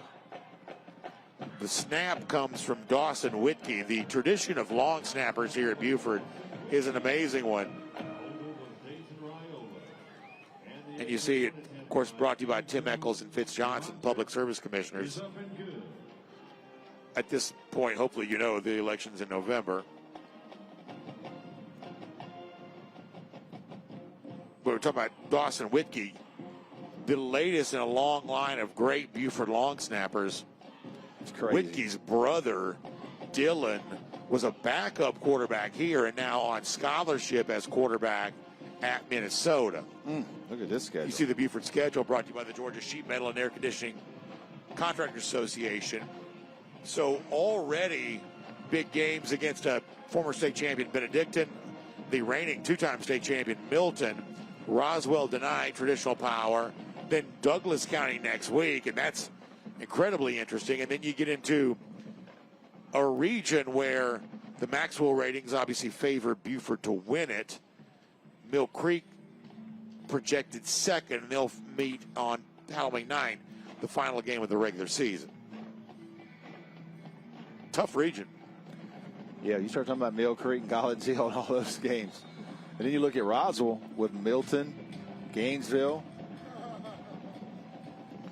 Yeah, I mean, you know, to further that point, Collins Hill, who made a long playoff run a year ago, Maxwell only projects them third in the region. Kuzi, nice return for him across the 20, up around the 25.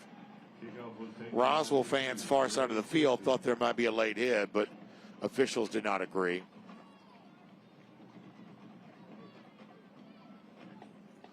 So it has turned into the Ty Boogie show. Told you 3 touchdowns and also a 50-yard kick return that really changed the momentum in this game. Some parents sticking it out, man, for their kids. I tell you who else is still here in full force, that's both marching bands. No question. Smith, handoff up the middle. There is a flag. Flag comes in. Lyman also slow to get up for Roswell. That's the center, Jake Harmon. Jonathan Thompson calls him the brain of the offense. That's what you need your center to be. No, yes, yes. Shaking it off, trying to stay in. Legal motion. Offense. 5-yard penalty. Replay first. I don't think there's any doubt this is a Roswell team that's going to win plenty of games this season. Yeah, I mean, little things. You bite, you scratch to get back in this thing. 28-21, you got a ton of momentum. And for whatever reason, and it might have been wet, their kicker does not get one in the end zone. And unfortunately, maybe the best player on the field tonight, number 1, gets it, and he hurts you with a 55-yard kickoff return. Set him up in good field position, score a couple plays later, right before half. Hand off to Nick Peel. Nick Peel takes a big hit in the backfield. Now going to be swarmed. The initial hit, I believe, was leveled by Nasir McCoy.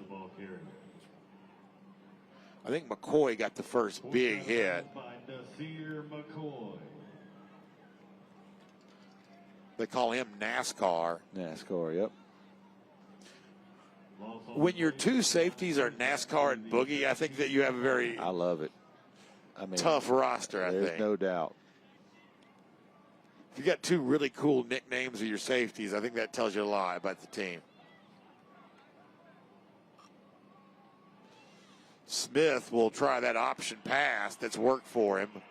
Doesn't work quite as well this time, but still gets some positive yardage going to Drake Kuzi. played high school with a young man named Brandon Davis who wound up being a free safety at NC State. He would paint his face like the Ultimate Warrior. And by the time the fourth quarter rolled around, the purple and white would be rolling down his face. It looked pretty wicked. You know, Graham Houston also paints his face right now, too. Yeah. I believe he and Zach Lewis both have a kind of a partnership on that. Zach Lewis plays just up the road at North Gwinnett. Trey Smith off his back foot, and it's intercepted. Maybe an ill-advised throw. Picked off by Silas Knuckles. That's a name we've called a few times tonight. Pass was intercepted by Silas Knuckles. I don't quite think Trey Smith got planted. No. Wills Campbell was the intended target, and Buford has reasserted itself, and maybe this time for good. Couple big 3 minutes here. 51-21. Sure, Buford's thinking, let's put this in comfortable, and we'll get to a running clock in the fourth quarter. Where it will be. First down, Buford. Buford-Douglas County is a really interesting game. Yes. Of course, I still waiting on the final from Douglas County and Hughes. Regardless of the outcome, that's still a good game next week. Great protection. Raiola going to crank it up. He's going to throw deep in the end zone. Caught for a touchdown. Torrey Costin. 53 yards. That was a great ball by Raiola. I'm telling you, he sets his feet. First of all, it's great protection by his offensive line. Gives him time for a long developing route. But he throws an absolute dime right here. Watch him. Look at him flip the ball. He sees it. He unloads from the 40. And look where the ball lands. On the 1. 0 FG energy drink touchdown. 53 yards. Dayton Raiola. Torrey Costin.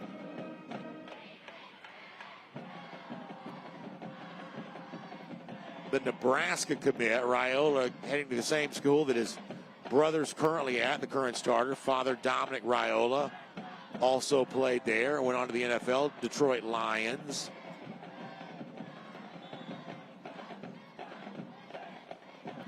And I mean, we're sitting there with 3 minutes to go and a half, 28-21. Yeah, stop me if you've heard this before on the event of our 79th point that the PAT is brought to you by Tim Eccles and Fitz Johnson. That's going to burn into your screen. Let me tell you something. They got their money's worth tonight. I'm telling you right now. We have never been more well informed about the election. Got a chance to interview Governor Kemp yesterday. I enjoyed that. I enjoyed the fact that you got to. It was great. It was all sports, and he talked about big sports fan. He is a huge sports fan. Talked about growing up, playing at Clark Central, playing Valdosta. The back in the early '80s, the Clark Central Cedar Shoals rivalry. How big that was. But interesting. He talked about Vince Dooley, and he would go on vacation with Vince Dooley. That's really something. And Coach Dooley would get him and his son Daniel up at 5 in the morning at the beach and make them work out and do stuff. That's great. Then you could enjoy your day. So great. Those great stories, man. Late in Coach Dooley's life, I had a chance to visit him at his home and interviewed him, and got a chance to walk through call it like a den if you want to, but really a memorabilia area of his house, and just to see the things he collected over the years, both of his football career, but also really call him a historian, someone who is very into history and the artifacts he collected over time. Very interesting to see as we'll go back and revisit a Breda Pest Management scoring summary. Great throw here. Right on the money. Look at him running right underneath that. Good job by Costin for getting behind the defense, too.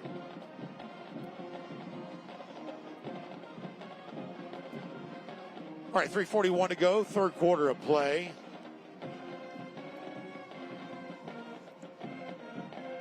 At one point, we had more than an hour delay. 10-yard line. It's 1st and 10 for the Hornets.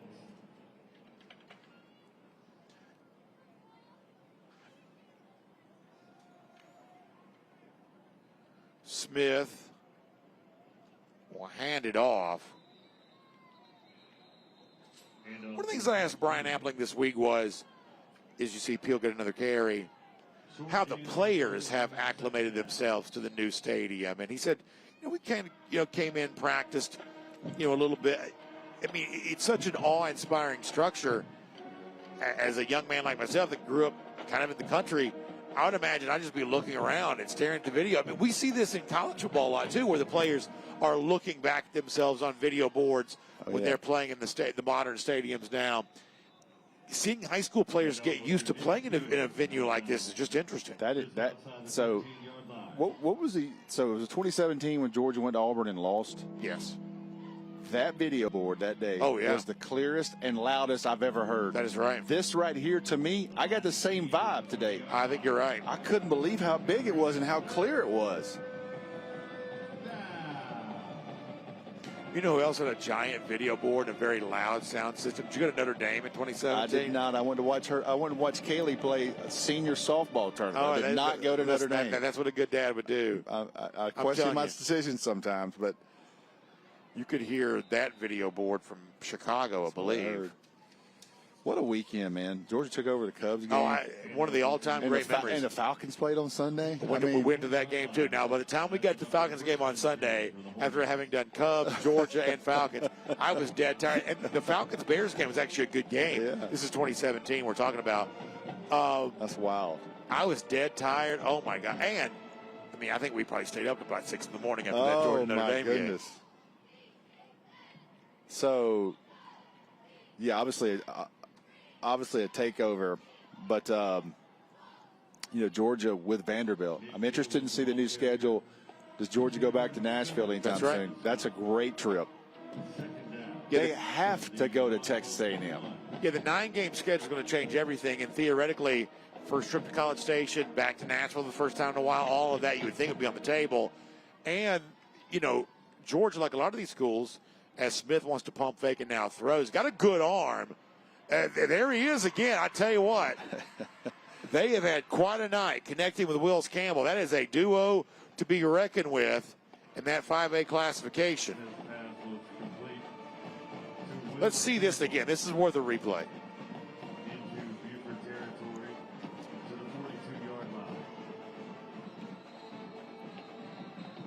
And Rusty, you're the analyst. He just tracks it. Ball skills. I won't pretend to be the analyst on this, but on that throw from Smith, he's so much more planted, so much more balanced than he was in the previous interception. Yep. It's so – we could get into the football nerd side, but it starts with the lower body. That's where you bring your power from the ground up.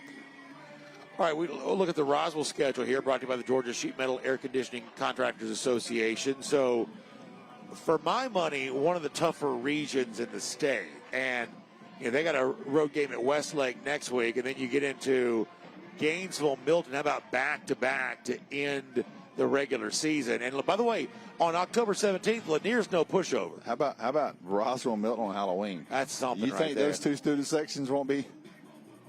Yeah, that's something right there.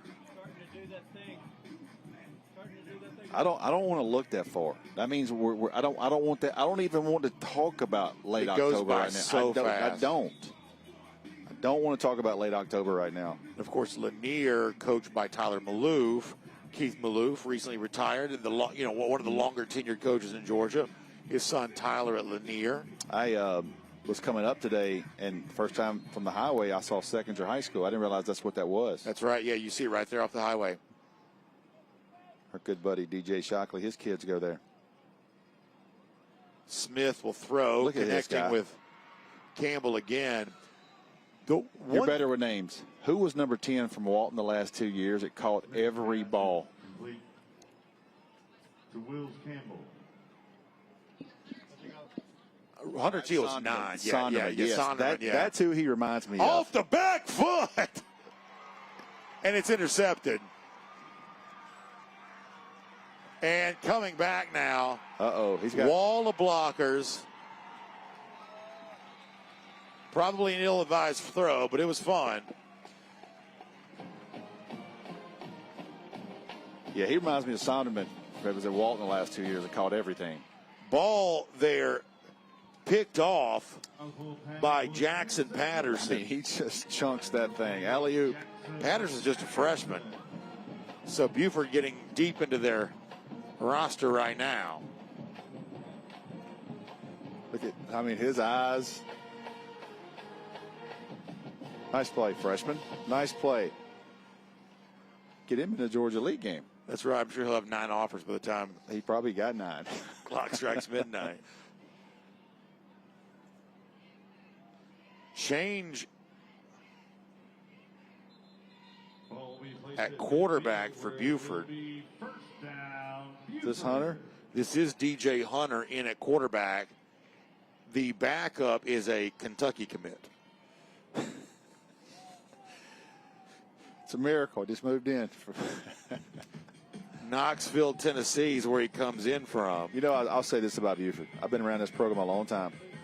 They don't have to recruit anymore. No. They don't have to recruit. People fight to move here. Well, I think it's an example of a local government and a school system now that, the stadium, that serves its people well. Oh, no question.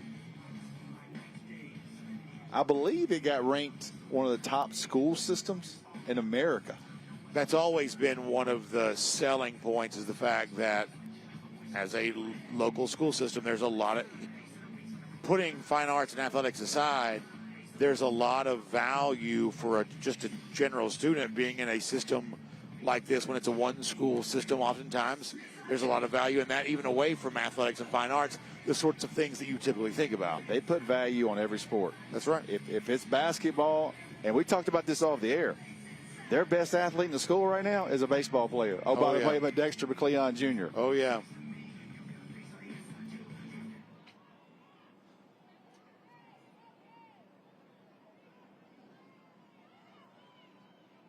Yeah, so Hunter is a junior, has not played in a game yet this season. Could be the heir apparent after Raiola graduates this season. He's got here. Kentucky commit.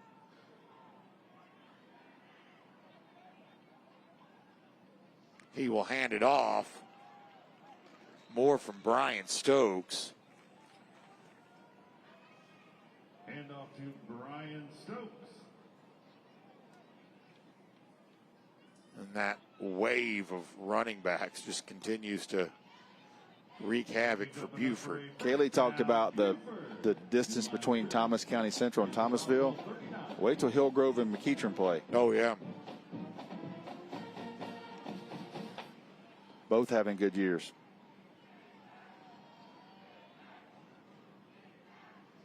Stokes again trying to follow a block up the middle. Hand off to Brian Stokes. We'll have to run one more play here at the third. We'll get a running clock in the fourth. Second down and 10 from the Roswell 39. Talked tonight about Graham Houston, the right tackle.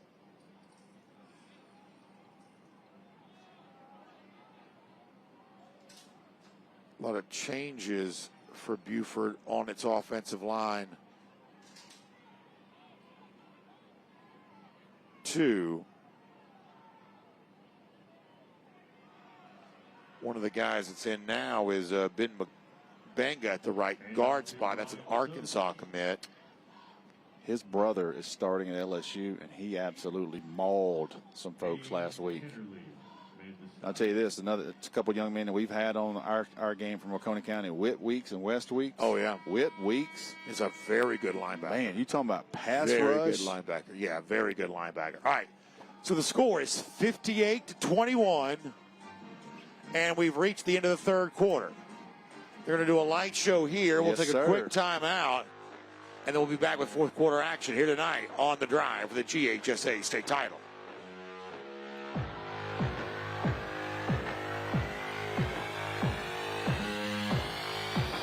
This is the home of the GOATs, Friday Night Lights, and home of the Ballers. This is home of the Gamers. Peachtree Sports Network is the home of the Hustlers and home of the Speed Junkies. The Peach State plays here Atlanta's home of live local sports is Peachtree Sports Network. Looks like football is back. And Good Morning Football Overtime says, bring it on! You tell them, KB. Introducing the new faces, returning legends, exclusive access with every team on and off the field. So yeah, it's time to unleash your fandom. Roar indeed. Because football is back. Weekdays at 10 on Peachtree Sports Network. We're here for the walk-offs.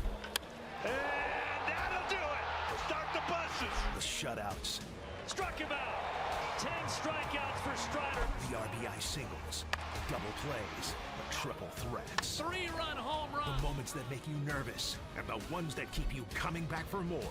As clutch as it gets. No matter what your favorite Braves moment is, it happens here. Peachtree Sports Network. The Braves play here. And we are back, 58-21. The fourth quarter light show just concluded. And now it's the laser show on offense that Buford's been putting forth for most of the night. Hunter will now throw. Good arm on him. Oh. He placed that one well. Just not quite able to connect with his intended target. Almost looked like C.D. Lamb last night. Had a couple drops late. Dak Prescott hit him. See where this ball hits him. Buford's getting pretty deep into its roster, although that is 7 Rashad, who had the game's first touchdown, what was Rashad's first catch of the season. So Rashad getting his first extended playing time of the year tonight. Buford will also run a tight end on late as they punt here.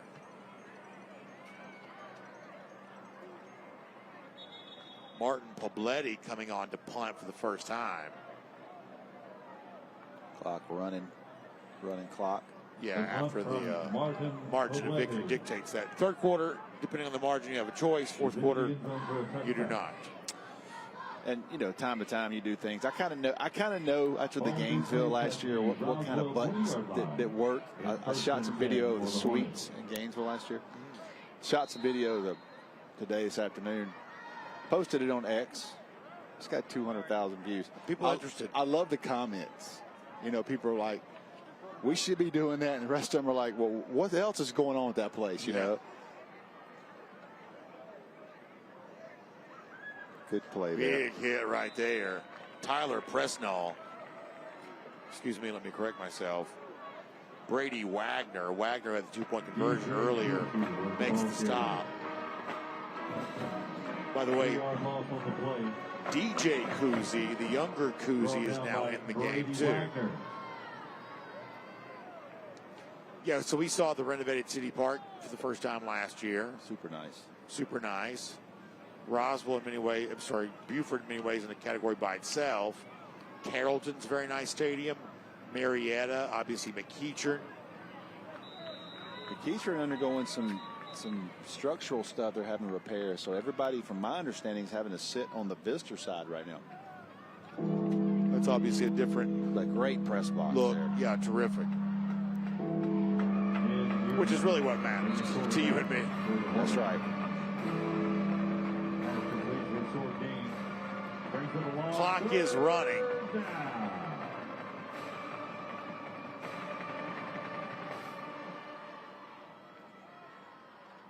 By the way, also new quarterback in for Roswell, too. This is Ben Ehrman. And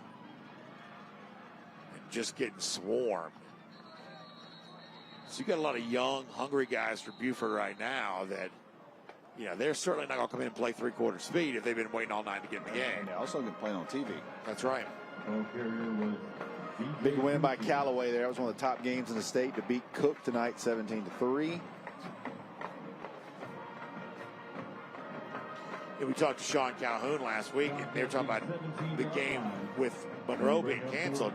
He said the biggest thing for us is we got seniors trying to get some college attention. That's right. They need huddle highlights. That's And right. so I think that's something you and I both take pretty seriously is we put a game on television. We want to showcase these players, put them in the best light possible. And we, as you see a low snap and get the punt away. You hear the Peter call. Get away from it. That's Peter, right. Peter, get away from it. Takes a big Buford roll after the bounce. But I think you and I both take very seriously the chance of showcasing these players. I don't care who you play for. I want as many guys as possible that get college scholarships. That's what we want to be able to do. And, of course, our friends at Brady Pest Management feel the same way. That's why they are a part of what we do. No matter the season, no matter your pest issue, Brady Pest Management will protect your home inside and out from bugs, termites, wildlife, and mosquitoes. Breda is proud to sponsor Georgia High School athletics. Get started today at BredaPest.com. BREDA, BredaPest.com for more on that. Hand off again. By the way, another change for Buford at quarterback. Brandon Gwynn now coming in at quarterback. Ball carrier was Keyshawn Blow. Gwynn is also a Play junior. picks up about 5 yards. It'll bring up second down.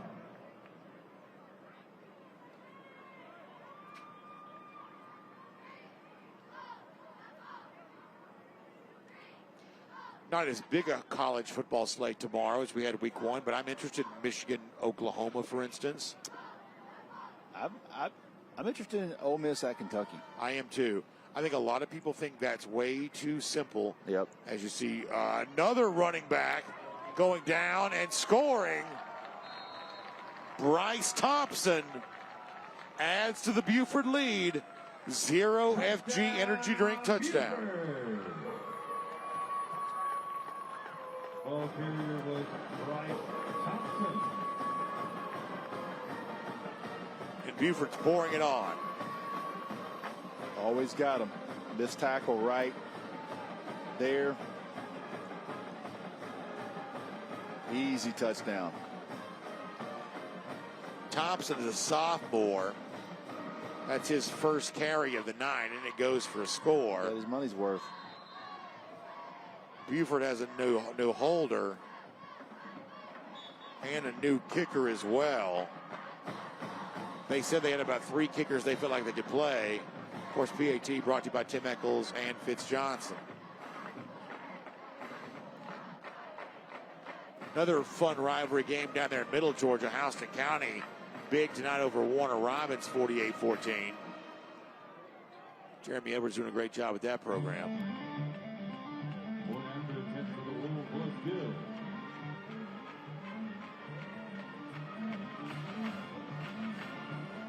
Speaking of long tenured coaches, Westminster also, in the aftermath of Jerry Romberg's retirement, GHC gets the win over them tonight. Upcoming kickoff brought to you by Legacy Structures. Calhoun Cartersville still in a close one. Another fun rivalry. Rome and Toombs go into a delay. It was Rome down 21-7. They come back to snap Toombs County's 18-game winning streak and beat them 49-28. Tough one tonight. You and I watched it during the delay. I really enjoyed watching it with you. Yeah. Tough delay there. My Pepperell Dragons were down 28-14. They come back on Cedartown, score with 10 seconds to go, make it 28-27. They run the extra point team out, call timeout, decide to go for 2, and didn't convert it. Cedartown wins 28-21. Big win for Tommy Yatha there at Cedartown. But proud of my Dragons always. Got a chance to watch them during the break tonight. Yeah, it was fun to check in on Pepperell and see that.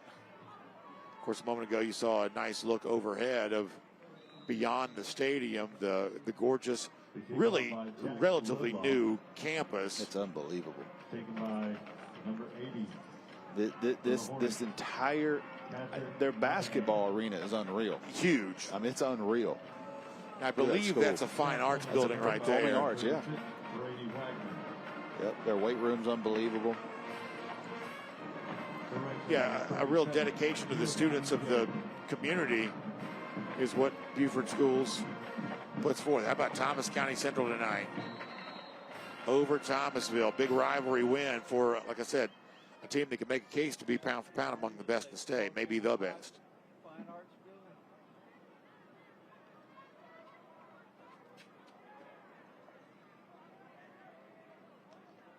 Still in at quarterback for Roswell. Ben Ehrman. And DJ Kuzi getting some work again at running back. Going under 3 minutes to go in the game. We talked about Ole Miss, Kentucky earlier. I think people have made that way too easy, that just assumed Ole Miss going to get revenge, missed the playoff last year because it lost to Kentucky. On the road. Kentucky didn't play Toledo well last week. But you know what? Toledo's one of the better teams in the MAC. We're going to get deep into college football here for a second. But Toledo's one of the better teams in the MAC. They still won. Yeah. It wasn't necessarily an impressive margin of victory. Not the same margin the experts were expecting. But you and I both have seen this weekend. You don't think there's nothing going on. All of a sudden, somebody gets beat. That's right. South Florida's at Florida. A tough game. That's right. Oh yeah. You know, there's some. We saw South Florida week 1 against Boise State. Yeah. You know, they really sent a message in that. Quarterback. So, how about Florida? Knowing their schedule, but after last weekend, got to play LSU and Miami. That's really something. Oh, I mean, and sandwich South Florida in there this week. I'm telling you right now, pound for pound, it's about as on a 2-year stretch. Yes. Because last year they also had to play UCF. False start. Offense, 5 yards, third down. Over a 2-year stretch, it's about as tough as I've seen somebody play. You know, Billy Napier's got to be going, what have y'all done to me? Exactly. What have y'all done to me? Yeah, man, I think he finds himself in a very challenging position. Interesting to talk to his brother Matt Napier about that as the LaGrange coach. As you see, Ehrman going to keep it himself. He's got some wheels, too. First down yardage, then just tackled 7 yards out of bounds. Ben Ehrman on the keeper. He comes up limping after that.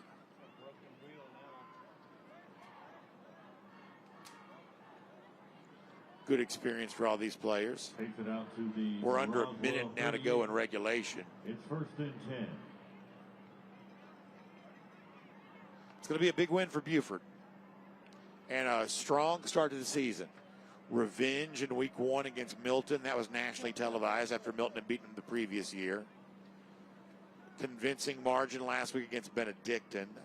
It's a Benedictine team that had played Colgan County very close. Buford won it easily. DJ Kuzi. Really nice tackle over there. Jason Stack makes a nice tackle. Made the stop. And then tonight they're going to get a win against Buford, I should say against Roswell by a wider margin than they even beat them a year ago. And that is going to be enough to bring this one to a close. Final seconds tick off. Buford will win 65-21. Handshake will take place here. Jonathan Thompson and Brian Appling. Thompson, not his night, but we feel like he's got more wins in the future. Going to be a Roswell team that will use this experience to be tough in region play. But what an answer by Buford now. Buford was up 28-0. Then it was 28-21. 3 minutes to go in the half. And the I'm kick telling return. You, when it was 28-21, I thought Buford was wobbled. I thought they were wobbled. I've seen that before. I thought they were wobbled, but they answered back. It was the Ty Green kick return. And ultimately, Tyreek Green ends up being the story of the night. 3 touchdowns scored 3 different ways. Reminiscent of what Casey Barner did in the Corky Kell Dave Hunter Classic for McEachern. Pick six. Pick 6. Punt return. Great punt return. And a rushing score. Attention fans, a reminder, You see the sportsmanship of the handshake line. I love to see that in high school football. After the game. Both these teams have very large rosters, so handshake takes a while. We're going to have Kaylee Manziel with Bryant Appling in just a moment. Appling has a lot to be happy about tonight. Special presentation of Gloryland. It's been quite a scene tonight here. Special shout out, man, everybody at Buford. I mean, Yeah. this is something special. I am proud to have been able to see the stadium. It is a beautiful venue. You would imagine that it's going to host many happy nights for Wolves fans in the very near future. But tonight, it's all about a win against the Roswell Hornets. Kaylee Manziel is standing by with Brian Appling. Kaylee, take it away. All right, now it's time for our winning coaches interview presented by the Gwinnett County Sheriff's Office. Of course, tonight it's Brian Appling. I want to ask you about the decision to go for 2 right there at the end of the second. Why do that? I just felt like we was trying to steal some momentum back. You know, I mean, it's just they went 21 unanswered, and then we finally got something going, so we wanted to keep it going. And sometimes those type of plays juice up, you know, teenagers. So it was more about them and more about us keeping the momentum rolling and trying to find some energy back on the sideline. I know you've probably dealt with weather delays more this season than you probably would have liked, but now you know what to do. How do you keep your guys loose during those time periods, and how do you maximize your time? It looked like we were too loose this time because we came out flat, you know. You try to just leave them alone, but you got to talk to them a little bit about the game plan, about any adjustments you make. It's kind of like an extra halftime. But honestly, the last 2 weeks we had to deal with the last 2 games, and we didn't come out very well. So that's something that we can fix. Well, congratulations. Go home, get some rest. You deserve it. I appreciate it. All right, now we've got our MVP for tonight. It's Tyreek Boogie Green. I mean, you did it all for this team tonight. One of the most impressive performances I've ever seen. We'll talk to you in a second, but first, what we're going to have you do is sign our Kroger game ball. You're the second person to sign it, and I have a feeling that you're going to need a lot of practice when it comes to this autograph, because I imagine you're going to be giving it out a lot in the near future. Oh, he's definitely practiced that before. That's a good one. And on top of that, you're also our Robbie Hunter MVP presented by GeorgiaConstructionCareers.com. I mean, I could talk to you about anything. You did it all for this team, but I think one of the most bizarre plays I've seen this season was when you didn't call the fair catch. Yeah, and then nobody caught it. Like, at what point in your mind did you think to yourself, nobody really saw that? I think they thought I fair catched it, but once I caught it, and then they didn't touch me, I took off. And I just followed behind my guys to go score. I mean, you kicked it into a whole nother gear. It was incredible to watch. You made a ton of plays tonight, offense, defense, interceptions, ran that punt return back. What was your favorite play of the night? I'll say that punt return and then the pick. Yeah, that one's definitely got to go on your highlight tape. Definitely. All right, well, congratulations to you. An impressive performance. Can't wait to see you down the road. All right, guys, after the break, we're going to have our Body Armor offensive and defensive MVPs of the night. Yikey wawa! Running out of hot water is one way your water heater cries out for help. Call R.S. Andrews. Get a water heater rejuvenation. Your water heater gets added life, you get more hot water. Another way R.S. Andrews makes you smile today. I've used R.S. Andrews 15 years. Purchased 2 heating and air systems, so I rely on their technicians for service. I call, they come, it's fixed. And I appreciate Andrews' commitment. He gives it his all. That's how R.S. Andrews makes me smile. Transform your outdoor space with Inspired Landscape Solutions Incorporated. With 34 years of expertise and a passion for innovation, we offer full-service maintenance, custom hardscape, outdoor living design, irrigation, lighting, and so much more. Whether you're envisioning a serene garden retreat or a vibrant outdoor entertainment area, we bring your dreams to life. Inspired Landscape Solutions, where creativity meets craftsmanship. And welcome back. It's time for our Body Armor offensive and defensive MVPs of the night. Our offensive MVP, quarterback Dayton Raiola, and our defensive MVP, cornerback Silas Knuckles. I mean, as a quarterback, I can't imagine stepping into a better position with all the reliability that you have around you. What's it like playing with guys that have so much talent? Yes, ma'am. It's amazing. I just have to get the ball into their hands, and I trust them to go make a play. I mean, you saw what happened down in the red zone. I got the ball to Bill McCoy on the pass, and it turned into a touchdown. He broke like 3 tackles, so I'm super happy to have them on my side. Silas, on the defensive side of the ball, first off, if I was opposite of you on the field and I found out that the person I was going up against last name was Knuckles, I would be terrified. So what a great last name to have as a football player. It looks like Roswell gained a little bit of momentum there at the end of the second before you guys had the touchdown and the 2-point conversion. What were some of those second half adjustments that y'all made to ultimately hold them to this many points? You know, we just went in the locker room, gathered up together as a group, especially the corners and safeties, and had a game plan from there and just come out here and execute it. Looking at last week's stats, you guys played a really run-heavy offense, what it looked like. I was really impressed with what you guys did in the passing game tonight. Was that something y'all were working on this week at practice? Yes, ma'am. And last week we were in, like, I would say it was as close to a tsunami. It was like a sideways downpour. So we were just focusing on handling the ball, putting points on the board. And then this week we got to let it ride a little bit. So I was happy about that. I know the score doesn't always reflect it, but I thought you guys did a lot of good things tonight. How do you feel like y'all got better as a team? I just feel like we had less penalties. Usually first 2 weeks we had a lot more penalties, but we practiced that, and, yeah, just came out here, less penalties. Guys, congratulations, an absolutely dominant performance. But, guys, make sure to stay right where you're at. We've got scores from all across the state when we get back.